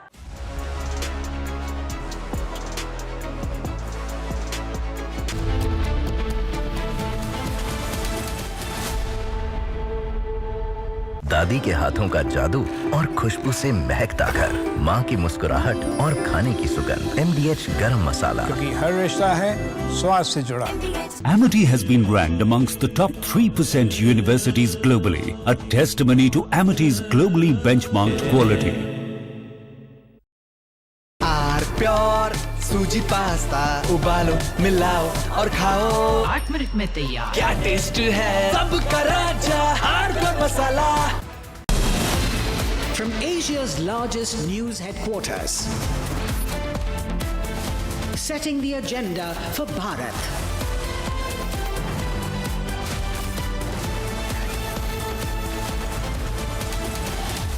You're watching Republic.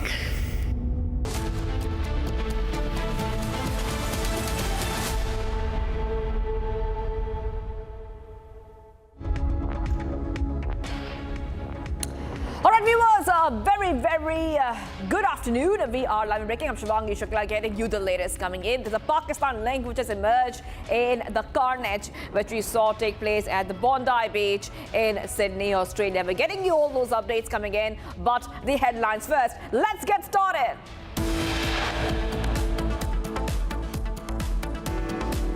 Pakistan link emerges to the Sydney Bondi Beach attack. Pakistan-based Naveed Akram caught alive. Australian investigators probe the ISIS link to father-son terrorist duo who were allegedly radicalized before the attack.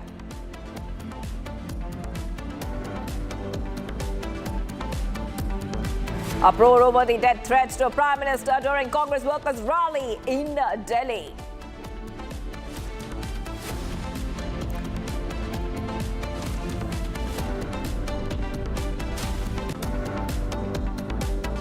शर्मनाक, इससे ज्यादा दुर्भाग्यपूर्ण कोई चीज नहीं हो सकता है। कांग्रेस नेतृत्व माफी मांगना चाहिए।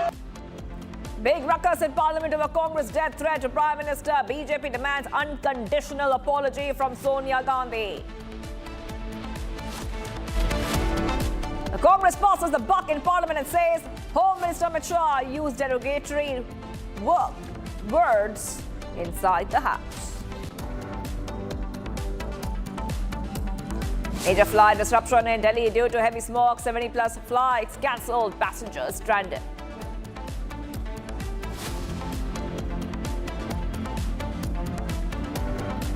Getting you some big updates coming in, viewers. According to a highly placed source, a Goa police team is right now scheduled to fly to Delhi this evening itself and stay overnight, as the Luthra brothers expected to be deported from Thailand, arriving in the national capital tomorrow evening. So tomorrow evening is when we're expecting the Luthra brothers to be arriving.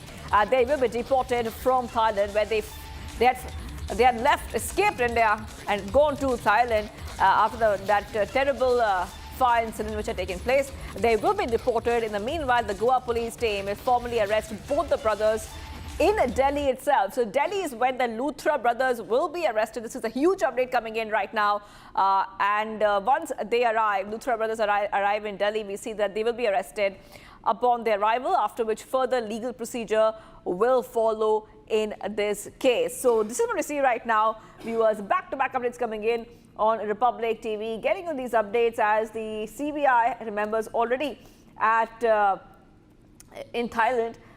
We see that at the same time the legal team of Luthra brothers are also in Thailand to facilitate the process, the deportation process, which will be taking place. So we'll try to go across to our reporters in a short while from now to help our viewers understand what is next. But the Goa police will be in Delhi, and just when the Luthra brothers, the moment that they land here, and this is expected around tomorrow evening when this will happen, they will be arrested, viewers. They had fled from Goa after the nightclub fire, and they had gone to Thailand. Now they will be arrested the moment that they touch down in the national capital. Surali is joining us. Surali, this was a very, very unfortunate fire incident which had taken place.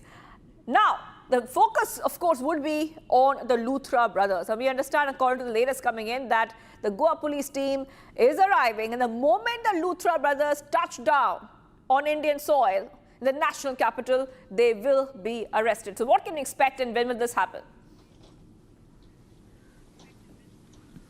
Yes, that's true. A major breakthrough information we are getting in right now is that Luthra brothers will be brought back tomorrow to India in Delhi, and Goa police team will be leaving for Delhi today itself. And as soon as they touch the Indian soil, they'll be arrested by the Goa administration and Goa police. That's what we are getting in. Now, we all know that there was a meeting that happened between the legal team and Luthra brothers for 30 minutes. And on the other hand, legal team is there to expedite the entire process of deportation, and we were expecting this information anytime soon. And now this is a very major breakthrough update we are getting in, that tomorrow major alleged perpetrators of Goa fire tragedy will be brought back to India, and as soon as they land, they'll be arrested by the Goa police and brought back to the state of Goa. So we were earlier informing you that on the 17th December they'll be brought back to Goa. So the information seems to be very correct. So tomorrow they'll be in Delhi, and day after tomorrow they might be expected in the state of Goa once they are arrested. We all know that this tragic fire incident unfolded. Yes, okay. Thank you, Surali, for getting us all those details. I'll be coming back to you for more on this story. We're getting some more breaking updates coming in. Let's go straight across to what is happening. That this is the Australia terror attack. A joint counter-terrorism team has launched an investigation, viewers, after recovering 3 firearms and 2 improvised explosive devices. With forensic examinations now underway, remember that the investigation has been launched. The Australian Prime Minister's called this a terror attack. Now, as per the probe, the authorities are searching the homes of Naveed and Sajid, the prime accused in the Bondi Beach attack case. 2 of the recovered firearms were found at Naveed's residence, while further inquiries and searches are ongoing to determine the full scope of this case. 16 people lost their lives in that mass shooting which had taken place, viewers, and now we see that a joint operation has now been launched, a counterterrorism team. Okay, we're being joined right now by Jitharth J. Bhardwaj, the Australia Today editor, who is joining us. Thank you for joining us, Mr. Bhardwaj. Now, of course, it's a very, very shocking incident which had taken place, and it's making headlines all over the world. Now, of course, it's been called a terror attack. That we know for sure. However, now the counter-terrorism team is taking action, in this case. If you could help our viewers understand what can we expect next, because we also know that the Australian PM has spoken about gun culture and how the gun culture in Australia has to be more regulated. See, these two men, their guns were licensed. So when Prime Minister is talking about that it needs to be more regulated, then we have to understand that one of the persons, Naveed, was investigated for 6 months in 2019 for his alleged link with Islamic State. So how come local agencies and the licensing authorities didn't have a clue that this person is the father of the person applying for license are having links with Islamic State terrorism cell in Sydney and in wider Australia? This is a very important clue. And as the opposition leader Susan Ley has said that Prime Minister Anthony Albanese has failed to keep Jewish Australians safe in their own homes. It was the festival of Hanukkah where they were having good time and they were attacked. This should not be the reality of Australia. That's how it is coming through, and Prime Minister and the Albanese government itself is under pressure to justify their actions. So as of now, we are told that Prime Minister has asked all the states and territory to consider the proposals of the federal government to look into potential restrictions for the gun imports, the kind of gun they were used in this case. And furthermore, who can own the gun? It will be more tighter unless and until you are in the farmland, or unless and until you are an active member, a shooting club, you won't be able to own the gun. This is what we are given to understand. But the safety and security of minorities like Jew community in Australia, for last 2.5 years, since October 7, this has been called time and again that anti-Semitism has increased in Australia. Jewish community leaders have been pleading to government that something has to be done. Their synagogues were being firebombed in Melbourne and Sydney. Their homes were attacked. Their kids were on the streets attacked. This has to be stopped, and there has to be the action from political leadership. And that's where when Israeli Prime Minister calls on that Australia has failed to save the Jewish Australian. I think it is resonating here in Australia. Bhardwaj, we'll talk a little bit more about the ISIS link, ISIS link, Pakistan link, which has come out connected to the perpetrators. But I'm getting some more breaking news coming in about some arms and ammunition. We're talking about arms and ammunition which were recovered from the terrorist Naveed's residence. So more arms and ammunition have been recovered from Naveed's residence, from the perpetrators, the terrorist Naveed's residence. Mr. Bhardwaj, the investigators are probing this attack. So the key links emerging to Pakistan, evidence pointing to these terrorists, these attackers, being inspired from the ISIS, the Islamic State flags recovered from the vehicles tied to the perpetrators, and not just that. Now arms and ammunition being recovered from terrorist Naveed's residence, Mr. Bhardwaj. I can confirm you that the arms which have been recovered from his residence and the look where they did this terror attack, they are all licensed. 6 guns were there. All 6 guns are accounted for now from his home and from the location of the attack. There is no other gun which was recovered. A police commissioner, New South Wales police commissioner, has confirmed to us that all the 6 guns which were licensed to his father are the ones which were used in this attack. So I think he had, yesterday he had full rights to have those guns, but to use those guns for a terror attack, this is what is the question being raised from all quarters right now. And of course, there were 2 flags in the cars of these father and son at the Bondi Beach, ISIS flags.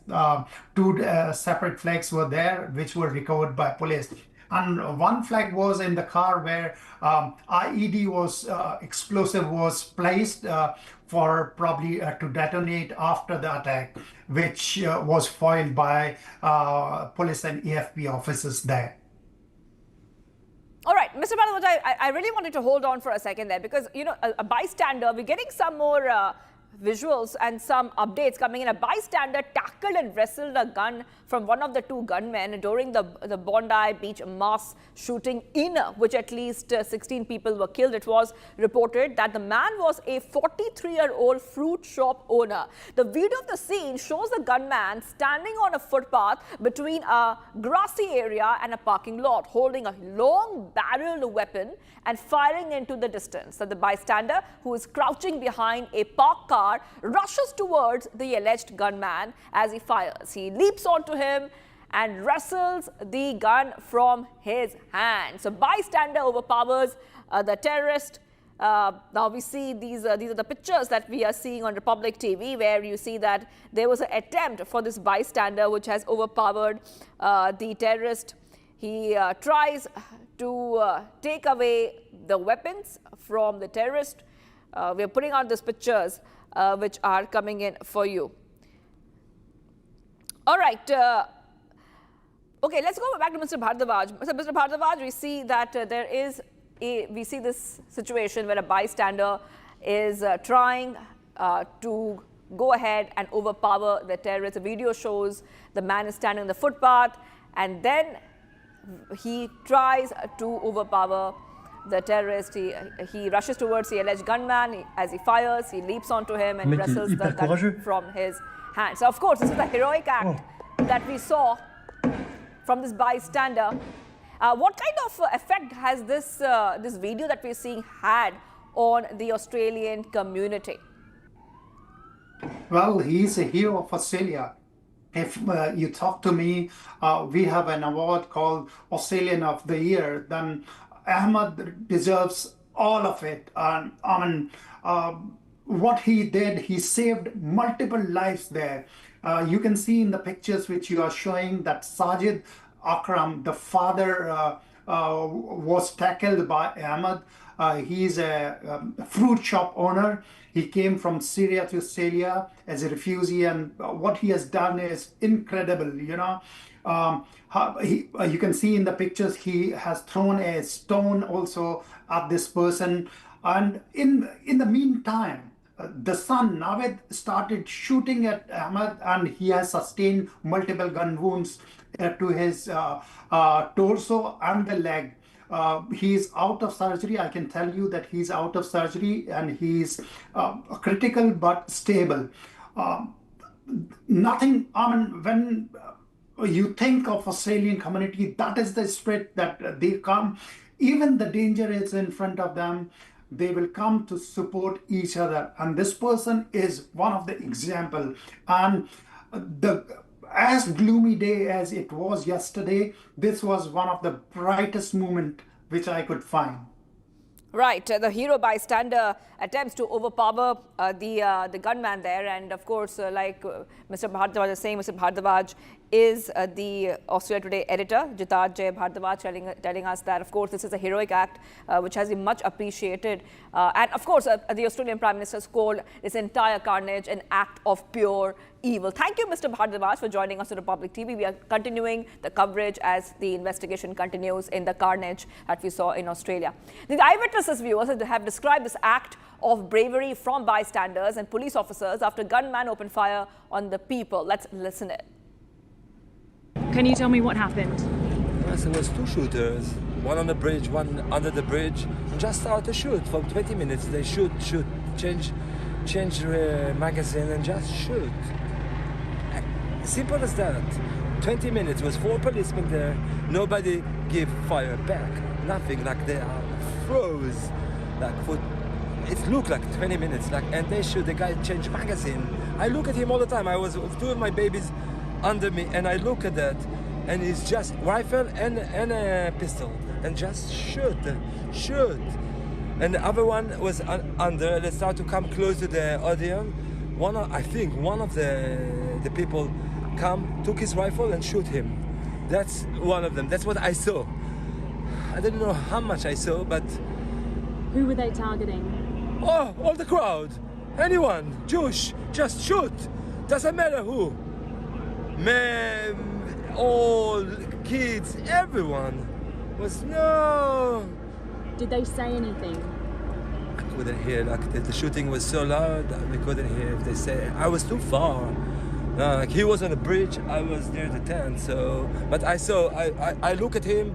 I look what he shot. I look at his rifle. He aimed. He did. He really like take his time. He should take his time.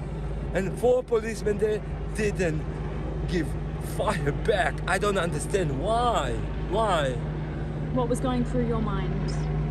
I feel like I'm Israeli. Like I'm familiar with this situation, but like it's terrible in the middle of Bondi. It's terrible, terrible. What was tonight supposed to be about? Hanukkah events, Jewish Hanukkah events. Like we do it every year. Sunday, first day of Hanukkah, we do it here.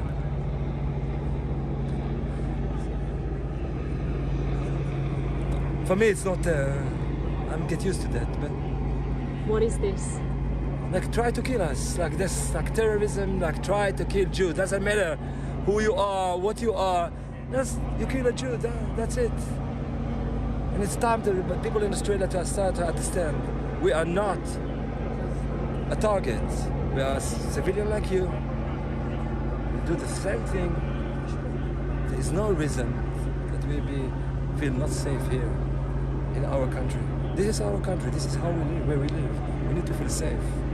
Is your family safe? Is your family okay? I come with 6 kids, and thanks God, yes, everybody's safe. Okay, and what did you see? The people who, did you see anyone injured? Did you I see 6 people dead and 6 people injured. 6 or 7 people injured. What words come to mind? How do you describe this moment? I was a soldier, so I just checked that my kid is okay, that everybody around me is okay. Call medical people for the injured, and that's what I could do, to collect my kids and run away to the car. You were a soldier in Israel? Yeah. Did you ever expect a war zone at Bondi Beach? But I know it's come one day. I know it's come one day.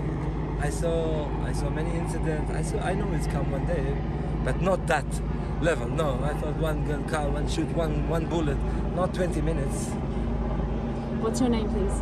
My name is Shmulik. Could you spell it for me, please? SHMULIK. And your surname?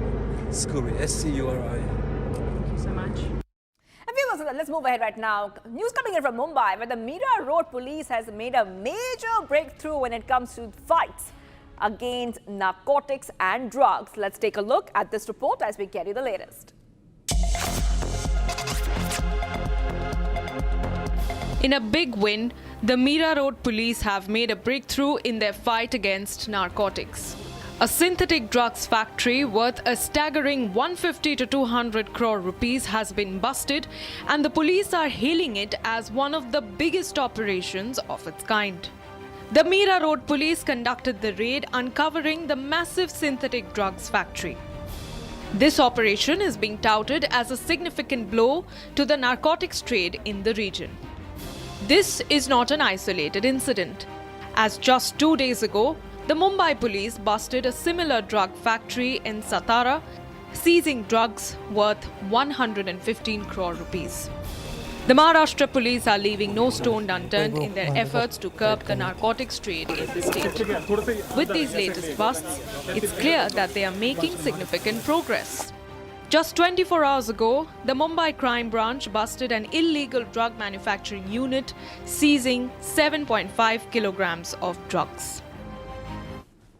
Okay, getting to some more updates coming in. The US Supreme Court has refused to entertain a PIL, which is seeking judicial intervention into the issue of cancellation of hundreds of flights by IndiGo, and asked the petitioner to move the Delhi High Court with the grievances. Now, the Delhi High Court, by the way, on December 10th, has questioned the central government for not taking timely action to check the crisis caused by IndiGo flight cancellation, and asked why the situation was allowed to go ahead and precipitate with lakhs and lakhs of passengers stranded and other airlines charging hefty fares. So viewers, we're getting these updates coming in on Republic TV. Let's get you the updates in terms of what is happening.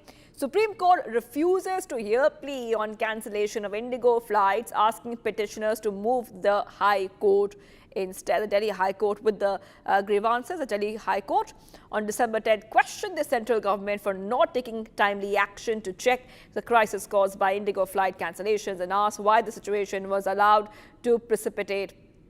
It was a hearing, a PIL seeking directions to the centre to provide support and refunds to passengers affected by the cancellation of hundreds of flights by IndiGo. Let's go straight across to my colleague Shambhavi. Shambhavi, we see that the Delhi High Court will be hearing the grievances of the passengers who, of course, had to suffer because of the crisis. We saw the IndiGo crisis with the delays and cancellations. Supreme Court has refused to hear the plea of IndiGo flights, asking petitioners to move High Court instead. This is one more update coming in.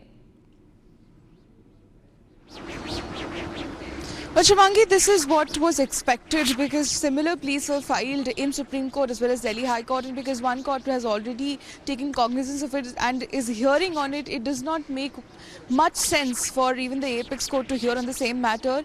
And because both the pleas are very similar in nature, and it is regarding this entire IndiGo crisis, which because of which thousands and thousands of passengers were struggling with cancelled and delayed flight. So the Supreme Court rightly asked the advocate who filed the petition before the Supreme Court that they should just go and join the ongoing the petition which is being considered before the Delhi High Court, because Delhi High Court is already considering the matter, and in the last hearing Delhi High Court even slammed the government as well as DGCA for failing to take appropriate action and letting things get out of hand, that something like this on such a large scale happened. Back to you, Shivangi. That's right. We're getting these updates coming in, viewers, on Republic TV. Let's go straight back to Shambhavi, who's joining us. Shambhavi, we see that the petitioners have been asked to move High Court when it comes to cancellation of IndiGo flights. However, we see that there is one more plea before the apex court when it comes to IndiGo. If you could help our viewers understand about this other simultaneous development that we're seeing at the apex court and the IndiGo crisis. So IndiGo, the entire IndiGo crisis, there were two petitions which were filed. One was filed with the Supreme Court, the other was when it was mentioned in the Supreme Court for urgent hearing, the Supreme Court refused, saying that the government has already taken cognizance of the matter and the required steps have been taken from the government's end, so they will let things take its natural course as well. But then apart from that, the other petition which was filed in the Delhi High Court. All right, thank you, Shambhavi, for getting us all those details. We'll keep getting you because IndiGo crisis has reached both the apex court and the Delhi High Court, and Republic is the only channel getting you every update of this story. Let's move ahead.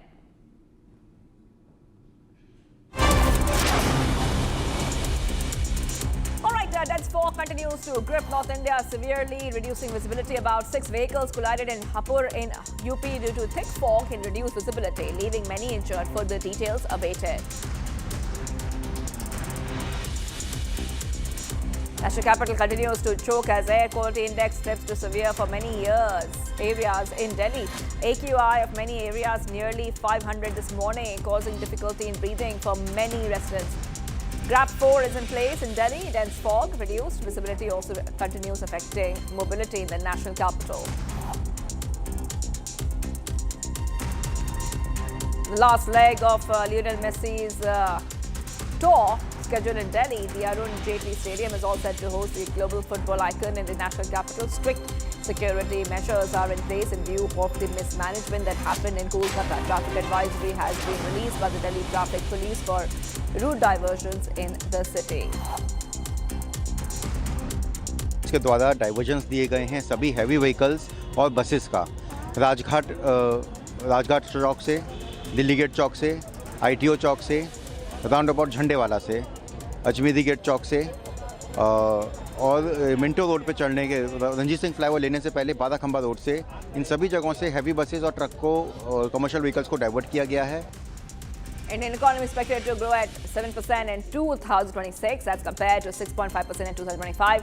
CRISIL raises its projection for India's GDP after robust economic growth was registered in the first half of the fiscal year. Domestic consumption is likely to drive growth along with GST rationalization and income tax relief.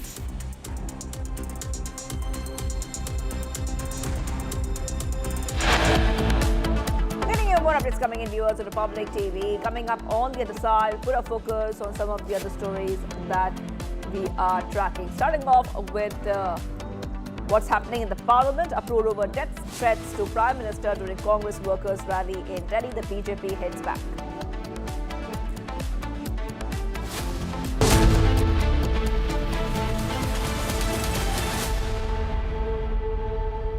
थोड़े में ज्यादा स्वाद ये ही तो है इसकी खास बात। वाओ मामा क्या स्वाद है? अरे मेरे राजा राजा मसाला।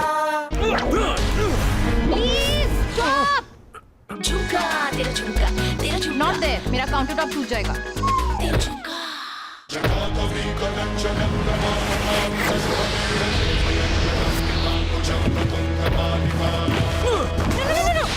मेरी चिमनी टूट जाएगी। What are you doing? रानी, इस घर में कुछ है जो टूटता नहीं। ये पिलर कभी नहीं टूटेगा। रुंगटा स्टील TMT से बना। रुंगटा नहीं तो घर स्ट्रॉन्ग नहीं। रुंगटा स्टील TMT बार एकदम सॉलिड।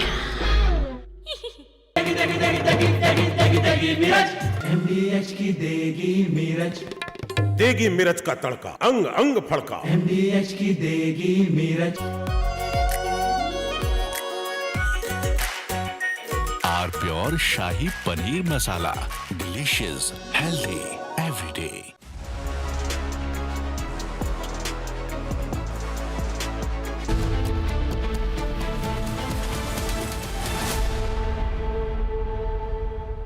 MDH की हल्दी मिर्ची धनिया करे कमाल। ये रंग दे, ये खुशबू दे, ये तीखा, ये कम पड़े। क्या निराला MDH मसाला।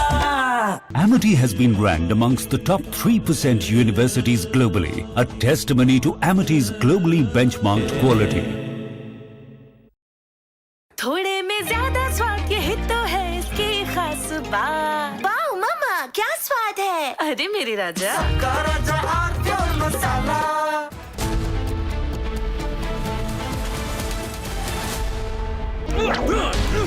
Please stop!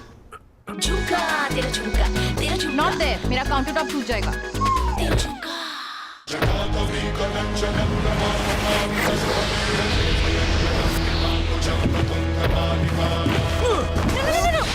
मेरी चिमनी टूट जाएगी। What are you doing? रानी, इस घर में कुछ है जो टूटता नहीं। ये पिलर कभी नहीं टूटेगा। रुंगटा स्टील TMT से बना। रुंगटा नहीं तो घर स्ट्रॉन्ग नहीं।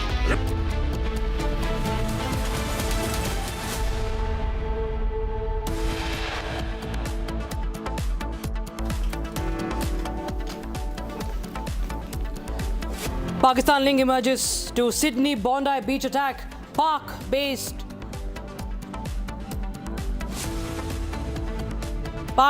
Naveed Akram caught alive.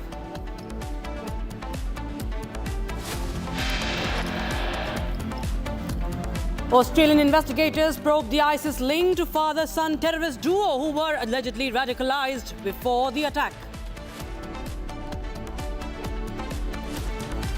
Congress uproar over death threats to Prime Minister during Congress workers' rally in the national capital.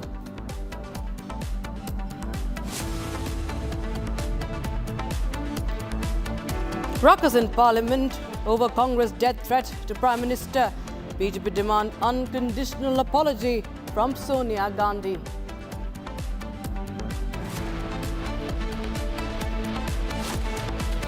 Congress passes the buck in Parliament, says Home Minister Amit Shah used derogatory words inside the House. Major flight disruption in Delhi due to heavy smog. More than 70 flights cancelled. Passengers stranded.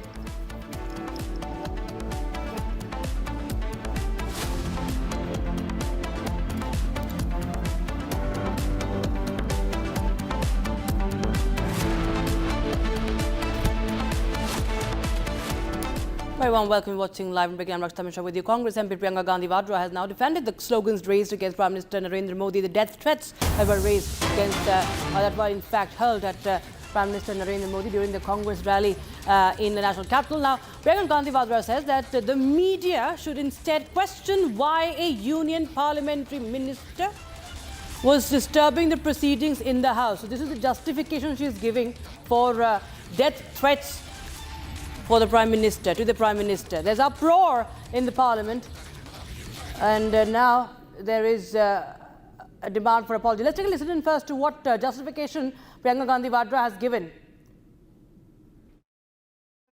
आप ये नहीं पूछते कि यहाँ पे सरकार खुद session को डिस्टर्ब कर रही है, कि पार्लियामेंट्री अफेयर्स के मंत्री खुद क्वेश्चनर को डिस्टर्ब कर रहे हैं। ये आप नहीं पूछ रहे कि क्या हो रहा है संसद के अंदर। तो हम लोग आपस में बात कर रहे थे कि किसने कहा ये सब, हमें तो मालूम ही नहीं है। हमें मंच पे तो बिल्कुल ऐसा नहीं हुआ।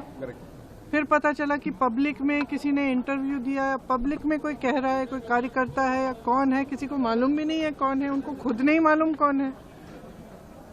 तो सदन में उठा क्यों रहे हैं, और वो भी क्वेश्चन आवर के टाइम। मुझे लगता है चलाना ही नहीं चाह रहे हैं। अब किस लिए हमने पोल्यूशन पे डिबेट मांगा है, वो भी नहीं कर रहे हैं।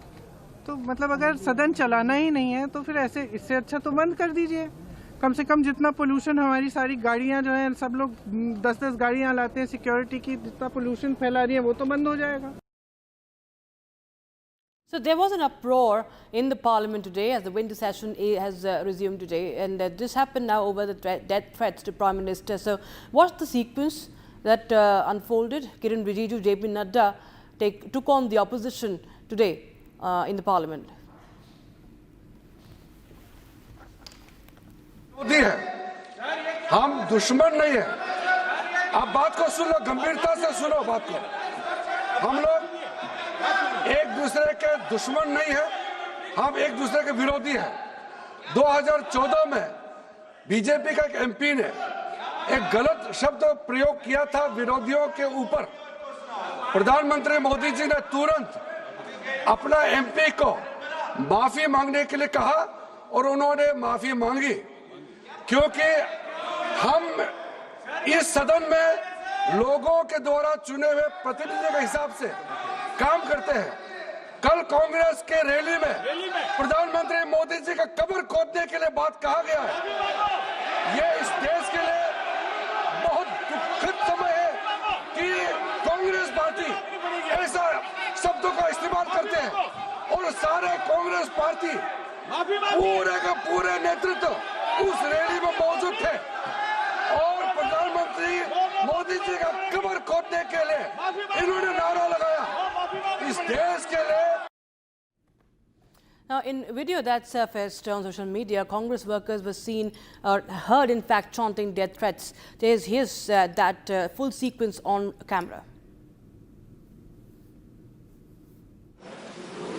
बहुत ही दुख के साथ और उद्वेलित मन से मैं एक विषय को सदन के सामने लाना चाहता हूं कि कल जो कांग्रेस पार्टी की रैली हुई उसमें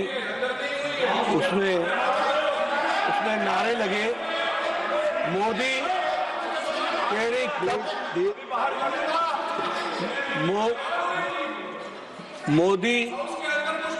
मोदी तेरी कब्र खुदेगी, आज नहीं तो कल खुदेगी।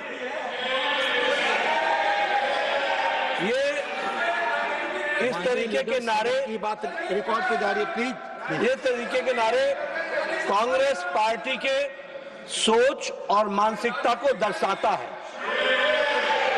ये नामदारों के झंझलाहट को स्पष्ट इंगित करता है, और साथ में इस तरीके की बात कहना एक प्रधानमंत्री जी के खिलाफ और मृत्यु की कामना करना, यह अपने आप में बहुत ही निंदनीय है।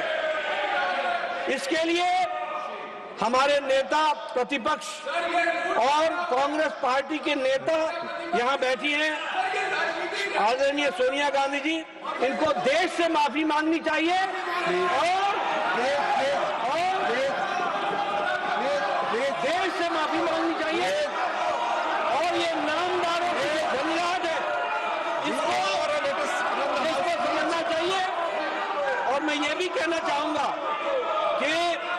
राजनीति का स्तर कांग्रेस पार्टी ने इतना गिरा दिया है जो कल्पना के बाहर है। इसलिए इसकी मैं घोर निंदा भी करता हूं और मैं श्रीमती सोनिया गांधी जी से Now, there's a video that has surfaced on social media. Congress workers are heard chanting death threats on camera. Listen in. Modi तेरी कमर खुदेगी, आज नहीं तो कल खुदेगी। मोदी तेरी कमर खुदेगी, आज नहीं तो कल खुदेगी। वोट चोर, गद्दी चोर, वोट चोर, गद्दी चोर, वोट चोर, गद्दी चोर, वोट चोर, गद्दी चोर, वोट चोर, वोट चोर, गद्दी चोर। मोदी तेरी कमर खुदेगी, आज नहीं तो कल खुदेगी। मोदी तेरी कमर खुदेगी, आज नहीं तो कल खुदेगी। वोट चोर, वोट चोर, गद्दी चोर, वोट चोर, गद्दी चोर, वोट चोर, गद्दी चोर, वोट चोर, गद्दी चोर, वोट चोर, वोट चोर, गद्दी चोर। मोदी तेरी कमर खुदेगी, आज नहीं तो कल खुदेगी। मोदी तेरी कमर खुदेगी, आज नहीं तो कल खुदेगी। वोट चोर, गद्दी चोर, वोट चोर, गद्दी चोर, वोट चोर। Now, shifting focus to other stories, viewers. According to a highly praised source, a Goa police team is scheduled to fly to Delhi this evening and stay overnight as the Luthra brothers are expected to be deported from Thailand and arrive in the national capital tomorrow evening. Yes, they are going to be dragged back to the country. The Goa police team will formally arrest both the brothers in Delhi upon their arrival, after which the legal procedure is going to be followed. So this is after the corruption, viewers, that corruption and the fire, that corruption that caused that fire at the Romeo Lane Club, the Birch Club in Goa, killed 25, injured several others, and Luthra brothers had in fact fled the country, and they fled to Thailand. They were arrested and they've been now deported, and they will be dragged back tomorrow to the country. Swarali is joining us live on the broadcast from Goa, from the Vegeta Beach. Okay, Swarali. Well, it is of course it's a time for for the Luthra brothers to now face the law of the land, the same law that they have been evading, the same law that they have been evading, violating, that led to the death of 25 innocent people. Yes, that's true, Lakshada. Let me tell you that they had been evading the entire process of prosecution and arrest. That's why we know that they fled around 5:30 a.m. on the same morning of the incident unfolded in the midnight. They had booked their tickets around 1:17, post which FIR was registered, lookout notice was set out, and then a blue corner notice was also released by the Interpol officers, and NCB had traced the location, post which a formal communication with Indian authorities, central agencies was done, and then by the Thai Royal Police, they were nabbed from a spa. Right now they are present in the Bangkok Immigration Center, and now in a major update that we are getting in this story, that now this is the time that they face the Indian law. They are brought back to the soil of India, where in the state of Goa, 25 people were killed in a very tragic incident due to the fire security lapses that were not in place. Now we get to know that tomorrow the alleged perpetrators of Goa fire tragedy, Luthra brothers, will be brought back, and today Goa police team is flying to Delhi to get their custody and arrest them as soon as they land in the Indian soil, and further the legal course of action will be taken into account and further procedures will be done. The prosecution will go ahead. That's the very important breakthrough update and a major success, wherein people were demanding for justice because of the lack of fire security protocols. 25 people had to lose their lives, and now the alleged perpetrators, Luthra brothers, will be brought back to the soil of India from Thailand. Right. Stay on with us, Swarali, because in the aftermath of this Birch fire tragedy, there has been a strict crackdown on all the nightclubs in Goa. Because it's not just about one particular club. It is about the hundreds and thousands of nightclubs that are in Goa. And there has been now a check, a drive that is being conducted specifically to, in fact, investigate if compliances were in place. This is a ground report that has been filed by Swarali herself. We was from different places in Goa. Listen in. 25 people were killed in a major fire tragedy in the state of Goa in Burj by Romeo Lane nightclub owned by Luthra brothers, who are right now in the Bangkok Immigration Center and will be brought down by tomorrow. They'll land in India by the central agencies, and today the Goa police team will fly to Delhi to arrest them and take their custody. And on the other hand, strict action has been initiated by the Goa administration and Goa police. And in that action, several nightclubs, restaurants and bars are sealed who do not have fire NOC or other permissions, town planning or excise department permissions. This is a CO2 nightclub cafe. Right now we are standing in front of the same, and I'll ask my video journalist to zoom in to the order. This is sealed and there is a government order saying there's a fire NOC, missing fire NOC right now. We can read those lines: absence, non-functional fire fighting equipment, inadequate or blocked emergency exits, non-compliance with basic fire prevention and life safety measures. So we can see strict action has been taken on several such nightclubs, restaurants and bars in Goa. All right, now shift our focus to other stories that are making news from across the country. This is Bharat in 2 minutes.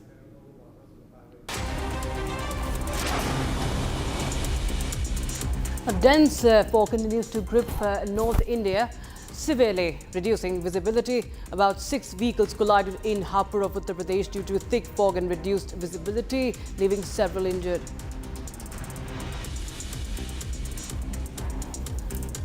National capital continues to choke as air quality index slips to severe for many areas in Delhi. AQI of many areas neared 500 this morning, causing difficulty in breathing for many residents.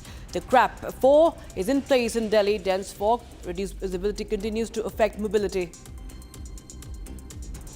The last leg of Lionel Messi's gold tour scheduled in Delhi. The Arun Jaitley Stadium is all set to host the global football icon in the national capital today. Strict security measures are in place in view of the mismanagement that happened in Kolkata. Traffic advisory released by the Delhi Traffic Police for route diversions in the city. इसके द्वारा divergence दिए गए हैं सभी heavy vehicles और buses का राजघाट चौक से, Delhi gate चौक से, ITO चौक से, राउंड अबाउट झंडे वाला से, अजमेरी गेट चौक से और मिंटो रोड पे चढ़ने के रंजीत सिंह फ्लाईओवर लेने से पहले 12 खंबा रोड से, इन सभी जगहों से हैवी बसेस और ट्रक को कमर्शियल व्हीकल्स को डाइवर्ट किया गया है. Indian economy is expected to grow at 7% in 2026 as compared to 6.5% in 2025. Now, CRISIL raised its projections for India's GDP after robust economic growth was registered in the first half of the fiscal year. Domestic consumption is likely to drive growth along with the GST rationalization and income tax relief.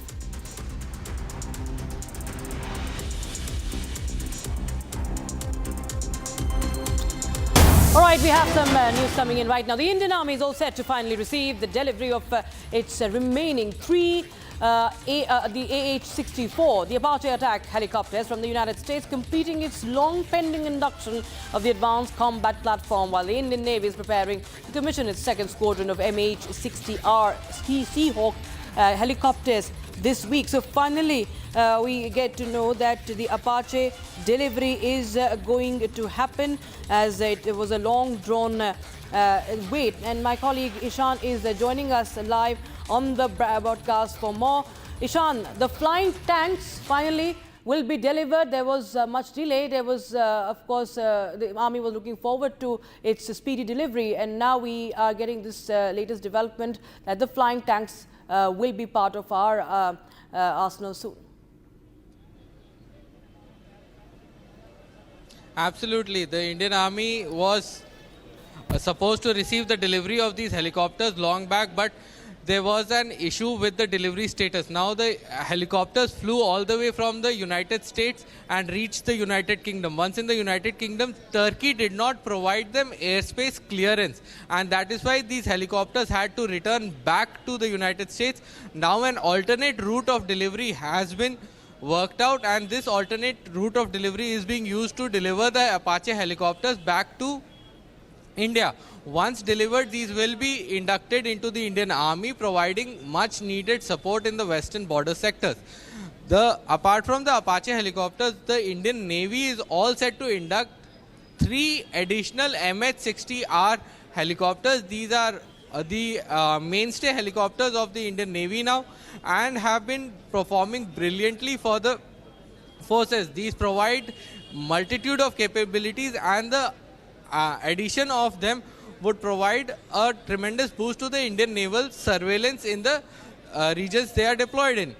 Now coming back to the Apache helicopter, these Apache helicopters are one of the best in class helicopters, equipped with Hellfire missiles, multitude of ranging capabilities, multitude of laser sensors, a 60 gun in front of it.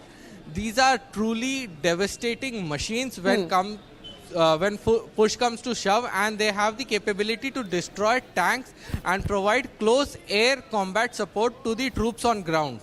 Right, Sean, many thanks for joining us with those details coming in. So good news at least coming in right now, and we continue to track those developments closely. Now shifting focus to other stories. 2 American Army, U.S. Army soldiers and an American civilian interpreter were killed in an ambush in central Syria on the 13th of December in an attack attributed to a lone gunman.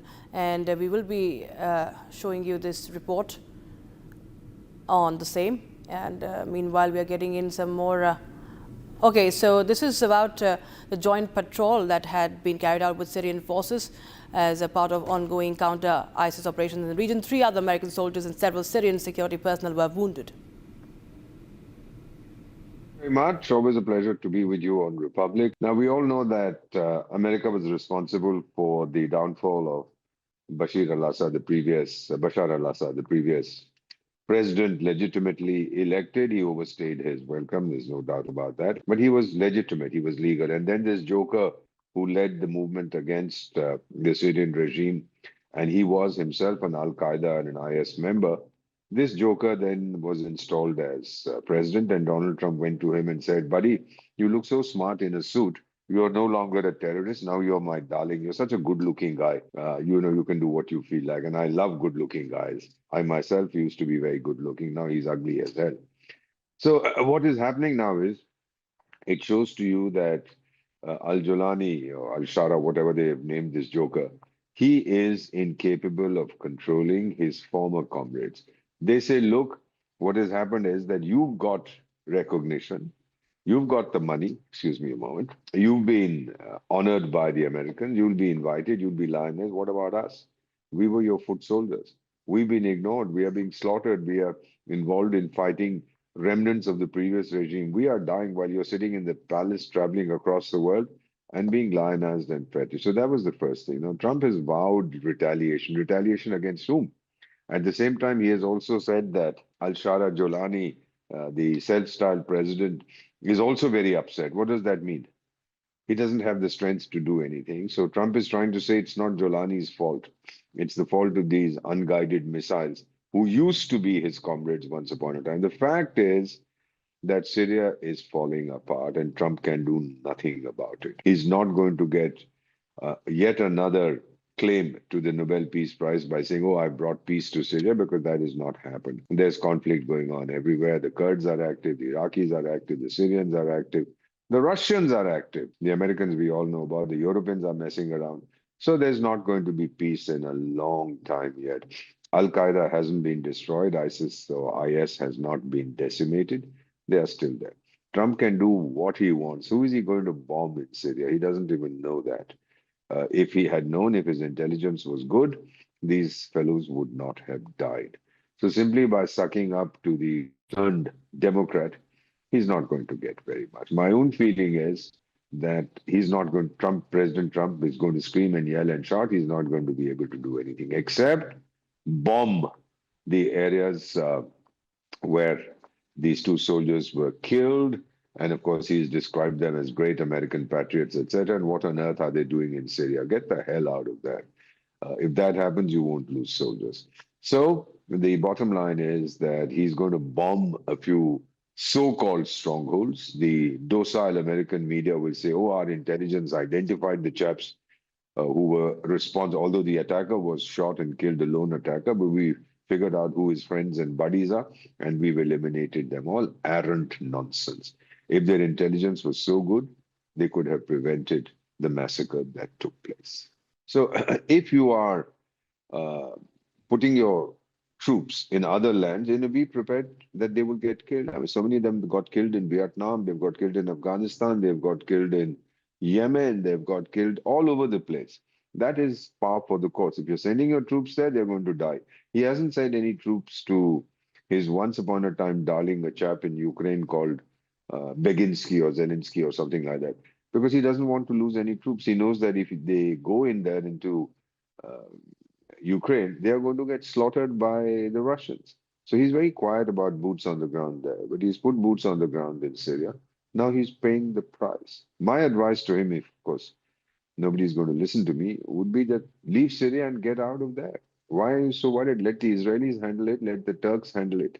You have, today this guy is, yesterday the guy was a terrorist, today he's your darling, tomorrow he'll be a terrorist again.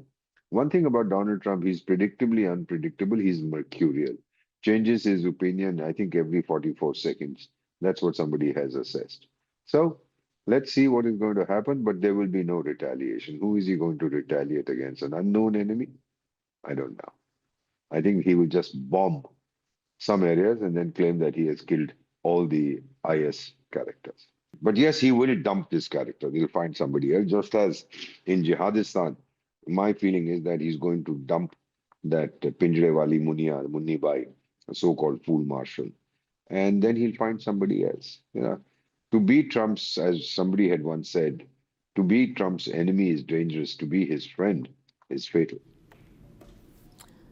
And India is commemorating Vijay Diwas on 16 December, marking the historic victory over Pakistan in the 1971 war. And that led to the liberation of Bangladesh. With 1 day remaining, tributes are being paid from all across the country to our armed forces, honouring their courage, their valour, their sacrifice, the strategic brilliance of the Indian Armed Forces, the Indian Army, the Navy and the Air Force, whose decisive action resulted in Pakistan's surrender on the 16th of December 1971, a milestone moment in India's military history.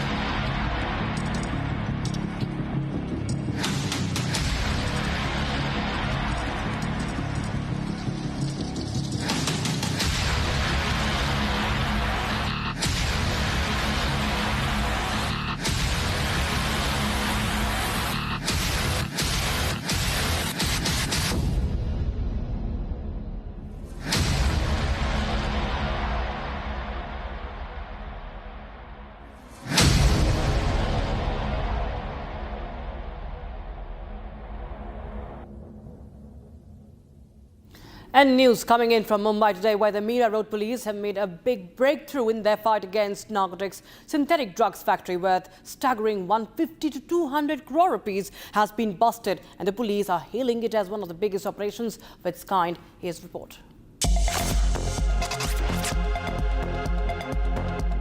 In a big win, the Mira Road police have made a breakthrough in their fight against narcotics.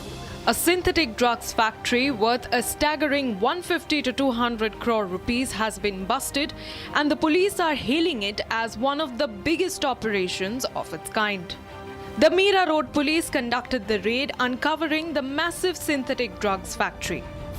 This operation is being touted as a significant blow to the narcotics trade in the region. This is not an isolated incident, as just 2 days ago, the Mumbai police busted a similar drug factory in Satara, seizing drugs worth 115 crore rupees. The Maharashtra police are leaving no stone unturned in their efforts to curb the narcotics trade in the state. With these latest busts, it's clear that they are making significant progress.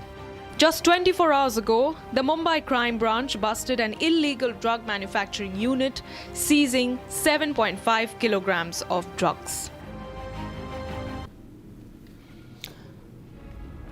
And we step into a very, very short break, viewers, but on the other side we get you the latest details on the Bondi attack, the links emerging from Pakistan, of course, the links to the terrorists, the gunmen, and this is about Pakistan-based Naveen Akram, who has been caught alive. Details at 2 p.m.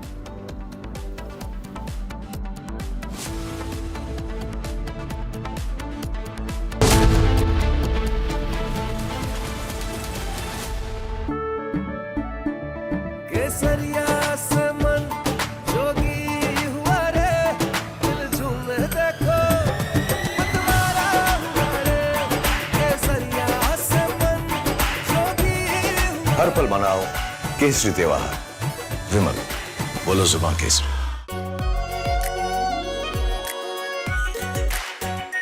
Are pure shahi paneer masala, delicious, healthy everyday.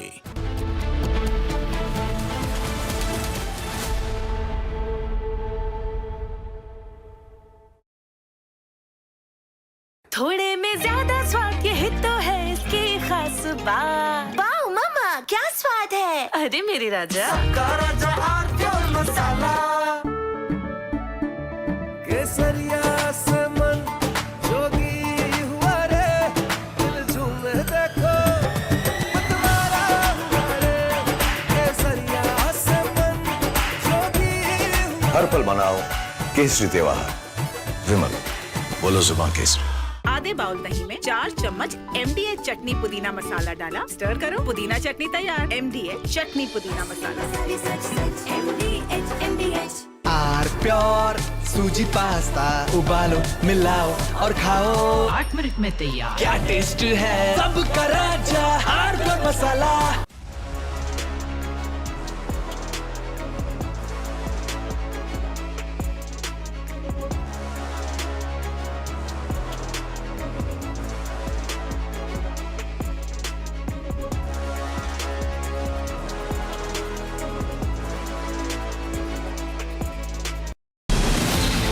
From Asia's largest news headquarters,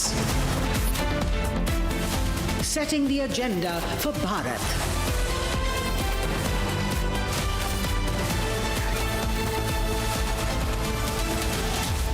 You're watching Republic.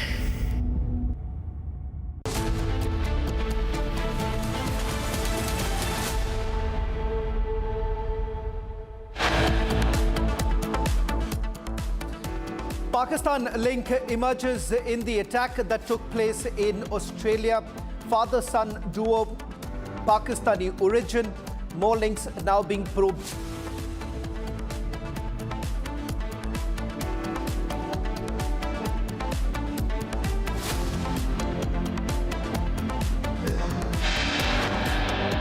Australian investigators probe ISIS linked to father-son terrorist duo who were allegedly radicalized before the attack.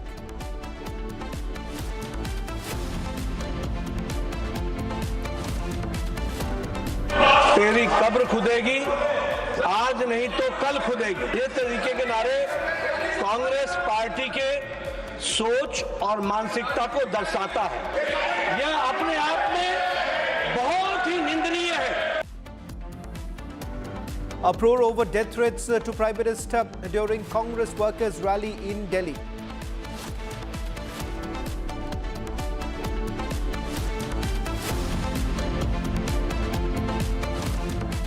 शर्मनाक, इससे ज्यादा दुर्भाग्यपूर्ण कोई चीज नहीं हो सकता है। कांग्रेस के मित्र माफी मांगना चाहिए।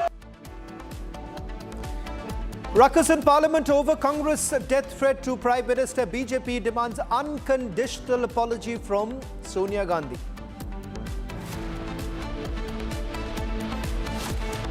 Congress passes the buck in Parliament, says Home Minister Amit Shah used derogatory words inside the House.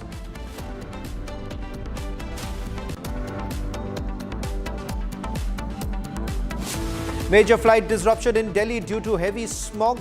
70+ flights cancelled, passengers stranded.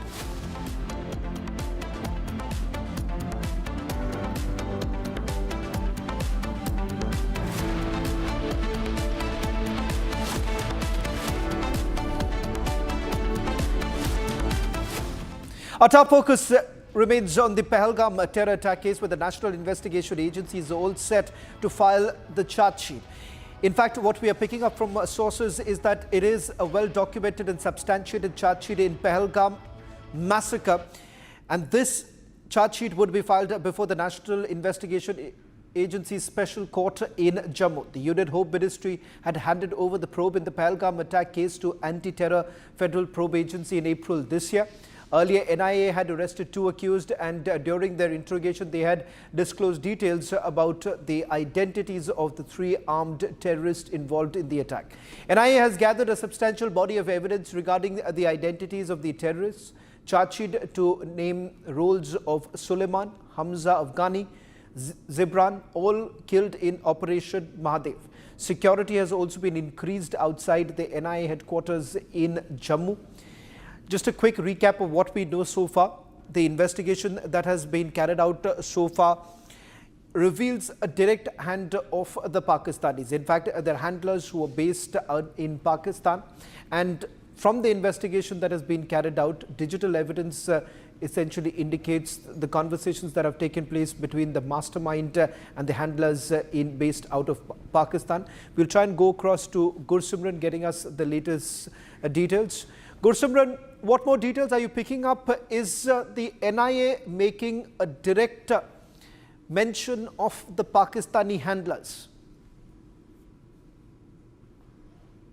Yes, Shravan, that is what we are picking up, that this charge sheet will not only name 3 terrorists killed in the Operation Mahadev and 3 also arrested by the National Investigation Agency as part of this investigation, but also the top leadership of Lashkar-e-Toiba based in Pakistan will also be named in the charge sheet.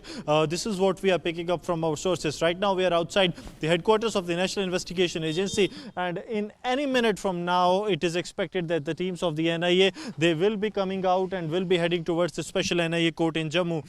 This investigation that has spanned over for more than 232 days has been headed over by 2012 batch IPS officer Sandeep Chaudhary, who heads the NIA teams in Jammu and Kashmir, and we are told that the SSP will also be part of the team that will be heading towards the Jammu court to file the charge sheet. The charge sheet is not a long document as we have seen in the case of Pulwama terror attack, that it was more than 20,000 pages, but this time it is to be what we are getting to know, that it is well documented and very precise document that details all the roles that have been played by the Lashkar-e-Toiba leadership, how they try to float the resistance front so that they can actually evade international scrutiny, and also the role of these 3 Pakistani terrorists that have been killed, that includes Suleiman, Gibran and Afghan. Apart from that, it will also have the details regarding the 3 more accused that have been arrested, Parvez Jothar, Bashir Jothar and also Muhammad Yusuf, who have been arrested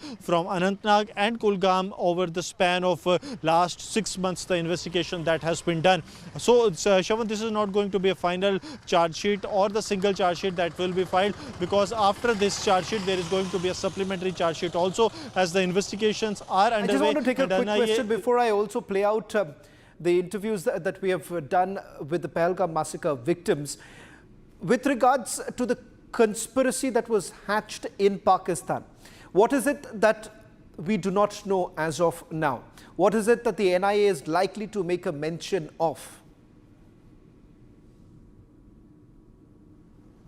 See, it will be the mobile chats that will be discussed or will be part of the charge sheet. Also, the Thoraya site, that was a satellite communication device. Its uplink and downlink details have been fetched by the FSL Gujarat. That is what we are getting to know. So that will also be part of the charge sheet that will be filed by the National Investigation Agency. So it will have all the details of the communication that has happened with the Pakistan-based handlers and their terrorists that were here that executed this terror attack, and also the sample of the weapons that has also matched during the FSL analysis. That will also be part of this charge sheet that will be filed shortly by the National Investigation Agency in the special NIA court in Jammu. Well, thank you very much, Gursimran, for getting us the latest details. We'll keep a close watch once the charge sheet has been filed, trying to get our hands on the charge sheet itself to find out the exact details of the Pakistani link that has been mentioned in the charge sheet, which essentially also helps the Indian agencies to put across their case in international courts at a later stage. In fact, Republic also spoke to Pahalgam massacre victim Shubham Dwivedi's wife and father.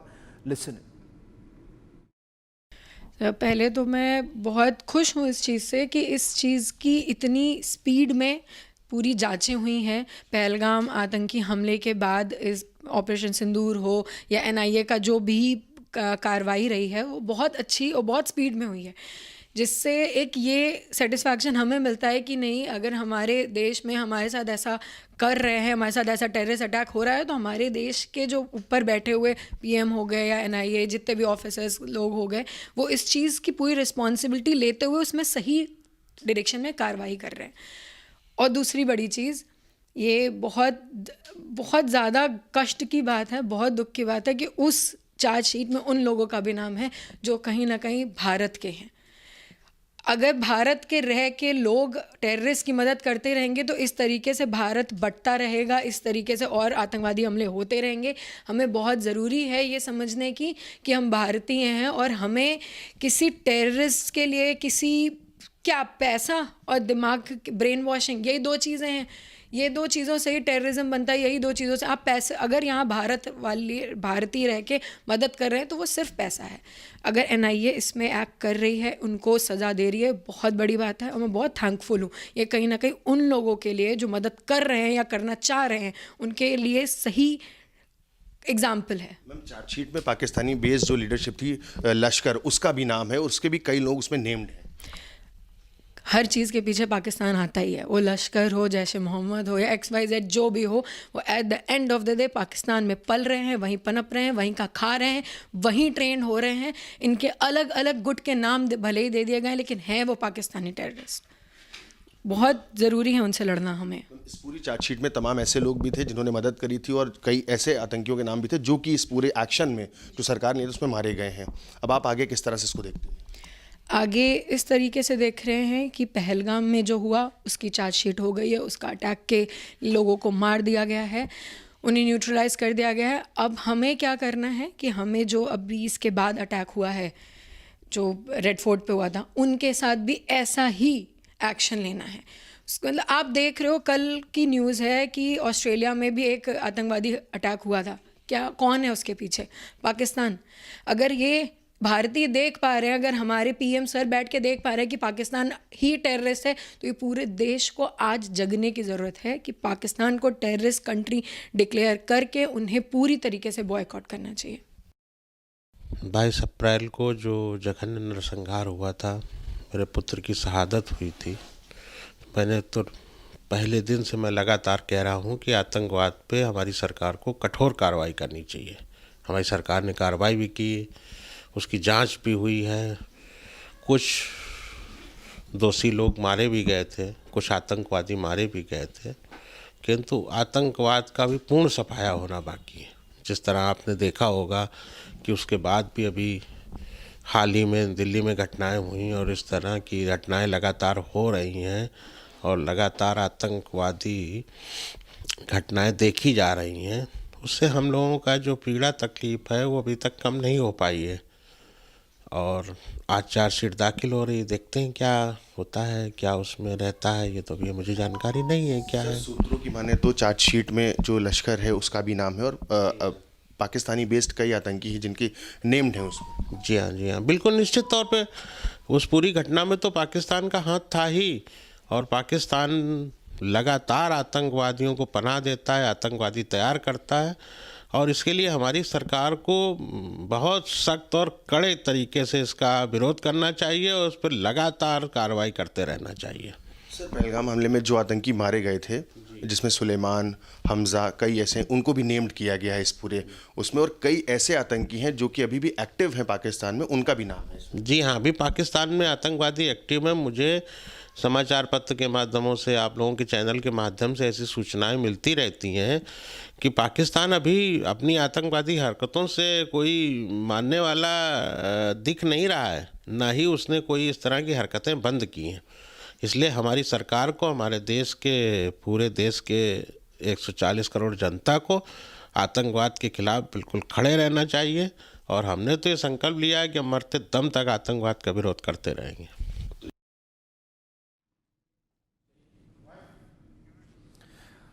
Getting some more breaking news right now with regards to the delivery of the 3 Apache helicopters coming in from the United States of America.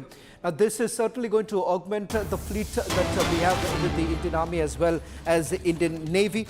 Indian Army, in fact, is going to receive the final 3 AH-64E Apache helicopter from Boeing. It's expected in the next couple of days. In fact, what we are also being told with regards to the induction that's going to take place along with Navy. Navy is going to induct the Seahawks and Army essentially would be getting the final set of delivery of the 3 Apache helicopters. In fact, it was expected to come in earlier, but with Turkey playing a spoil sport in this entire matter, and that is the reason why the delivery had taken slightly longer than this. We'll try and go across to my colleague Ishan, who's going to join us on this broadcast, getting us the latest details.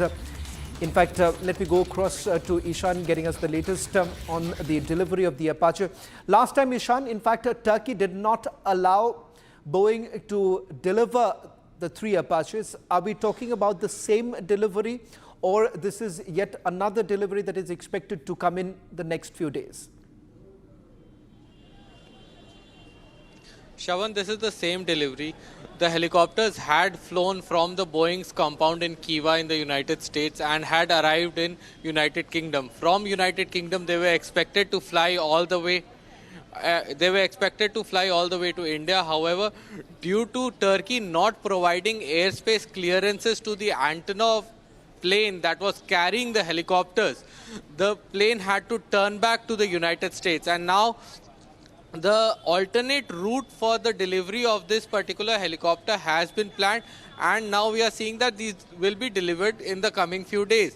The Boeing company has this airbase in Kiva from where they deliver all their Apache helicopters, and all the aircraft that are manufactured from Boeing by Boeing are essentially delivered from this airbase. And we had seen that the Apache helicopters that were meant for the Indian Army had departed from Kiva, reached United Kingdom, and there they were stopped for essentially around 7 to 10 days. And during this time, it was a great mystery why has this helicopter been stopped in the United Kingdom. But after digging into this, we found out that Turkey did not provide airspace clearances to the Antonov airplane that was carrying the Apache helicopters to India, and that's why they had to turn back. And now an alternate route which avoids the Turkish airspace completely has been derived, and now they will be coming through this alternate route and will be expected to be delivered soon. The Indian Air Force already in fact, operates Ishan, just a quick check on what's happening with Indian Navy, because I believe the Seahawks are also likely to be delivered. So on the one hand, you have the Apache being given to the Indian Army and Seahawks being inducted by the Indian Navy. What more details do you have on that front? Absolutely. The Indian Navy is also set to induct 3 Seahawk helicopters in the coming few days. These helicopters have been playing a crucial role in the Indian Navy, providing them with wide range of capabilities, all the way from underwater sonar detecting capabilities, capability to launch sonar buoys, multiple ranging and lasering tech that has already been implemented, and these play a crucial role for the Indian Navy, providing them maritime real-time intelligence and surveillance capabilities. These helicopters are also being delivered simultaneously with the Apache helicopter, and this is a coincidence that is happening, and both the Indian Navy and Indian Army will be inducting these helicopters shortly into their fleets. Thank you very much, Ishan, for getting us the latest details. A big boost as far as the aviation is concerned for the Indian Army, with the Apache attack helicopters being inducted, along with, of course, the Seahawks going to the Indian Navy. Shifting focus now to the other story that we are tracking. This is with regards to the investigation in the Anil Ambani case, where Yes Bank co-founder Rana Kapoor is being questioned by the Enforcement Directorate at its headquarters in Delhi in connection with Anil Ambani case. In fact, officials have indicated that Rana Kapoor and Anil Ambani entered into what they suspect a quid pro quo arrangement that resulted in the significant losses for Yes Bank. While Rana Kapoor was at the helm of Yes Bank, the entity had a significant exposure of about 6,000 crore rupees to Reliance Anil Ambani Group as on 31st of March 2017, and exposure doubled to about 13,000 crore rupees as on 31st of March 2018. Now, during this time, the bank essentially invested over 5,000 crore rupees in Reliance Home Finance Limited and Reliance Commercial Finance Limited, which were basically part of the ADAG group companies. Now, that's what we are picking up. This, in fact, is the first time that the Enforcement Directorate is questioning Rana Kapoor in the Anil Ambani case. Anil Ambani has already been questioned by the Enforcement Directorate, and in fact not just the PMLA case. The Foreign Exchange Management Act case is also being looked into by the Enforcement Directorate, where we're given to understand that Anil Ambani has come under the scanner. Just about a few days ago, the Central Bureau of Investigation also stepped in, filing two fresh cases. In one case, Jay Ambani has also been named in the charge sheet. He's been named as accused number 2 in the FIR that has been registered by the Central Bureau of Investigation. So the case has also now picked up with regards to the investigation that has been carried out. Let me also take you through what else is making news right now. This is Bharat in 2 minutes.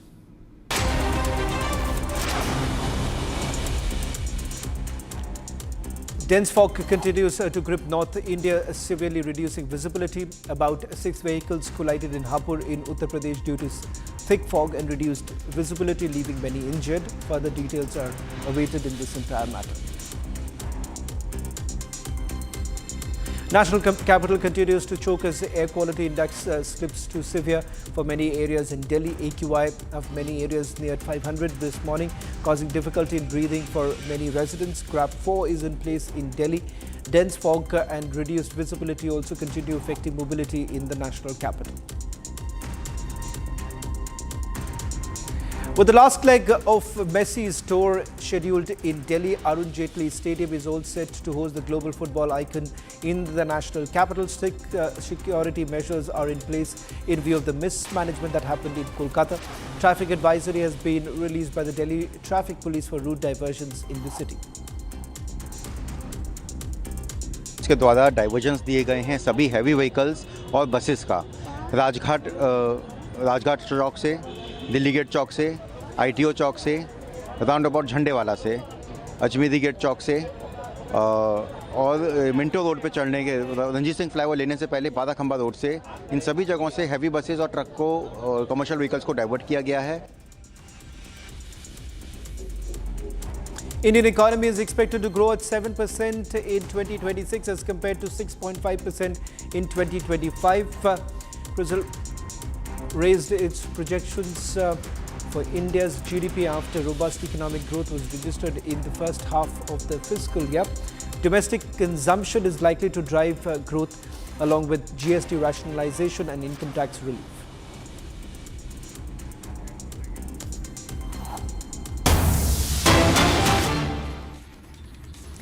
Massive fire broke out late at night in more than 10 scrap warehouses in Surat's Bardoli area. The billowing smoke visible up to 2 kilometers, more than 15 fire engines in the spot. No casualties have been reported so far. More than 10 warehouses were completely gutted in the fire. The fire basically started in the plastic warehouses. Now, given the severity of the situation, the authorities have declared this is a major fire in Surat district. Now, in fact, more than 15 fire engines are at the spot trying to control the fire that broke out late last night, and it still continues. This is the latest condition right now that you see on your screens right now, with the fire still being yet to be doused completely by the fire engines that have been brought in. So far, there are no casualties is what we are being told. In fact, the first place where the fire broke out was a plastic warehouse, and it immediately spread to the other places. In fact, the other warehouses, as of now, from official count that is essentially coming in, we are being told that about 10 warehouses where the fire has broken out. A confirmation coming in from sources that there are no casualties that have been reported so far. 15 fire engines are at the spot trying to douse the fire. This happens to be an industrial area where the fire actually broke out. The reason for the origin of the fire is not known at this point in time, but investigations are also being carried out because this started late last night and thereafter it still continues at this stage is what we are picking up right now. And these are the latest images coming in from Surat.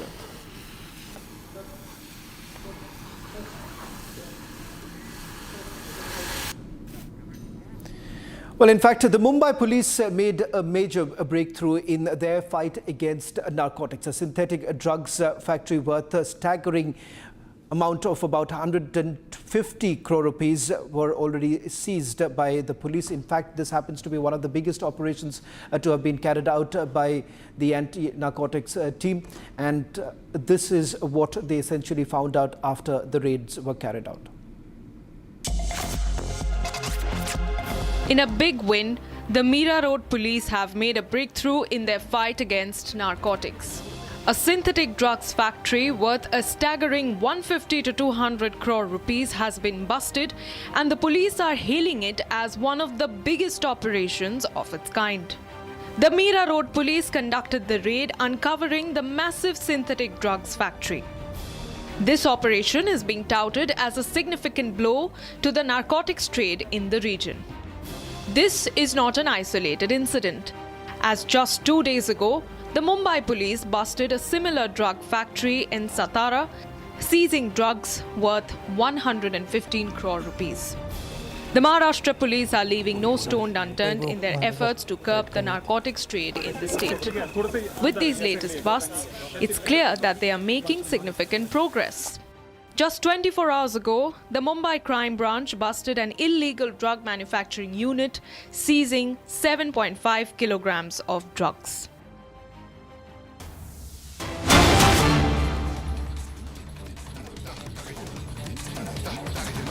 A shocking statement now being made by a CPM local leader. In fact, Saidali Majid, who won the Tenala award in the polls, the recently concluded polls, ended up making a statement saying that even in my family there are women who were brought to his family with marriage not to sleep with others. It is the reason why I'm telling you to assess family status before marrying women.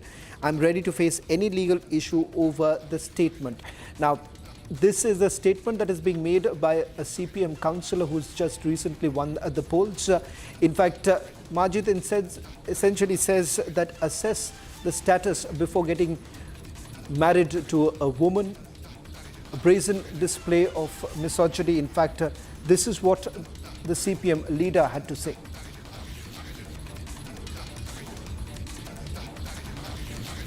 In fact, let me go across to Shankar, who's joining us on this broadcast, and then we'll try and see if we can play out that caught on camera, the Kerala leader, CPM leader. Shankar, in what context did he actually make this statement? And why exactly is he really justifying this kind of a misogyny? After the local body debacle, the state CPM party is facing another setback. This time with the statement shared by its leader. Saidali Majid. Saidali Majid recently contested in local body elections, and he won from Tenala ward member, and he raised these serious statements, anti-women statement during an event organized by the party members to celebrate his victory. And during the celebrations, he is openly stated that that his opponents and the rival party members used their wives to presented their wives to other men for gaining votes and to defeat him. And his statements sparked controversy, and other political party leaders came out strongly against him and stated that it was because of such statements CPM faced such a serious setback in the local body elections, and it is going to repeat in the upcoming assembly elections as well. He told openly to the gatherings that he was actually targeting Vanita League, Muslim League members who campaigned actively for the victory of a UDF candidate in that locality. So while campaigning, these women, these youth league women were actively seeking votes for him, and this annoyed this Majid, who after the victory stated that these women were actually sleeping and sharing beds with local men seeking votes, and this should not have happened. And his statements was created a political storm in the state, and now he was challenging all the other party members to go move legally against him, by stating that he sticks to his words and he is daring others to, and he is ready to face all the consequences on the statements he has given. He also stated that he also advised his party members that before marrying women and their family status must be assessed, because if they marry without assessing other women, if they marry other women without assessing their family status, these kinds of situations will happen in their lives as well. And he said the family members in his party married other women, and yes. Well, thank you. Thank you very much, Shankar, for getting us the latest details. We're hoping that you'll be able to get to that sequence with the leader, asking him the question as to on what basis does he really make this kind of a misogynist statement. In fact, let's also shift focus now to the other story that we're getting to you. In fact, we're going to also get you the latest details on this entire matter. In fact, a story that we'll be tracking very closely, where the CPM Neta has made this on camera.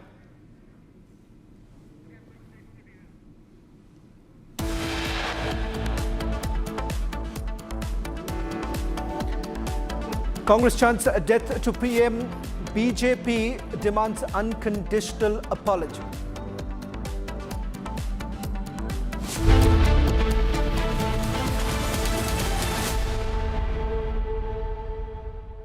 Amity has been ranked amongst the top 3% universities globally, a testimony to Amity's globally benchmarked quality.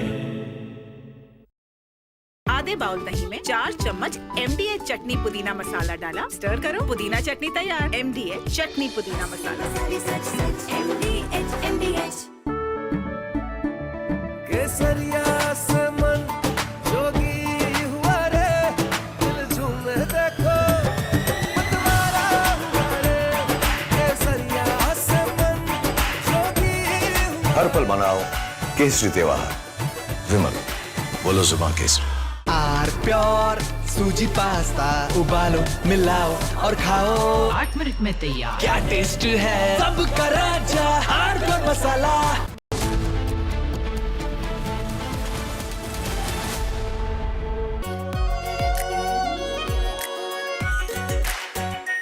R pure shahi paneer masala, delicious, healthy, everyday. Please stop. झुमका, तेरा झुमका, तेरा झुमका। Not there, मेरा counter top टूट जाएगा। तेरा झुमका।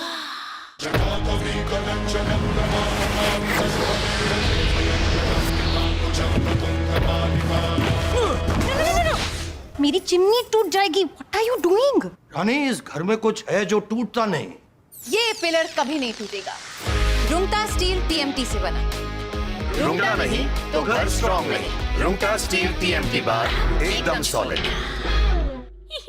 MDH की हल्दी मिर्ची धनिया करे कमाल, ये रंग दे, ये खुशबू दे, ये तीखा, ये कम पड़े, क्या निराला MDH masala.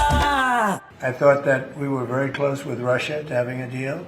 I thought we were very close with Ukraine to having a deal. In fact, other than President Zelensky, his people loved the concept of the deal. We attend the meeting. We said, we'll attend the meeting if we think there's a good chance of they want.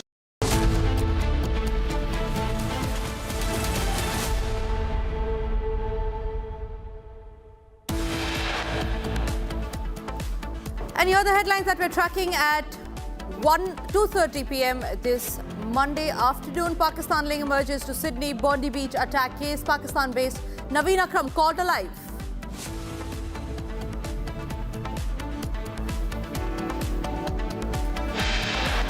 Australian investigators probe ISIS linked to father-son terrorist duo who were allegedly radicalized before the attack.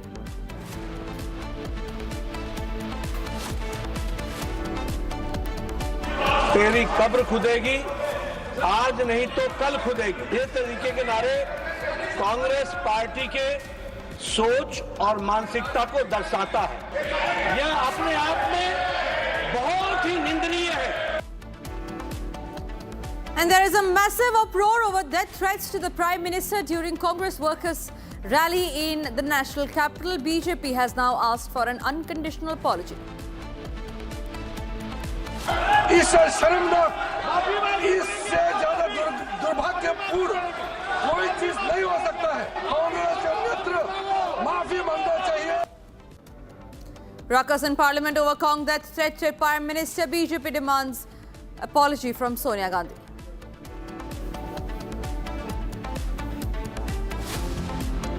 Congress passes the buck in Parliament as Amit Shah used derogatory words inside the House.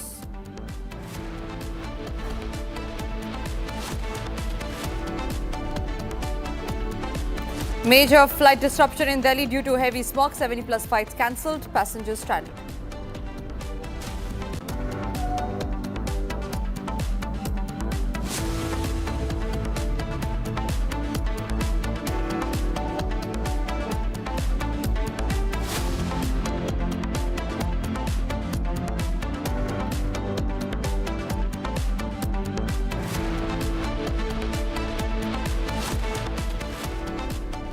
Thank you for staying with Republic. We start this edition with the breaking news that's coming in, and this is in regard with the charge sheet that the NIA, the National Investigation Agency, is going to file in regard with the Pahalgam terror attack case. We learned that the charge sheet today was submitted in the court, and this was related to the Pahalgam attack case. Now, after the developments have taken place, we learned that the charge sheet has already been submitted.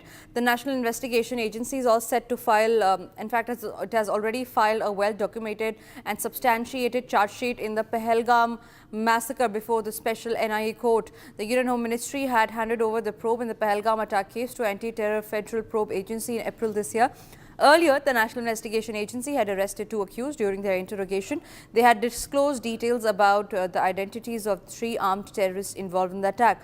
Now, the NIA has gathered a substantial body of evidence regarding the identities of the terrorist. Charge sheet to name the roles of Suleiman, Hamza Afghani, Gibran, all killed in Operation Mahadev. Security now has been beefed up outside the NIA headquarters in Jammu. Gursimran is joining us live from Jammu on that note. Gursimran, talk to us about, since you are there in Jammu, NIA is all set to file the charge sheet. In fact, there are reports that says that they have already filed the charge sheet, but take us through the main details of the charge sheet. On what substantial evidence have they mentioned inside? See, right now, the NIA teams have already entered the Jammu NIA court premises. These are the visuals that you are seeing. This team is headed by the SSP rank officer of the National Investigation Agency. SSP, it's Sandeep Chaudhary, who is heading the team of the National Investigation Agency. And now the teams are going towards the designated NIA courts. I'll request Sarjeevan to come out so that we can keep showing you the visuals that the teams of the NIA have now reached the premises of the NIA court in Jammu. Sarjeevan is continuing with the visuals that the senior officials of the NIA along with the charge sheet. This is the copy of the charge sheet. I'll request Sarjeevan to keep showing you the visuals that this is the SSP Sandeep Chaudhary who has led the team of the investigation, and now the officials are having the charge sheet copy with them. I'll request Sarjeevan to keep continuing with me that now the teams will be entering the NIA court premises. It is roughly at 200 meters from this very place, and Sarjeevan is showing you the visuals that soon after reaching that very place, the NIA teams will be going to file the charge sheet. The charge sheet will have the names of 3 Pakistani terrorists that have been killed in Operation Mahadev, and it will also have the names of other officials, also the names of the terrorist associates that have been now killed. And I'll request Sarjeevan to keep showing you the visuals, and Ashu is showing you the visuals from the other side as well, that the NIA teams have arrived here, and this is actually the copy of the charge sheet that will be presented before the court. It was very clear from the very first moment that it is going to be a very crisp and limited charge sheet. It will not be having those like a long charge sheet that the NIA will be presenting before the court. But yes, it will mention all the key leaders of the Lashkar-e-Toiba as well as of the of Lashkar-Toiba and its associate, the Resistance Front. Right. So one thing that is very clear now, that in a couple of minutes from now, NIA will file the charge sheet. Yes. Right, Gursimran, get hold of your breath, because what we'll do right now is we'll just give our viewers an overview of what's happened so far. Pahalgam massacre took place, after which Operation Mahadev took place. There were terrorists linked to Pakistan who were responsible for the Pahalgam massacre, who were killed in that attack, in that encounter in Operation Mahadev.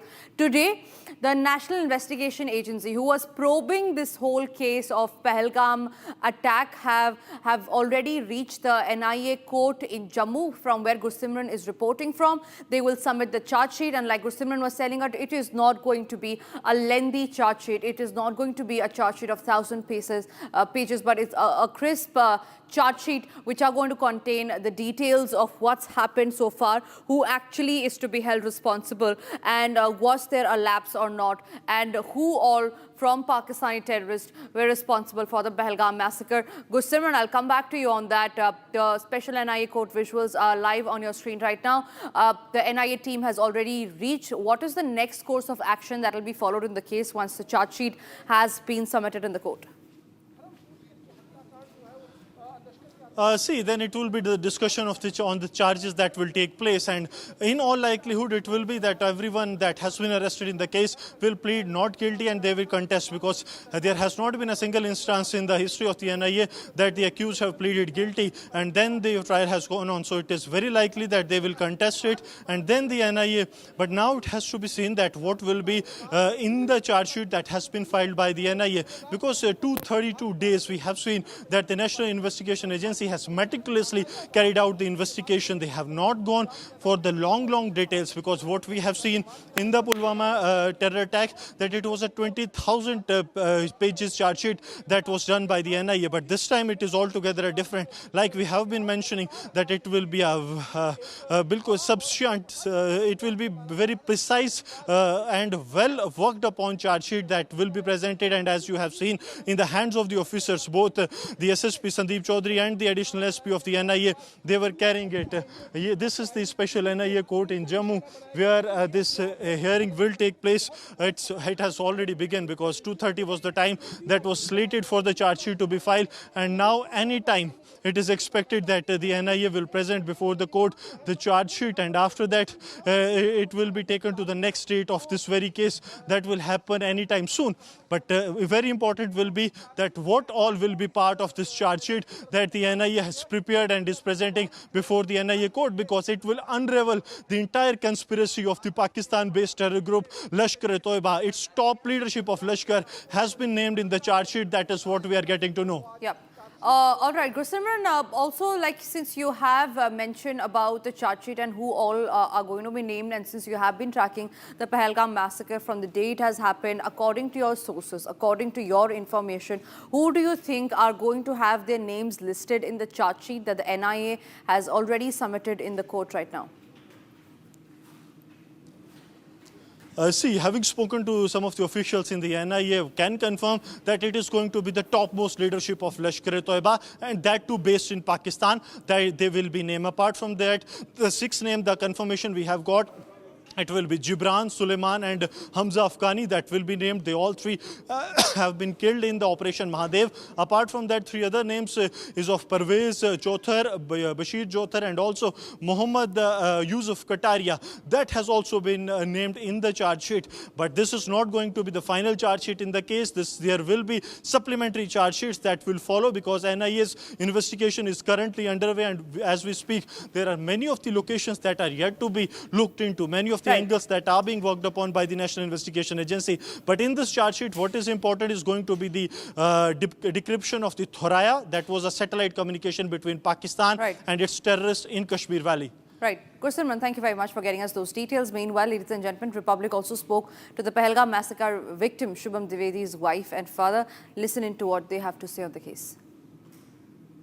पहले तो मैं बहुत खुश हूँ इस चीज़ से कि इस चीज़ की इतनी स्पीड में पूरी जांचें हुई हैं। पहलगाम आतंकी हमले के बाद इस ऑपरेशन सिंदूर हो या NIA का जो भी कार्रवाई रही है वो बहुत अच्छी और बहुत स्पीड में हुई है, जिससे एक ये सेटिस्फैक्शन हमें मिलता है कि नहीं, अगर हमारे देश में हमारे साथ ऐसा कर रहे हैं, हमारे साथ ऐसा टेररिस्ट अटैक हो रहा है, तो हमारे देश के जो ऊपर बैठे हुए PM हो गए या NIA जितने भी ऑफिसर्स लोग हो गए, वो इस चीज़ की पूरी रिस्पॉन्सिबिलिटी लेते हुए उसमें सही डायरेक्शन में कार्रवाई कर रहे हैं। और दूसरी बड़ी चीज़, ये बहुत ज़्यादा कष्ट की बात है, बहुत दुख की बात है कि उस चार्ज शीट में उन लोगों का भी नाम है जो कहीं ना कहीं भारत के हैं। अगर भारत के रह के लोग टेररिस्ट की मदद करते रहेंगे तो इस तरीके से भारत बढ़ता रहेगा, इस तरीके से और आतंकवादी हमले होते रहेंगे। हमें बहुत ज़रूरी है ये समझने की कि हम भारतीय हैं और हमें किसी टेररिस्ट के लिए क्या पैसा और दिमाग, ब्रेन वॉशिंग, यही दो चीज़ें हैं। ये दो चीज़ों से ही टेररिज्म बनता है, यही दो चीज़ों से। आप पैसे, अगर यहाँ भारतीय रह के मदद कर रहे हैं तो वो सिर्फ पैसा है। अगर NIA इसमें एक्ट कर रही है, उनको सज़ा दे रही है, बहुत बड़ी बात है और मैं बहुत थैंकफुल हूँ। ये कहीं ना कहीं उन लोगों के लिए जो मदद कर रहे हैं या करना चाह रहे हैं, उनके लिए सही एग्जाम्पल है। मैम, चार्जशीट में पाकिस्तानी बेस्ड जो लीडरशिप थी लश्कर, उसका भी नाम है, उसके भी कई लोग उसमें नेम्ड हैं। हर चीज़ के पीछे पाकिस्तान आता ही है, वो लश्कर हो, जैश मोहम्मद हो या XYZ जो भी हो, वो at the end of the day Pakistan में पल रहे हैं, वहीं पनप रहे हैं, वहीं का खा रहे हैं, वहीं ट्रेन हो रहे हैं। इनके अलग अलग गुट के नाम भले ही दे दिए गए, लेकिन हैं वो पाकिस्तानी टेररिस्ट। बहुत ज़रूरी है उनसे लड़ना हमें। इस पूरी चार्जशीट में तमाम ऐसे लोग भी थे जिन्होंने मदद करी थी और कई ऐसे आतंकियों के नाम भी थे जो कि इस पूरे एक्शन में जो सरकार ने उसमें मारे गए हैं। अब आप आगे किस तरह से इसको देखते हैं? आगे इस तरीके से देख रहे हैं कि पहलगाम में जो हुआ उसकी चार्जशीट हो गई है, उसका अटैक के लोगों को मार दिया गया है, उन्हें न्यूट्रलाइज कर दिया गया है। अब हमें क्या करना है कि हमें जो अभी इसके बाद अटैक हुआ है, जो रेड फोर्ट पे हुआ था, उनके साथ भी ऐसा ही एक्शन लेना है। मतलब आप देख रहे हो, कल की न्यूज़ है कि ऑस्ट्रेलिया में भी एक आतंकवादी अटैक हुआ था। कौन है उसके पीछे? पाकिस्तान। अगर ये भारतीय देख पा रहे हैं, अगर हमारे PM सर बैठ के देख पा रहे हैं कि पाकिस्तान ही टेररिस्ट है, तो ये पूरे देश को आज जगने की ज़रूरत है कि पाकिस्तान को टेररिस्ट कंट्री डिक्लेयर करके उन्हें पूरी तरीके से बॉयकॉट करना चाहिए।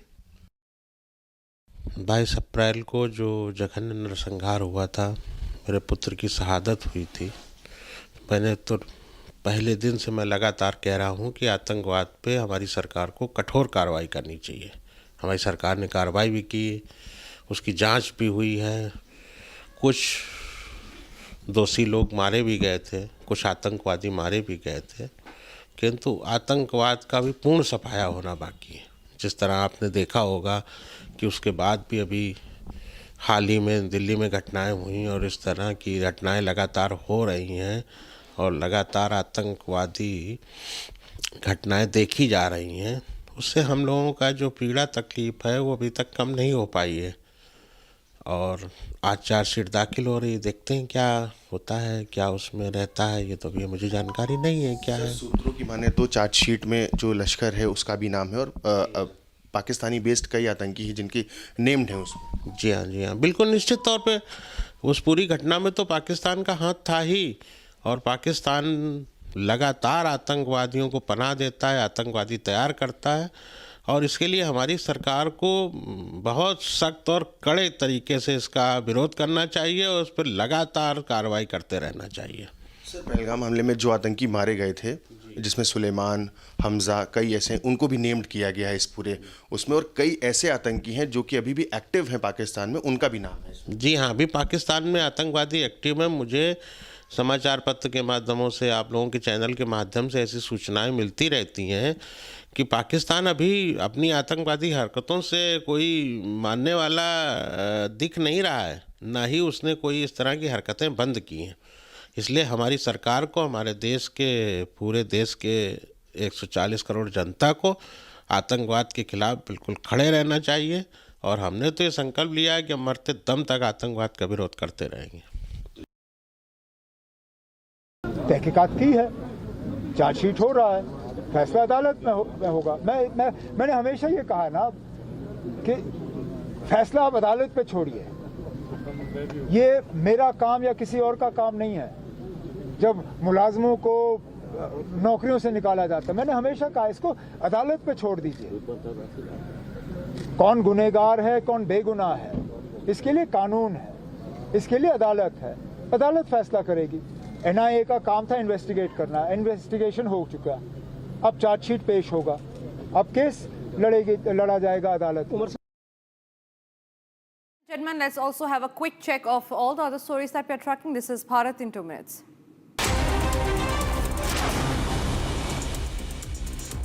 Dense fog continued to grip North India, severely reducing visibility. About 6 vehicles collided in Hapur in Uttar Pradesh due to thick fog and reduced visibility, leaving many injured. Further details in the case are now awaited.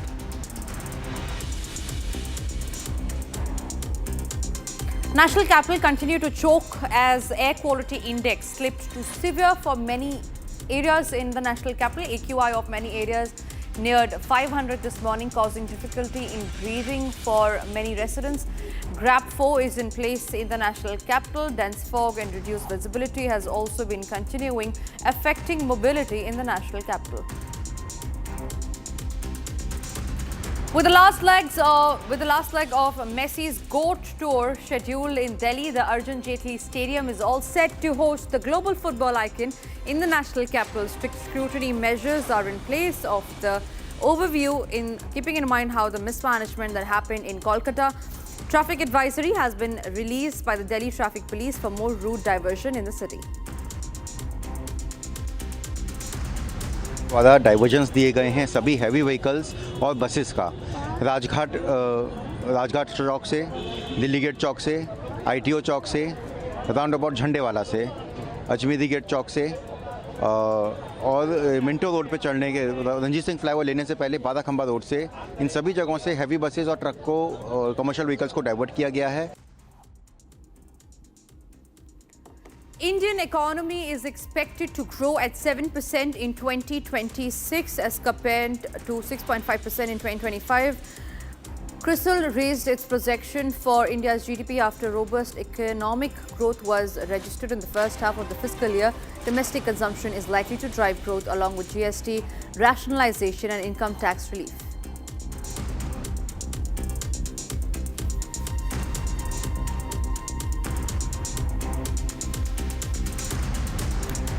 Ladies and gentlemen, yesterday the Congress workers held a rally. This was against what they claim is the vote chori.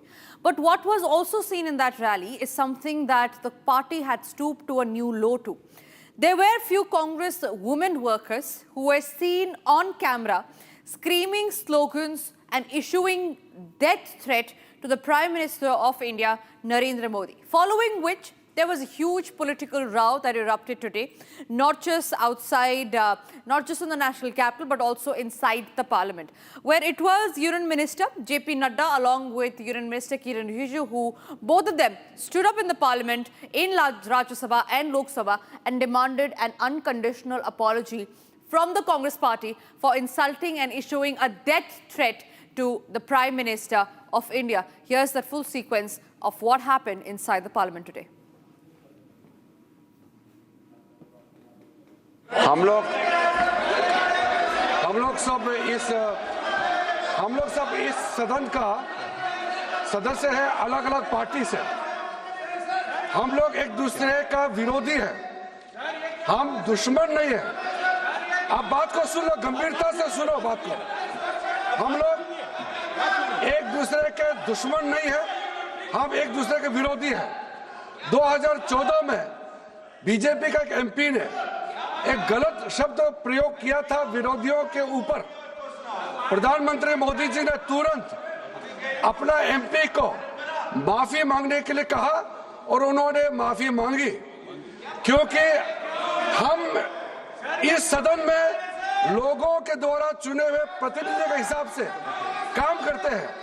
कल कांग्रेस के rally में प्रधानमंत्री मोदी जी का कब्र खोदने के लिए बात कहा गया है। ये इस देश के लिए बहुत दुखद समय है कि कांग्रेस पार्टी ऐसा शब्दों का इस्तेमाल करते हैं और सारे कांग्रेस पार्टी पूरे का पूरे नेतृत्व उस रैली में मौजूद थे और प्रधानमंत्री मोदी जी का कब्र खोदने के लिए इन्होंने नारा लगाया। इस देश के लिए इससे शर्मनाक, इससे ज्यादा दुर्भाग्यपूर्ण कोई चीज नहीं हो सकता है कि देश के प्रधानमंत्री 140 करोड़ के नेता, विश्व में सबसे प्रसिद्ध, सबसे मजबूत नेता आदरणीय प्रधानमंत्री मोदी जी का कब्र खोदने के लिए कांग्रेस के रैली में बात कहा गया है। मैं चाहता हूं कांग्रेस के नेतृत्व माफी मांगना चाहिए, इस सदन के माध्यम से देश से माफी मांगना चाहिए। राज्यसभा में भी, लोकसभा में भी कांग्रेस के अध्यक्ष स्थगित की जाती है।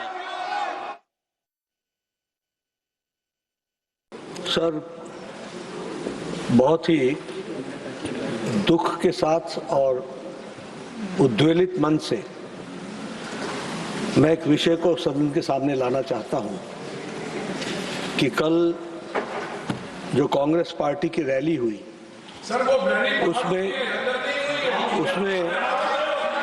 नारे लगे, मोदी तेरी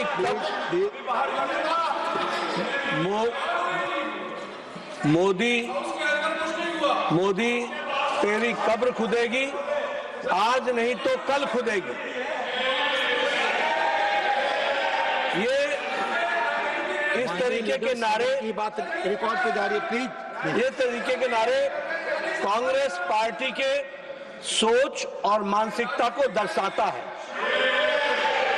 ये नामदारों के झंझलाहट को स्पष्ट इंगित करता है और साथ में इस तरीके की बात कहना एक प्रधानमंत्री जी के खिलाफ और मृत्यु की कामना करना, यह अपने आप में बहुत ही निंदनीय है। इसके लिए हमारे नेता प्रतिपक्ष और कांग्रेस पार्टी के नेता यहाँ बैठी हैं, आदरणीय सोनिया गांधी जी, इनको देश से माफी मांगनी चाहिए और देश से माफी मांगनी चाहिए और ये नामदारों की झंझलाहट है, इसको समझना चाहिए। और मैं ये भी कहना चाहूंगा कि राजनीति का स्तर कांग्रेस पार्टी ने इतना गिरा दिया है जो कल्पना के बाहर है। इसलिए इसकी मैं घोर निंदा भी करता हूं और मैं श्रीमती सोनिया गांधी जी से। Meanwhile, the Congress party for straight 24 hours had observed a stone-cold silence. But when questioned today to Congress MP Priyanka Gandhi and others like K.C. Venugopal, they issued no word of condemnation against the slogan that was made in their own party's rally. Listen in. आप ये नहीं पूछते कि यहाँ पे सरकार खुद session को डिस्टर्ब कर रही है कि पार्लियामेंट्री अफेयर्स के मंत्री खुद क्वेश्चनर को डिस्टर्ब कर रहे हैं। ये आप नहीं पूछ रहे कि क्या हो रहा है संसद के अंदर। तो हम लोग आपस में बात कर रहे थे कि किसने कहा ये सब, हमें तो मालूम ही नहीं है। हमें मंच पे तो बिल्कुल ऐसा नहीं हुआ। फिर पता चला कि पब्लिक में किसी ने इंटरव्यू दिया, पब्लिक में कोई कह रहा है, कोई कार्यकर्ता है या कौन है, किसी को मालूम भी नहीं है कौन है, उनको खुद नहीं मालूम कौन है। तो सदन में उठा क्यों रहे हैं, और वो भी क्वेश्चन आवर के टाइम। मुझे लगता है चलाना ही नहीं चाह रहे हैं। अब किस लिए हमने पोल्यूशन पे डिबेट मांगा है, वो भी नहीं कर रहे हैं। तो मतलब अगर सदन चलाना ही नहीं है तो फिर ऐसे इससे अच्छा तो बंद कर दीजिए। कम से कम जितना पोल्यूशन हमारी सारी गाड़ियां जो हैं, सब लोग 10-10 गाड़ियां लाते हैं सिक्योरिटी की, जितना पोल्यूशन फैला रही है वो तो बंद हो जाएगा। कौन अब्यूसिव लैंग्वेज यूज कर, नाम बताइए ना। बिना नाम जनाब का आज ये पूछना सही है क्या? यहाँ पार्लियामेंट, मैं बोल रहा हूँ पार्लियामेंट के अंदर अमित शाह ने वर्ड यूज किया। किसका माफी मांगना चाहिए? अमित शाह का माफी मांगना चाहिए, हमें माफी मांगना चाहिए? अमित शाह पार्लियामेंट का मंदिर बोलते हैं, मंदिर के अंदर वर्ड यूज करता है, वो आके माफी नहीं मांगता है। और वोट चोरी, गद्दी चोर रैली इतना बड़ा सक्सेस हो गया, इसलिए समझ नहीं पा रहे वो क्या रहा है इस देश में, इसलिए आके पार्लियामेंट डिस्टर्ब करने लगे। This is totally a baseless drama they are created today. I think it is because of the biggest successful conducted rally. Delhi never seen this type of enthusiasm, this type of participation for a Congress rally within these 10-15 years. It may be provoked them, but what they are blaming, I asked Kiran Rijiju, any Congress leader spoke about it. They are telling some people in the rally, they are telling all these things. These are baseless. We don't know. Lakhs of people are participating in the rally. It is not our customs to blame, use dirty language, unacceptable language against any political leader, even though they are our political enemies. Our party's policy is not like that. In videos that have now surfaced on social media, Congress workers were heard chanting death threats. Here's that full sequence on that that led to the huge political controversy.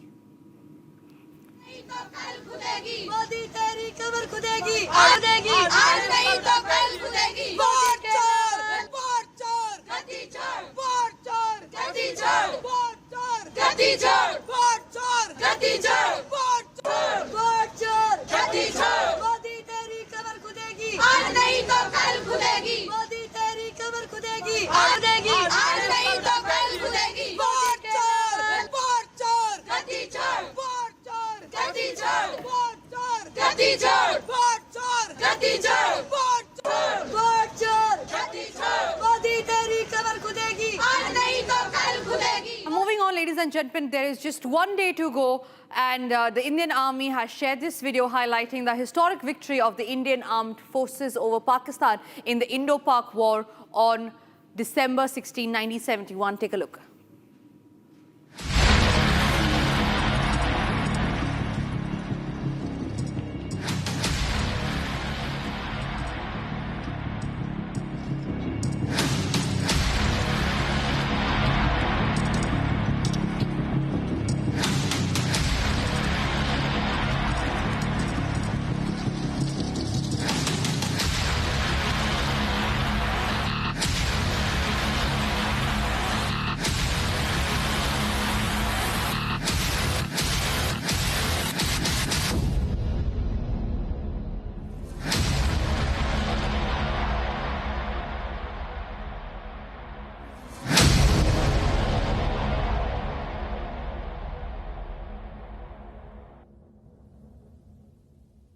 With that, ladies and gentlemen, it's time for us to now slip into a short break. But after the break, we'll get you all the details of the flight disruptions that took place in the national capital due to dense fog, along with air pollution, which is in the severe category today.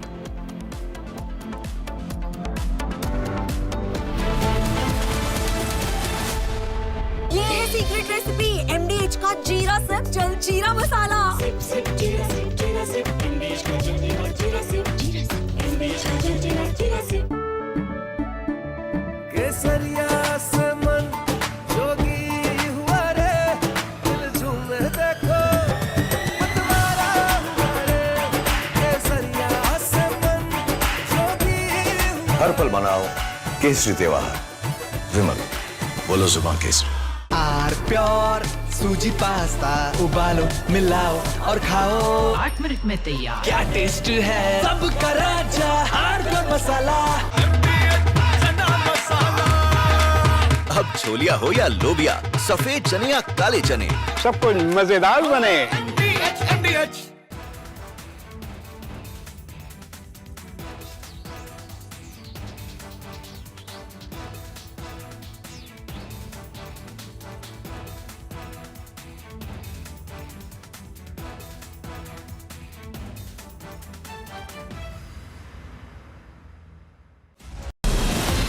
From Asia's largest news headquarters,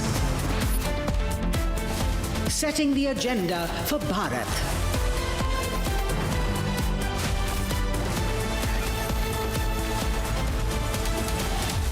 You're watching Republic.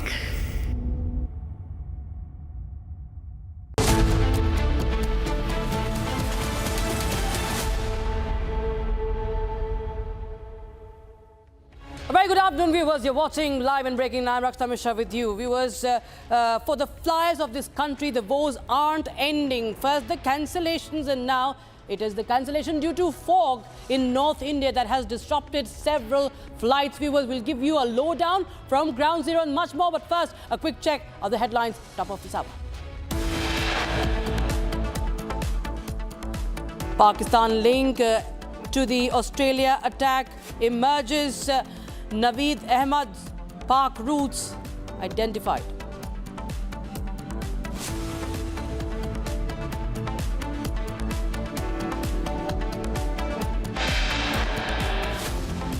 Australian investigators probe ISIS linked to father-son terrorist duo who were allegedly radicalized before the attack.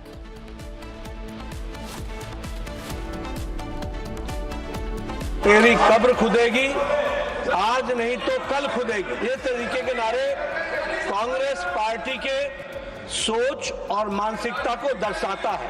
यह अपने आप में बहुत ही निंदनीय है। Uproar over death threats to Prime Minister during Congress workers' rally in Delhi.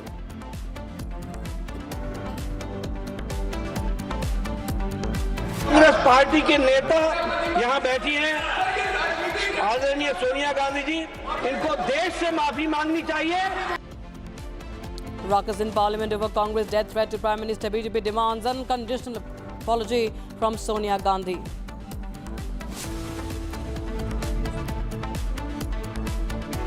Congress passes the buck in Parliament, says Home Minister Amit Shah used derogatory words inside the House.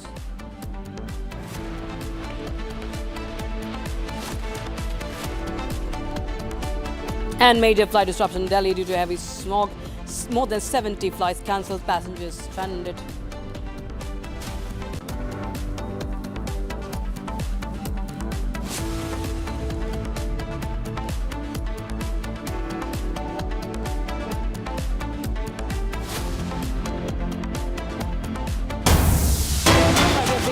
Division bench of the Madras High Court is hearing an appeal filed by state authorities challenging the recent order of Justice Swaminathan permitting temple devotees to light the Kartigai Deepam lamp at the Deepatun on the hilltop. Now, the Stalin government maintains its opposition to Hindu groups lighting the lamp. And so there's no end to this controversy. And now the Deepam Rao hearing is underway in the Madras High Court as Sharda is joining us live on the broadcast. For more, Sharda, tell us more details. What are you picking up from the court? We understand that the hearing is underway.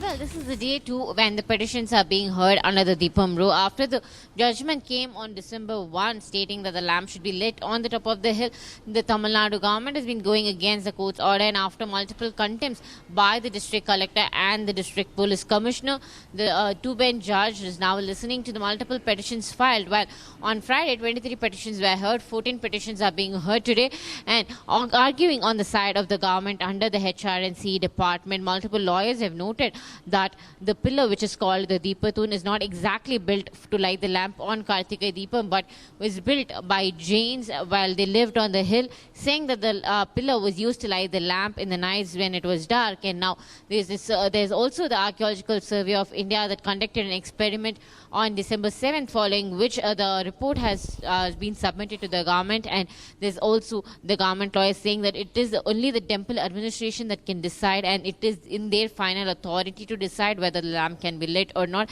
Lawyers continue to argue that the judge or the Madras High Court cannot decide what the temple administration should do, and pointing out to the past orders that came in 1994, 2004, and also the latest Supreme Court in 2024 saying that they have already mentioned that the final decision lies in the hands of the temple administration, and the Madura bench of the Madras High Court cannot defy these rules, Rakshita. Many thanks, Shada, for joining us. With the details coming in, we'll keep a close eye from those developments from court. Shifting focus to the Pahalgam charge sheet that is being filed by the NIA. Viewers, the probe is picking up, and now NIA will be exposing in this charge sheet how Pakistan orchestrated this dastardly terror attack. The team is present at the NIA headquarters in Jammu presently, and NIA has finally filed the charge sheet in this case, in the Pahalgam terror attack case. And this is an ongoing investigation. NIA had gathered substantial body of evidence regarding the identities of the terrorists who are targeted innocents in the Pahalgam attack. You can see visuals coming in from the Jammu headquarters of the NIA, and the NIA, remember, has had a major breakthrough also. Gursimran Singh joins us live on the broadcast for more. Gursimran, tell us more details about what do we expect now that the charge sheet has been filed by the NIA. Yes, NIA has filed the charge sheet at around 3 this afternoon. The NIA teams have presented before the special NIA court. The court was being heard by Judge Prem Sagar, who was the special NIA judge, and it was presented before the Honorable Court. Now the court is looking into some legal formalities that needs to be taken into consideration and followed before the charge sheet is officially accepted. And what are the charges? All the details will emerge out shortly, but what we can confirm, that charge sheet has been filed. 6 of the names that are confirmed to us, that include 3 Pakistani terrorists killed in Operation Mahadev, Suleiman along with Gibran and Hamza Afghani have been named in the charge sheet, along with 3 others that include Muhammad Yusuf Kataria and 2 others, Pervez and Bashir Jothar. They have also been named in the charge sheet. Topmost leadership of Lashkar-e-Taiba. Right, stay on with us, Gursimran. We have some breaking news coming in from the national capital as we are getting live shots of arrival of Nitin Nabin, the newly elected, the working president, appointed working president of the Bharatiya Janata Party, who has just landed in Delhi. He's at the airport right now, and you can see that there's, of course, so much of, there are many supporters who have gathered, media personnel, all there, as Nitin Nabin will be heading straight to meet Home Minister Amit Shah as well today. He will be first taking charge officially today at the BJP headquarters in the national capital. Live shots coming in from the Delhi airport as he arrives in the national capital to take on the duties of the BJP, take on the charge at the helm of the Saffron Party, and he also is going to hold important meeting with Amit Shah, and that's the latest update we have right now. The BJP's boss, that is the new working president, Nitin Nabin, who's the cabinet minister from Bihar as well, has arrived in the national capital. You can see live shots first and exclusive on Republic TV, and you can see Shambhavi is joining us live in the broadcast from Shambhavi. Tell us what is the atmosphere like and what do we expect as Mr. Nitin Nabin has now arrived. Shambhavi.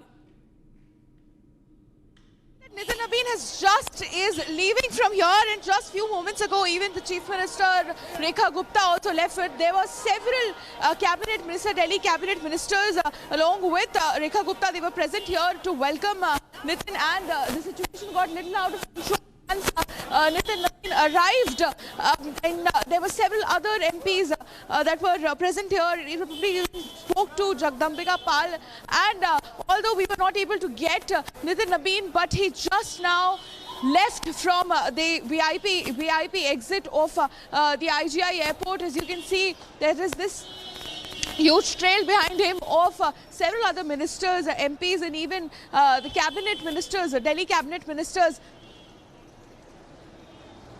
All right, there's Shambhavi was getting us more live inputs from the airport. We'll just show you more. We will just reconnect with her. But there you have. He has been welcomed with garlands. Welcomed with flowers, much fanfare from the party supporters as well. And as you can see, the party leaders also receiving him at the airport. Vinod Tavare and other leaders there at the Delhi airport. And of course, the preparations have been made at the BJP office, BJP headquarters, the Deen Dayal Upadhyay Marg. Also, Shambhavi continues to be with us. Shambhavi, well, important meetings also, and we also understand, and we are also getting some visuals from the BJP headquarters in the national capital, where preparations have been made for his official takeover. You can see there were several hundreds of even the workers here, the BJP workers who were here. You can still see them leaving, because now just a few seconds ago, the Nitin Nabin along with other cabinet ministers left, and there were several workers here. He was welcomed with lots of bouquets and garlands and lots of chanting which was raising. There was a lot of slogans which was raised in his praise, and now he is heading towards the BJP headquarters, where he'll be welcomed along with other cabinet ministers who were here waiting for him for hours. And earlier even Nitin Nabin was supposed to arrive at New Delhi at 10:30 a.m. But then, because of the ongoing delays, because of the fog and zero visibility, his flight was delayed. And just a few moments ago, Nitin Nabin, along with other ministers, even the CM Rekha Gupta was here to welcome him with garlands, and several slogans were being raised in his praise when he just arrived at the VIP exit of the IGI airport. And now he, along with other ministers, Delhi cabinet ministers, they are heading towards the BJP headquarters. Back to you. Right. Well, that is the message of generational shift in the Bharatiya Janata Party. He's the youngest BJP president ever. And he has now just reached the national capital, and of course there's lots to interpret, Shambhavi, with this move, because there must be this is a shift indeed, and a very strong message that has been sent out to the party members, the leaders. Of course, okay, I'm told that we've lost that connection with Shambhavi. We'll continue to speak over the visuals as we are also getting in some visuals from the BJP headquarters, where the preparations are all set. And this is the latest shot from the airport in the national capital, when he arrived with of course, with BJP, saffron stole, and he was being welcomed. He got a rousing welcome from the BJP supporters, the cadres as well, and of course very tight security, a lot of media personnel also over there. And we've been reporting from last evening, viewers, about this big shift in BJP, the changing of the generational shift. That is, this symbolizes, Shambhavi. Okay, we will connect with her again. Nitin Nabin, he is a cabinet minister from Bihar, and he has been he's not hogged the limelight ever. He's never been much in the limelight, been very low profile, but he has been connected with politics since a young age. His father has also been a senior BJP leader, and he has now got this very, very important position, taking over from JP Nadda, who has had several extensions. Remember, even JP Nadda was the working president when he was appointed at the helm of affairs, but later on he became a full-time president of the Bharatiya Janata Party, and a similar track is expected as far as Nitin Nabin is concerned. The surprise that sprung up last evening was for everyone to see. Nitin Nabin's name was not really amongst the front runners, was not even one of the contenders we talk about, and BJP stumped everyone with this announcement that was made just yesterday on a Sunday afternoon, late afternoon or early evening rather. And now he has been a very young leader. He has been associated, he was the secretary of the Bharatiya Janata Yuva Morcha as well when Anurag Thakur was at the helm of the BJYM, and now he has become the new chief, the working president of the Bharatiya Janata Party, and he will be, he's now en route the BJP headquarters from the airport. He's en route the BJP headquarters at the Deen Dayal Upadhyay Marg in the national capital. The preparations have been made, and JP Nadda will also be there, passing on the baton to the newly appointed president of the Saffron Party. There will be, of course, celebrations. There were celebrations broke out in Patna last evening, and Republic TV got to the conversation first from the man himself, from Nitin Nabeen. As he said, he made it very, very clear that his eyes are on Bengal as the president. The BJP's goal is clear, and it is West Bengal elections. He made it very, very clear, and of course we expect him to speak again today after he takes charge officially from the BJP headquarters, and thereafter he will be also holding several meetings, one being with the Home Minister Amit Shah. And in fact now we are getting to know that Amit Shah, he has arrived at the headquarters. He will be, of course, there to meet Nitin Nabeen. So Amit Shah has reached the headquarters of the Bharatiya Janata Party. We will be getting more shots, visuals from there. Meanwhile, he will be felicitated there. He will be welcomed. He will be felicitated at the BJP headquarters with much fanfare, and preparations are in full swing over there. We will be showing you visuals from the BJP office also. But these are shots from the airport in the national capital. Of course, it's a big development. There was a long drawn wait for it. It was long pending, and due to back-to-back elections, assembly elections. Okay, these are visuals from the BJP headquarters. As I was telling you, the preparations have been made. The Karyakartas, the BJP top leaders, everybody is there, all set to welcome the new the new BJP working president. And that's the breaking news we have right now. We will continue to get you more details. Okay, that is the shot of Amit Shah. Amit Shah, that is the Home Minister, along with Piyush Goyal, who just arrived at the party headquarters, along with Dharmendra Pradhan. So Dharmendra Pradhan is there. Amit Shah also in the visuals, as you can see. And you can see those visuals coming in from the national capital, as he has just arrived at the headquarters. So those are the live shots coming in from the Bharatiya Janata Party headquarters. The arrival of the Home Minister, the top brass of the BJP, Amit Shah, with the several leaders and ministers from the BJP. So breaking news coming in right now from the BJP headquarters. Amit Shah has arrived. Nitin Nabeen en route the headquarters after he landed at the airport, and is the youngest working president, as I was telling you earlier.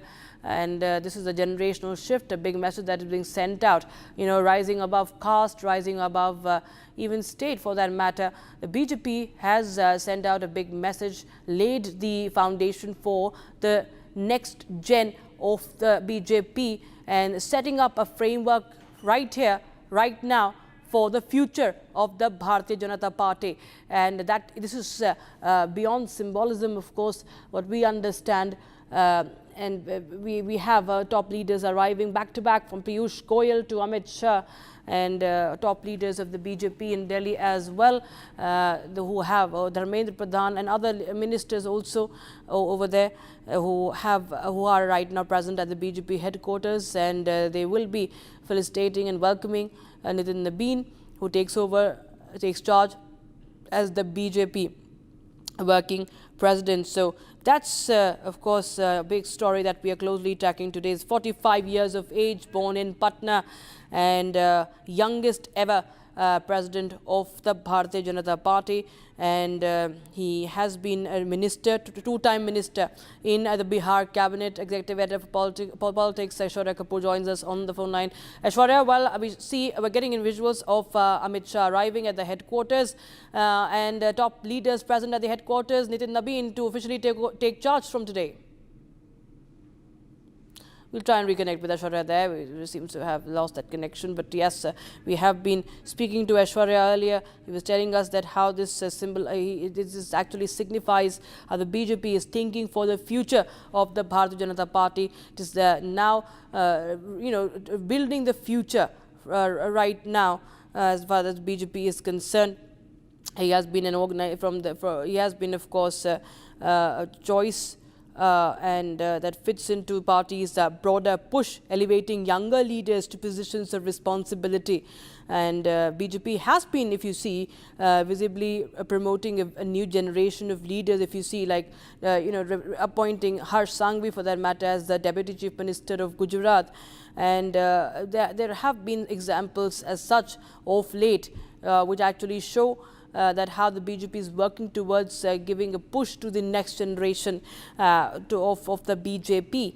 And it's a grand welcome for Nitin Nabin today. He brings in nearly 2 decades of organizational experience, having risen from party's youth wing in Bihar to handling key election responsibilities as well. He has roots in politics. His father had been former Jansangh member, served as legislator also, and he has been a senior BJP party leader. And Amit Shah had also recognized his work in Chhattisgarh, making him also an important part of BJP's Delhi campaign also for the elections. And we saw that how the electoral drought of nearly 3 decades had ended for the BJP in Delhi just recently. And now we have Nitin Nabin at the helm of affairs. He'll be taking charge officially. That's the breaking news we have right now. Okay, we have some more visuals coming in. We'll try and get you more updates coming in. And we will continue to get you more reactions from the BJP headquarters also, as there's much excitement, especially amongst the young cadres. Remember, he has been a youth leader also, and of course this brings in hope for the the next generation leaders also with this move of the Bharatiya Janata Party. Okay, so that's Amit Shah. As we are getting those visuals, we'll also show you the visuals from the airport. We'll show you all visuals. Republic TV is closely tracking all the updates on this story. And we had also spoken to Nitin Nabin yesterday. He had said very clearly that he will be following the footsteps of the top brass of Prime Minister Narendra Modi. Prakash joins us live on the broadcast. Prakash, tell us what do we expect today? He has just arrived in the national capital. Amit Shah, top leaders will be present, and he'll be officially taking charge as the head of the Bharatiya Janata Party. Well, it's a big moment and a historic moment for Nitin Nabin as well as for the BJP, because the BJP has turned 45 and Nitin Nabin is 45 years old. And this is a testimony to the fact of the organizational capabilities of Nitin Nabin as well as of the BJP, how it promotes its worker who has worked within the grassroots level for a long time, and that too, the way he has conducted himself over the past so many years or so, having worked in the organization. And he came into politics in 2006 after the demise of his father, Nitin Navin Kishore Sinha, who was a strong and a big leader of the BJP, and died on 1st January 2006. And all of a sudden, Nitin Nabin has to step into politics.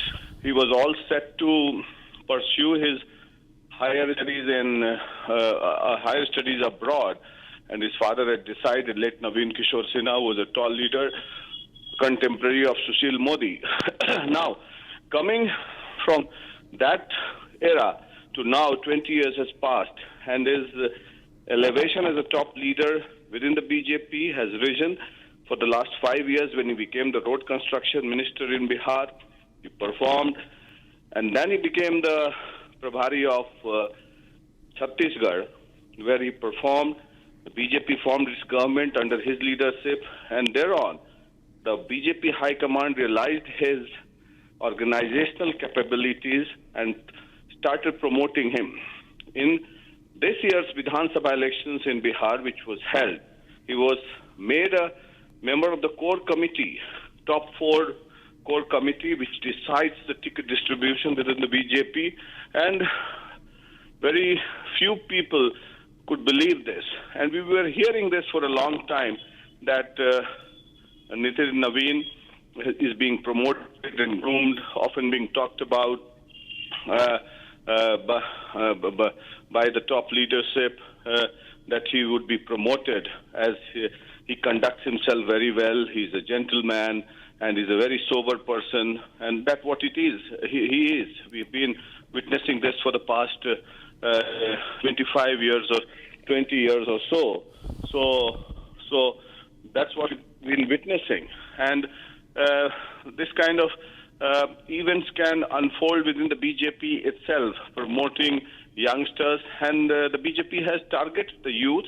Second, keeping in mind the Bengal elections also, there is large presence of the caste community voter there in Bengal. So a message is being sent to the caste community voters in Bengal. Second, youth. Third, also among the rank and file of the BJP, that those who work hard, those who conduct themselves well, and those who work for the party tirelessly and selflessly will be promoted. And this is a kind of hope that has been given to the party cadres, workers in the BJP, which the Congress and the other dynastic parties have failed to do so.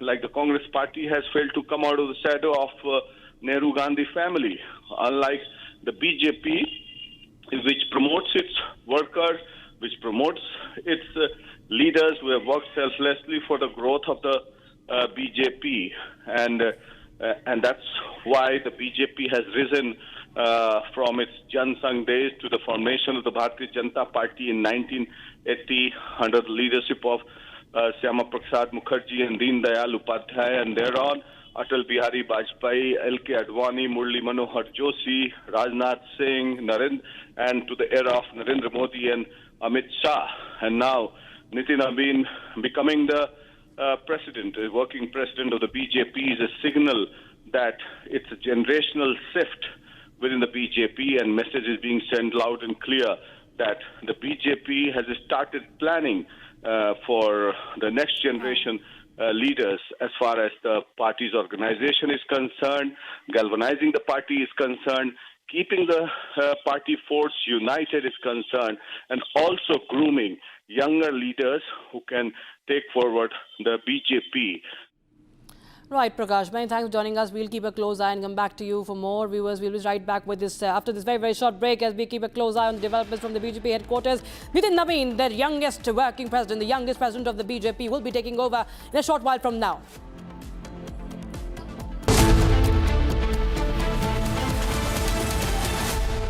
थोड़े में ज्यादा स्वाद ये तो है इसकी खास बात। वाओ मामा, क्या स्वाद है? अरे मेरे राजा, सबका राजा आरती और मसाला।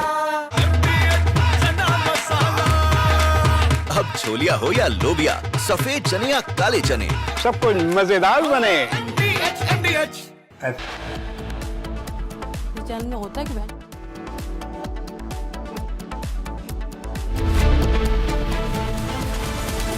ये है सीक्रेट रेसिपी MDH का जीरा सिप जल जीरा मसाला। सिप सिप जीरा सिप MDH का जल और जीरा सिप MDH का जल जीरा सिप।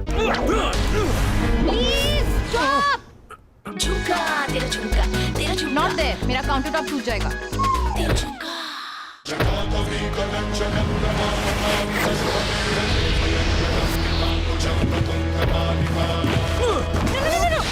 मेरी चिमनी टूट जाएगी। What are you doing? रानी, इस घर में कुछ है जो टूटता नहीं। ये पिलर कभी नहीं टूटेगा। रुंगटा स्टील TMT से बना। रुंगटा नहीं तो घर स्ट्रॉन्ग नहीं। रुंगटा स्टील TMT बार एकदम सॉलिड।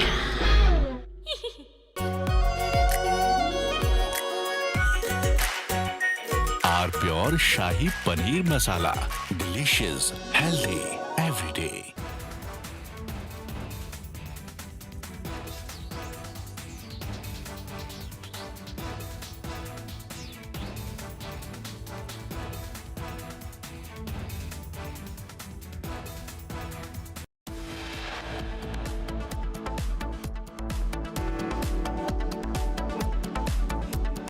आधे बाउल दही में 4 चम्मच MDH चटनी पुदीना मसाला डाला, स्टर करो, पुदीना चटनी तैयार। MDH चटनी पुदीना मसाला।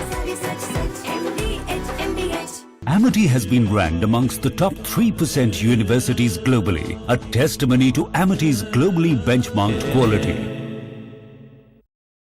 आर प्योर सूजी पास्ता उबालो मिलाओ और खाओ 8 मिनट में तैयार। क्या टेस्ट है सबका राजा आर प्योर मसाला।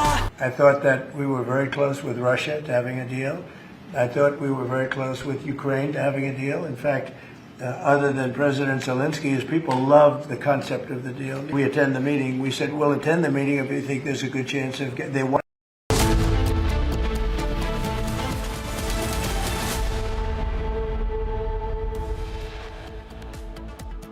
तेरी कब्र खुदेगी, आज नहीं तो कल खुदेगी। ये तरीके के नारे कांग्रेस पार्टी के सोच और मानसिकता को दर्शाता है। यह अपने आप में बहुत ही निंदनीय है। Massive row over Congress leader Congress workers issuing death threats to Prime Minister. BJP raises the issue in the parliament. आपस में बात कर रहे थे कि किसने कहा ये सब, हमें तो मालूम ही नहीं है, हमें मंच पे तो बिल्कुल ऐसा नहीं हुआ। फिर पता चला कि पब्लिक में किसी ने इंटरव्यू दिया, पब्लिक में कोई कह रहा है, कोई कार्यकर्ता है या कौन है, किसी को मालूम भी नहीं है कौन है, उनको खुद नहीं मालूम कौन है, तो सदन में उठा क्यों रहे हैं, और वो भी क्वेश्चन आवर के time. Congress issues no apology. When questioned, Priyanka says there are other important issues to be discussed. BJP springs up a surprise as it appoints Bihar's Nitin Nabin as the new working president of the BJP. He is en route to the headquarters and will be officially taking charge. BJP top brass reaches the headquarters. Pakistan origin father, son named as Sydney shooters. Father came on student visa in 1998. India extends condolences to Australia after Bondi Beach terror attack.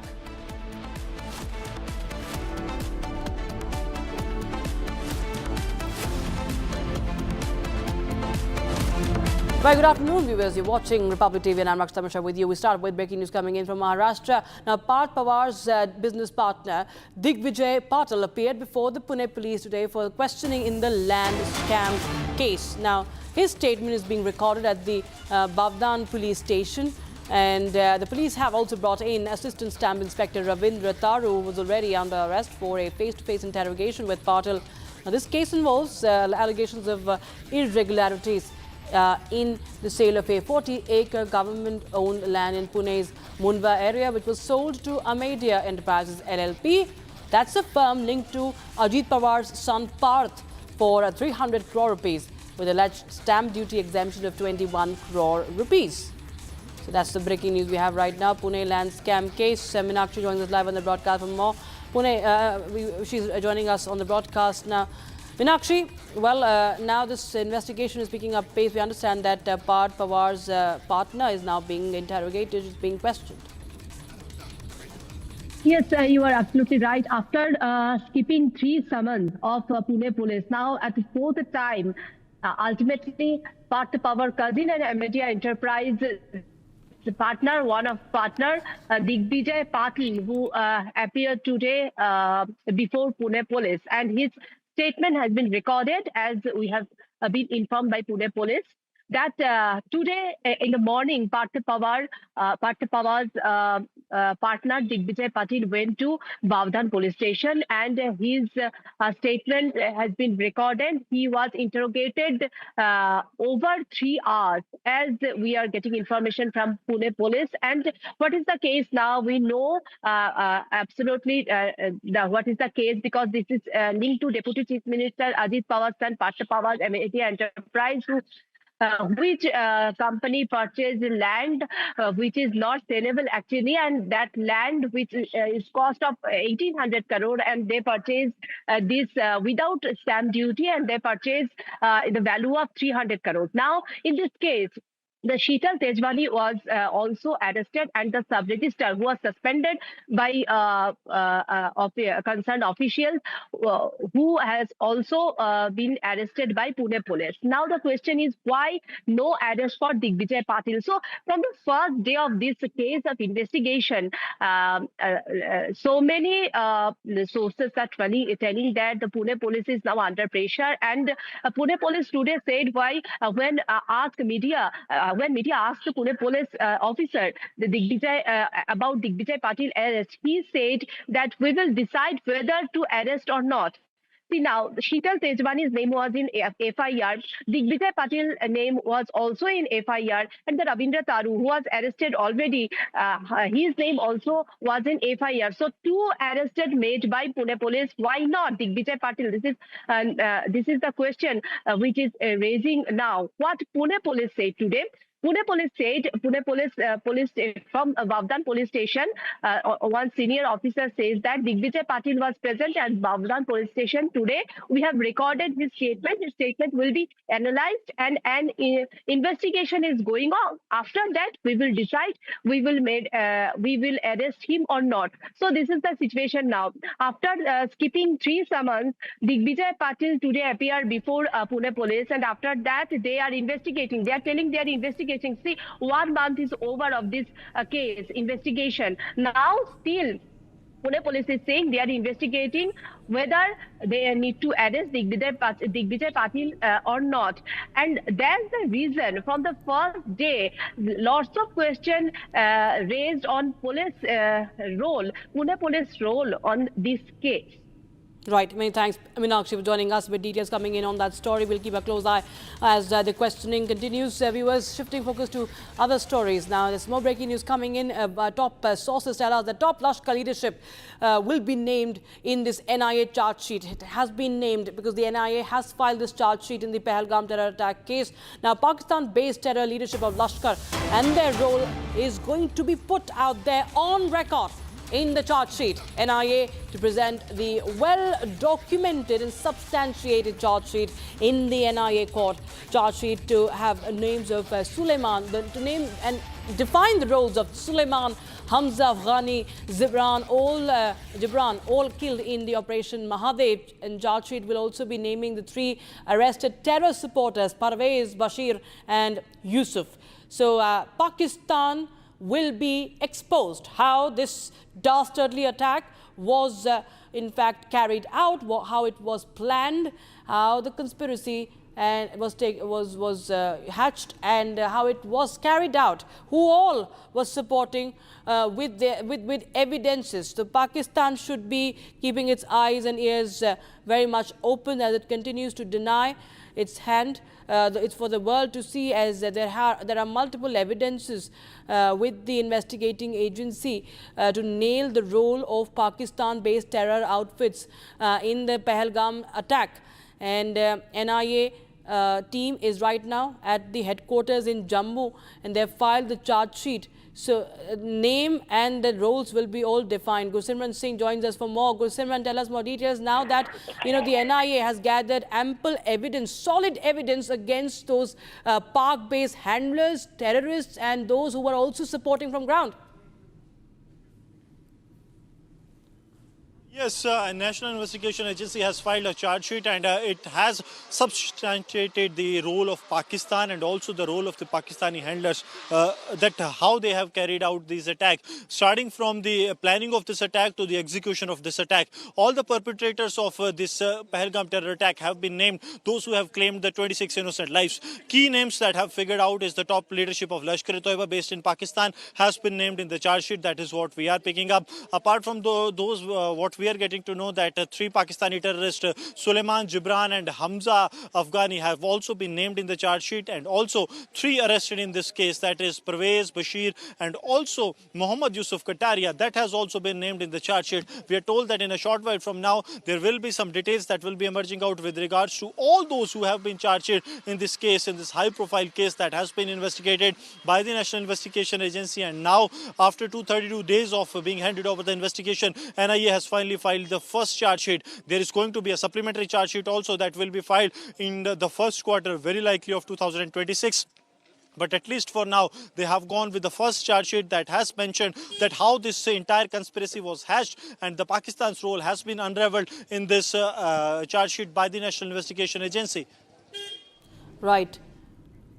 All right. So, of course, this is going to, clearly put out that definition of the roles, because we've seen that Pakistan cannot hide anymore, Gursimran.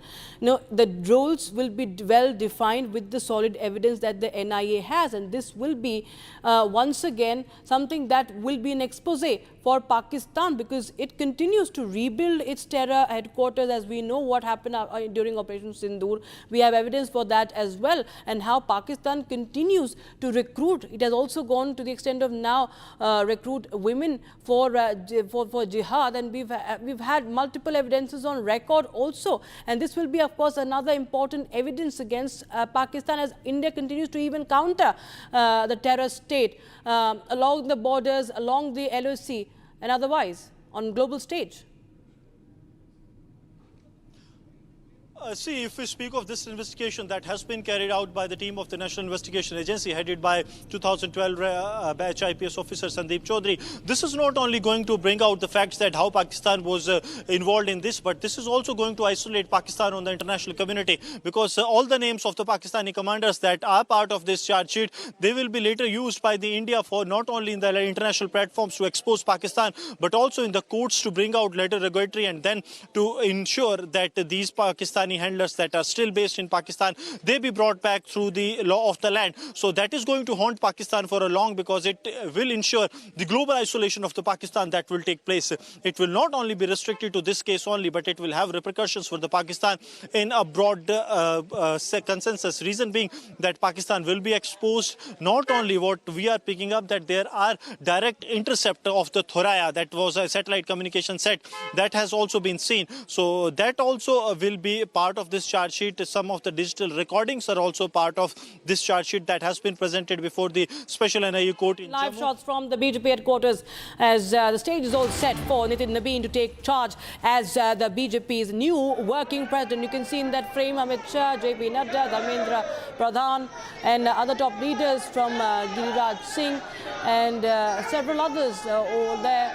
Welcoming and going to felicitate BJP's youngest working president, that is Nitin Nabeen. And as we can see Ravi Shankar Prasad as well, and other top leaders of the BJP, senior leaders, and everyone from the Delhi BJP also present there. Rekha Gupta and other top leaders all present at the national headquarters of the BJP at the Deen Dayal Upadhyaya Marg in Delhi. As there are, of course, slogans, chants of BJP workers. The Josh is high. Aishwarya Kapoor joined us on the phone line for more. Well, Aishwarya, we see that top leaders, Amit Shah, Piyush Goyal, and all other leaders are present right now for the official takeover of the youngest ever BJP president. Aishwarya. I think we have lost the connection with Aishwarya. We'll try and reconnect and get more understanding of this, the significance of this, because this is a complete generational shift. We will stop BJP leaders are present there. This is the update we have right now.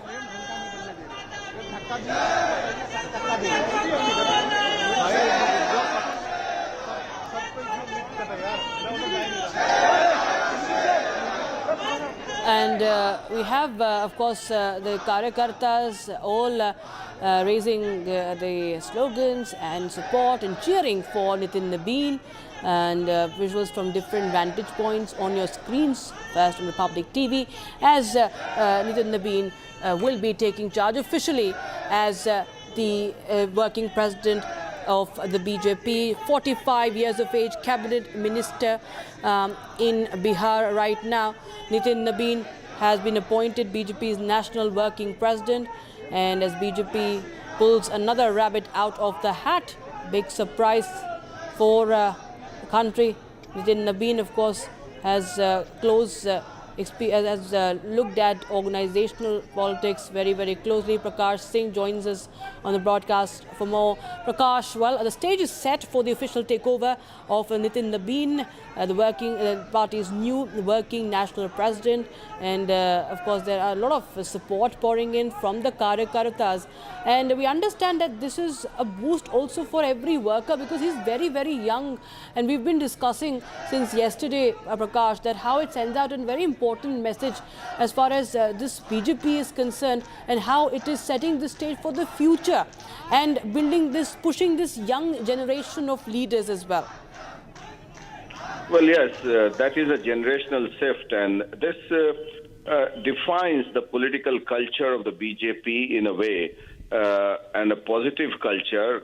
We can see in the picture the galaxy of leaders, including Amit Shah, Piyush Goyal, JP Nadda, Dharmendra Pradhan, Vinod Tawre, who was the General Secretary in charge of BJP in Bihar, and to whom Nitin Nabeen would be seeking an appointment to meet him earlier. So that is a strong message that even a small worker who conducts himself well, who works hard and tirelessly for the party, can rise to the top post.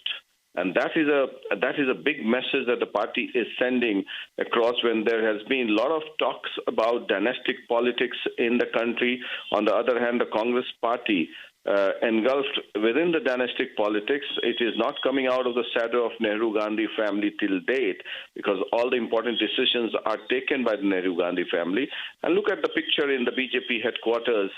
All top leaders, including chief ministers, we can see Tejasvi Surya, who is the Bharatiya Janata Yuva Morcha president, Piyush Goyal, Rekha Gupta, Giriraj Singh, Amit Shah himself, Ravi Shankar Prasad, we can see JP Nadda, we can see, and with whom Nitin Nabeen would be seeking an appointment earlier and would be getting calls much later.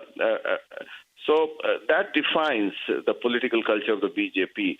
So it's a great initiative. The message has been sent to the youth, which forms a large number of electorates in the country and also in Bengal, where it has a sizable population, the Kayastas in Bengal, and that can definitely turn the tide. And also the way he has worked tirelessly for the party in Chhattisgarh. And that is where the BJP top brass saw the talent in Nitin Nabeen, and that is why he has risen from the rank and file. And yes, he's carried on the political legacy of his late father, Naveen Kishore Sinha, who was a strong BJP leader, a tall BJP leader, equivalent to Sushil Modi. And we remember that the way Naveen Kishore Prasad Sinha was not made a minister in Bihar government in 2005, and on 1st January 2006, he died in the Bihar Bhavan, suffering a heart attack. And he was all set to send his son Nitin Nabeen abroad for higher studies to pursue management degree, and from there on, after the death of his father, he entered politics at the age of 25, and for the past 20 years, I have seen him covering him very closely, and he comes across as a very soft-spoken, very respectful, and very hard-working person. Never raises his voice, in fact, and that is what has got him to the top post. That's what I believe, and everybody is talking about his humility and the way he conducts himself. And yes, he enjoys the support of the top two people, including Prime Minister Narendra Modi and Amit Shah. So it's a generational shift within the BJP, and one should, and it's a proud moment for the people of Bihar as well, because for the first time, a person from Bihar is going to become the BJP president, and when a massive mandate was given by the people of Bihar to the NDA government led by Bihar Chief Minister Nitish Kumar, and at the age of 45, when the BJP turns 45, a 45-year-old, Nitin Nabeen has become the national president of the BJP. Yes, Prakash, as you were just telling us about the generational shift and it's a message that's been sent up, but beyond just signaling, we have to also understand that he is being also rewarded for the kind of responsibilities he's taken. If you could just outline for our viewers his contribution at the organizational level and also especially in focus when he was made election in charge, when he was involved in different elections from Chhattisgarh to Delhi as well. What sort of contribution has Nitin Naveen's been that has in fact, reaped this, reward for him? Well, yes, when he was made in charge of Chhattisgarh, and everybody had written off the BJP in Chhattisgarh because all the journalists and the poll analysts were talking about the anti-incumbency factor in Chhattisgarh as well as in Madhya Pradesh. And Chhattisgarh being a small state, but I believe he had told the BJP top brass that we are forming the government.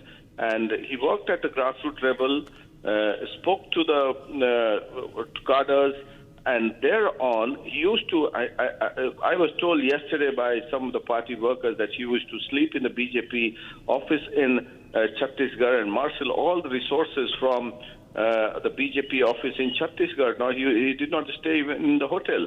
So that speaks volumes about the efficiency as well as the selfless way he had worked for the party. And that may have broken the ice and that may have caught the attention of the top brass of the BJP. And maybe after, and even during the course of the Bihar Vidhan Sabha elections, all of a sudden we saw that he was made a member of the core group. He was involved in all the important decision making of the BJP, including the party tickets as well. And when the swearing-in ceremony was being done, he was on the stage making announcements, and he took charge of the stage when the swearing-in ceremony was being done. We saw that all of a sudden there was a rise in the stature of Nitin Naveen, and now with this galaxy of leaders waiting to welcome Nitin Naveen, 45-year-old Nitin Naveen, it speaks volumes about the political culture of the BJP, the way it respects its party president, and the position of the president is a very respectable position. And there we can see in the vehicle now, Nitin Naveen arriving at the BJP headquarters, the flower petals being showered on his vehicle. Now he's making an entry into the vehicle. Sanjay Mayuk, who is another worker who has risen from the rank and file, and now he's being escorted by Piyush Goyal, greeting him there, and Vinod Taure, and all galaxy of leaders welcoming him at the party national headquarters in the BJP. Now he's being taken on the stage. Tejasvi Surya there, we can see, and all the host of BJP leaders, Vinod Taure also there. So this is the culture of the BJP. The position of the president is respected, and a 45-year-old becoming the national president. This is an iconic moment as far as the Indian political history is concerned, and the BJP has sent a message to all the workers that those who work hard in the party cadre will be respected, will get a top post.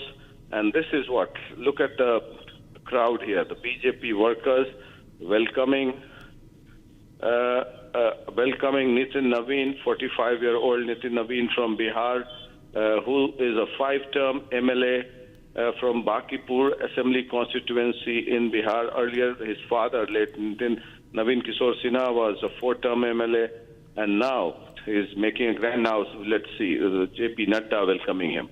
Absolutely. Right.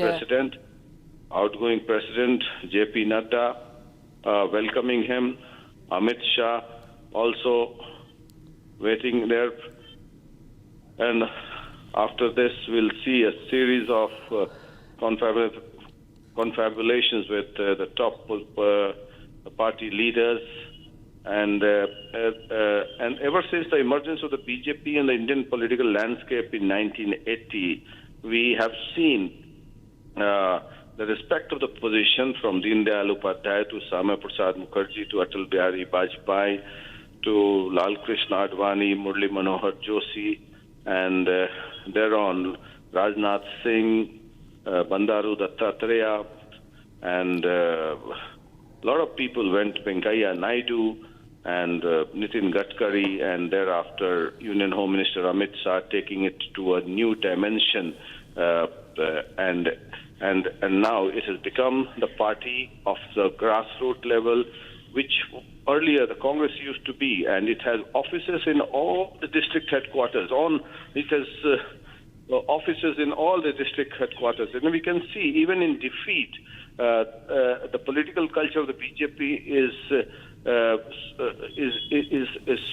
so nice that even in defeat we can see the party workers meeting, and the crowd that has gathered here to welcome Nitin Naveen shows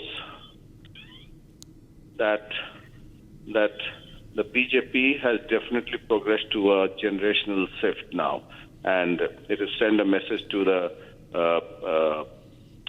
youth as well as now. There you see, Minister Amit Shah, who is a former president of the BJP, and JP Nadda, Giriraj Singh, we can see in the pictures. Yeah. And right. Those are the visuals coming in from the BJP headquarters as Nitin Naveen has just arrived and he is being received by the leaders from the BJP. Those are the visuals of his arrival as he just got down from his vehicle, and there were showers of petals, flower petals, and of course bouquets from Piyush Goyal to other leaders and ministers there welcoming him, and he will be taking charge officially at the helm of affairs of the Saffron Party. BJP gets its youngest ever working president, youngest ever president, and he will also be meeting Amit Shah after this. What we understand, it's change of guard and a shift in it's a generational shift as well. Home Minister Amit Shah, JP Nadda, all present there. The outgoing president of the BJP, JP Nadda, will be passing on the baton to Mr. Nitin Naveen, five-time MLA, who had been representing Bankipur constituency in Bihar and is a cabinet minister right now in Bihar. And he is, of course, going to now take over officially as we closely track his journey. And as Prakash was telling you, is much known for his soft, his personality, his humility, and his down-to-earth demeanor. Has been very much away from the media as well all throughout his career. Has not been very much in the limelight. He was not even one of the contenders. So much of analysis as far as the BJP, the race for the BJP's president is concerned. But now we see that it was a big surprise that was sprung up by the BJP, taking out another rabbit from the hat. Nitin Naveen was announced as the new chief working president of the BJP just yesterday evening, and today we see officially him. He's just arrived a while back in the national capital, and he comes straight to the headquarters where the top leaders are waiting him to felicitate him, and he officially takes charge. These are the live visuals, latest visuals coming in from the BJP headquarters in the national capital, and Nitin Naveen becomes the BJP president, the youngest ever of all of 45 years of age, and for the first time someone from Bihar, as Prakash was telling us, taking charge of the Bharatiya Janata Party. Amit Shah, as you can see, is present there.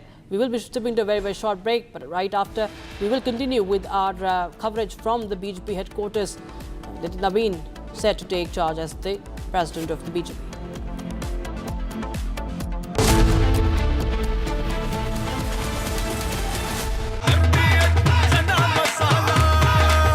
अब छोलिया हो या लोबिया, सफेद चने या काले चने, सब कुछ मजेदार बने।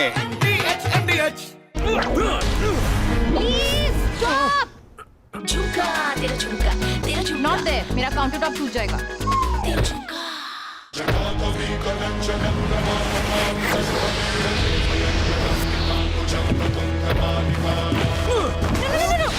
मेरी चिमनी टूट जाएगी। What are you doing? रानी, इस घर में कुछ है जो टूटता नहीं। ये पिलर कभी नहीं टूटेगा। रुंगटा स्टील टीएमटी से बना। रुंगटा नहीं तो घर स्ट्रॉन्ग नहीं। रुंगटा स्टील टीएमटी बार एकदम सॉलिड।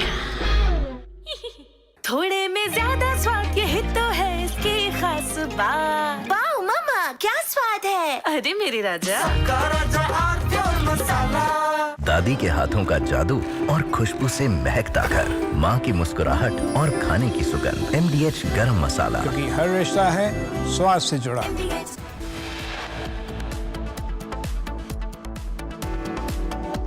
MDH की हल्दी मिर्ची धनिया करे कमाल। ये रंग दे, ये खुशबू दे, ये तीखा, ये कम पड़े। क्या निराला MDH मसाला। केसरिया से मन जोगी हुआ रे, दिल झूमे देखो मतवारा हुआ रे। केसरिया से मन जोगी हुआ। हर पल मनाओ केसरी त्योहार। विमल, बोलो जुबान Kesari. From Asia's largest news headquarters, setting the agenda for Bharat.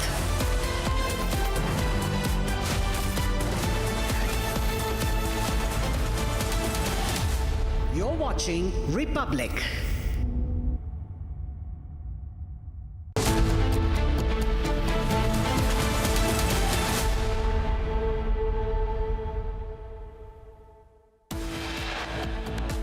Modi, तेरी कब्र खुदेगी, आज नहीं तो कल खुदेगी। ये तरीके के नारे कांग्रेस पार्टी के सोच और मानसिकता को दर्शाता है।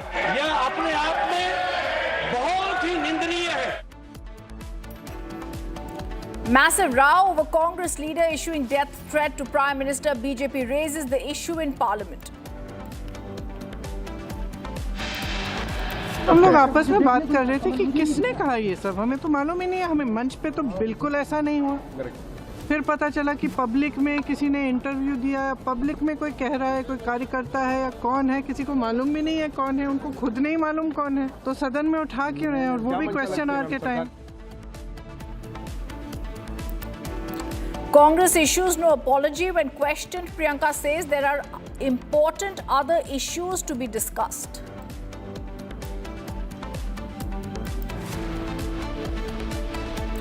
BJP springs another surprise, appoints Bihar's Nitin Nabin as new working president of the BJP. Key meet at the BJP headquarters.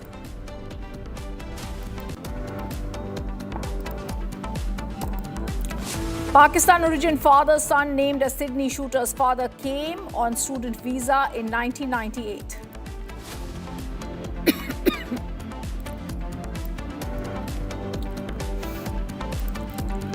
India extends condolences to Australia after Bondi Beach terror attack.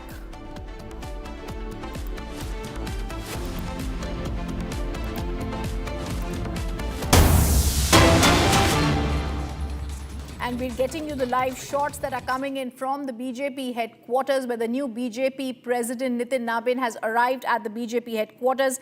These are live shots that are coming in, and this is possibly going to be looked at as we're seeing at the BJP headquarters. BJP appoints Nitin Nabin, 45 years of age, the youngest working president, top BJP ministers in national BJP headquarters in the capital to greet him. He's expected to formally be elected as the president in January. The party is endorsing it at the National Council meeting in April. I'm going to go across to my colleague, senior editor Prakash Singh, who's joining us on the phone line. Prakash, he's formally going to be elected in president. The party is going to be endorsing it. But give us a little bit of details about the personality of the BJP's youngest working president, Nitin Nabin. Well, as far as the personality of Nitin Nabin is concerned, I've been speaking about him. I've known him for 20 years now, ever since he emerged on the political landscape of Bihar after the demise of his father, late Naveen Kishore Sinha, who was a tall leader of the BJP. and thereon he's been working tirelessly for the party. He comes across as a very soft-spoken party worker, very humble and very respectful, even very friendly with the media as well. And I have known him for 20 years now, and I can vouch that there would be no person in the party who would speak against Nitin Nabin. He comes across as a very sober person. He's done his engineering from BIT Mesra. And I'll tell you an interesting anecdote, Rhythm. His father, who was not made a minister in 2005 when NDA formed the government under Nitish Kumar, and he was all set to send his son Nitin Nabin to UK for higher studies and management. And there you see in the visuals, Rhythm, everybody garlanding him, and Giriraj Singh, Dharmendra Pradhan, Ravi Shankar Prasad, who is from Patna, and he sat on the chair of the BJP president. Now is officially taken over as the BJP president, Vinod Tawade, the general secretary in charge of Bihar, who has worked closely with Nitin Nabin, escorting him to the party president's chair. And as far as this message is concerned, Rhythm, this sends a strong message to every Karyakarta of India in the BJP that those who worked hard, those who conduct themselves well, can rise to the top position. And this is a testimony to the fact we've seen how Narendra Modi himself, who was the general secretary of the BJP, and all of a sudden, without even being an MLA, Narendra Modi became the chief minister of Gujarat. Many senior leaders, despite the presence of many senior leaders, including Kesubhai Patel and Chimanbhai Mehta during those days. So this comes as a strong testimony as far as the BJP is concerned, that it promotes its karyakartas, it promotes its workers, those who work tirelessly for the party. Even JP Nadda, who was MLA in Himachal Pradesh, then he rose to the top post.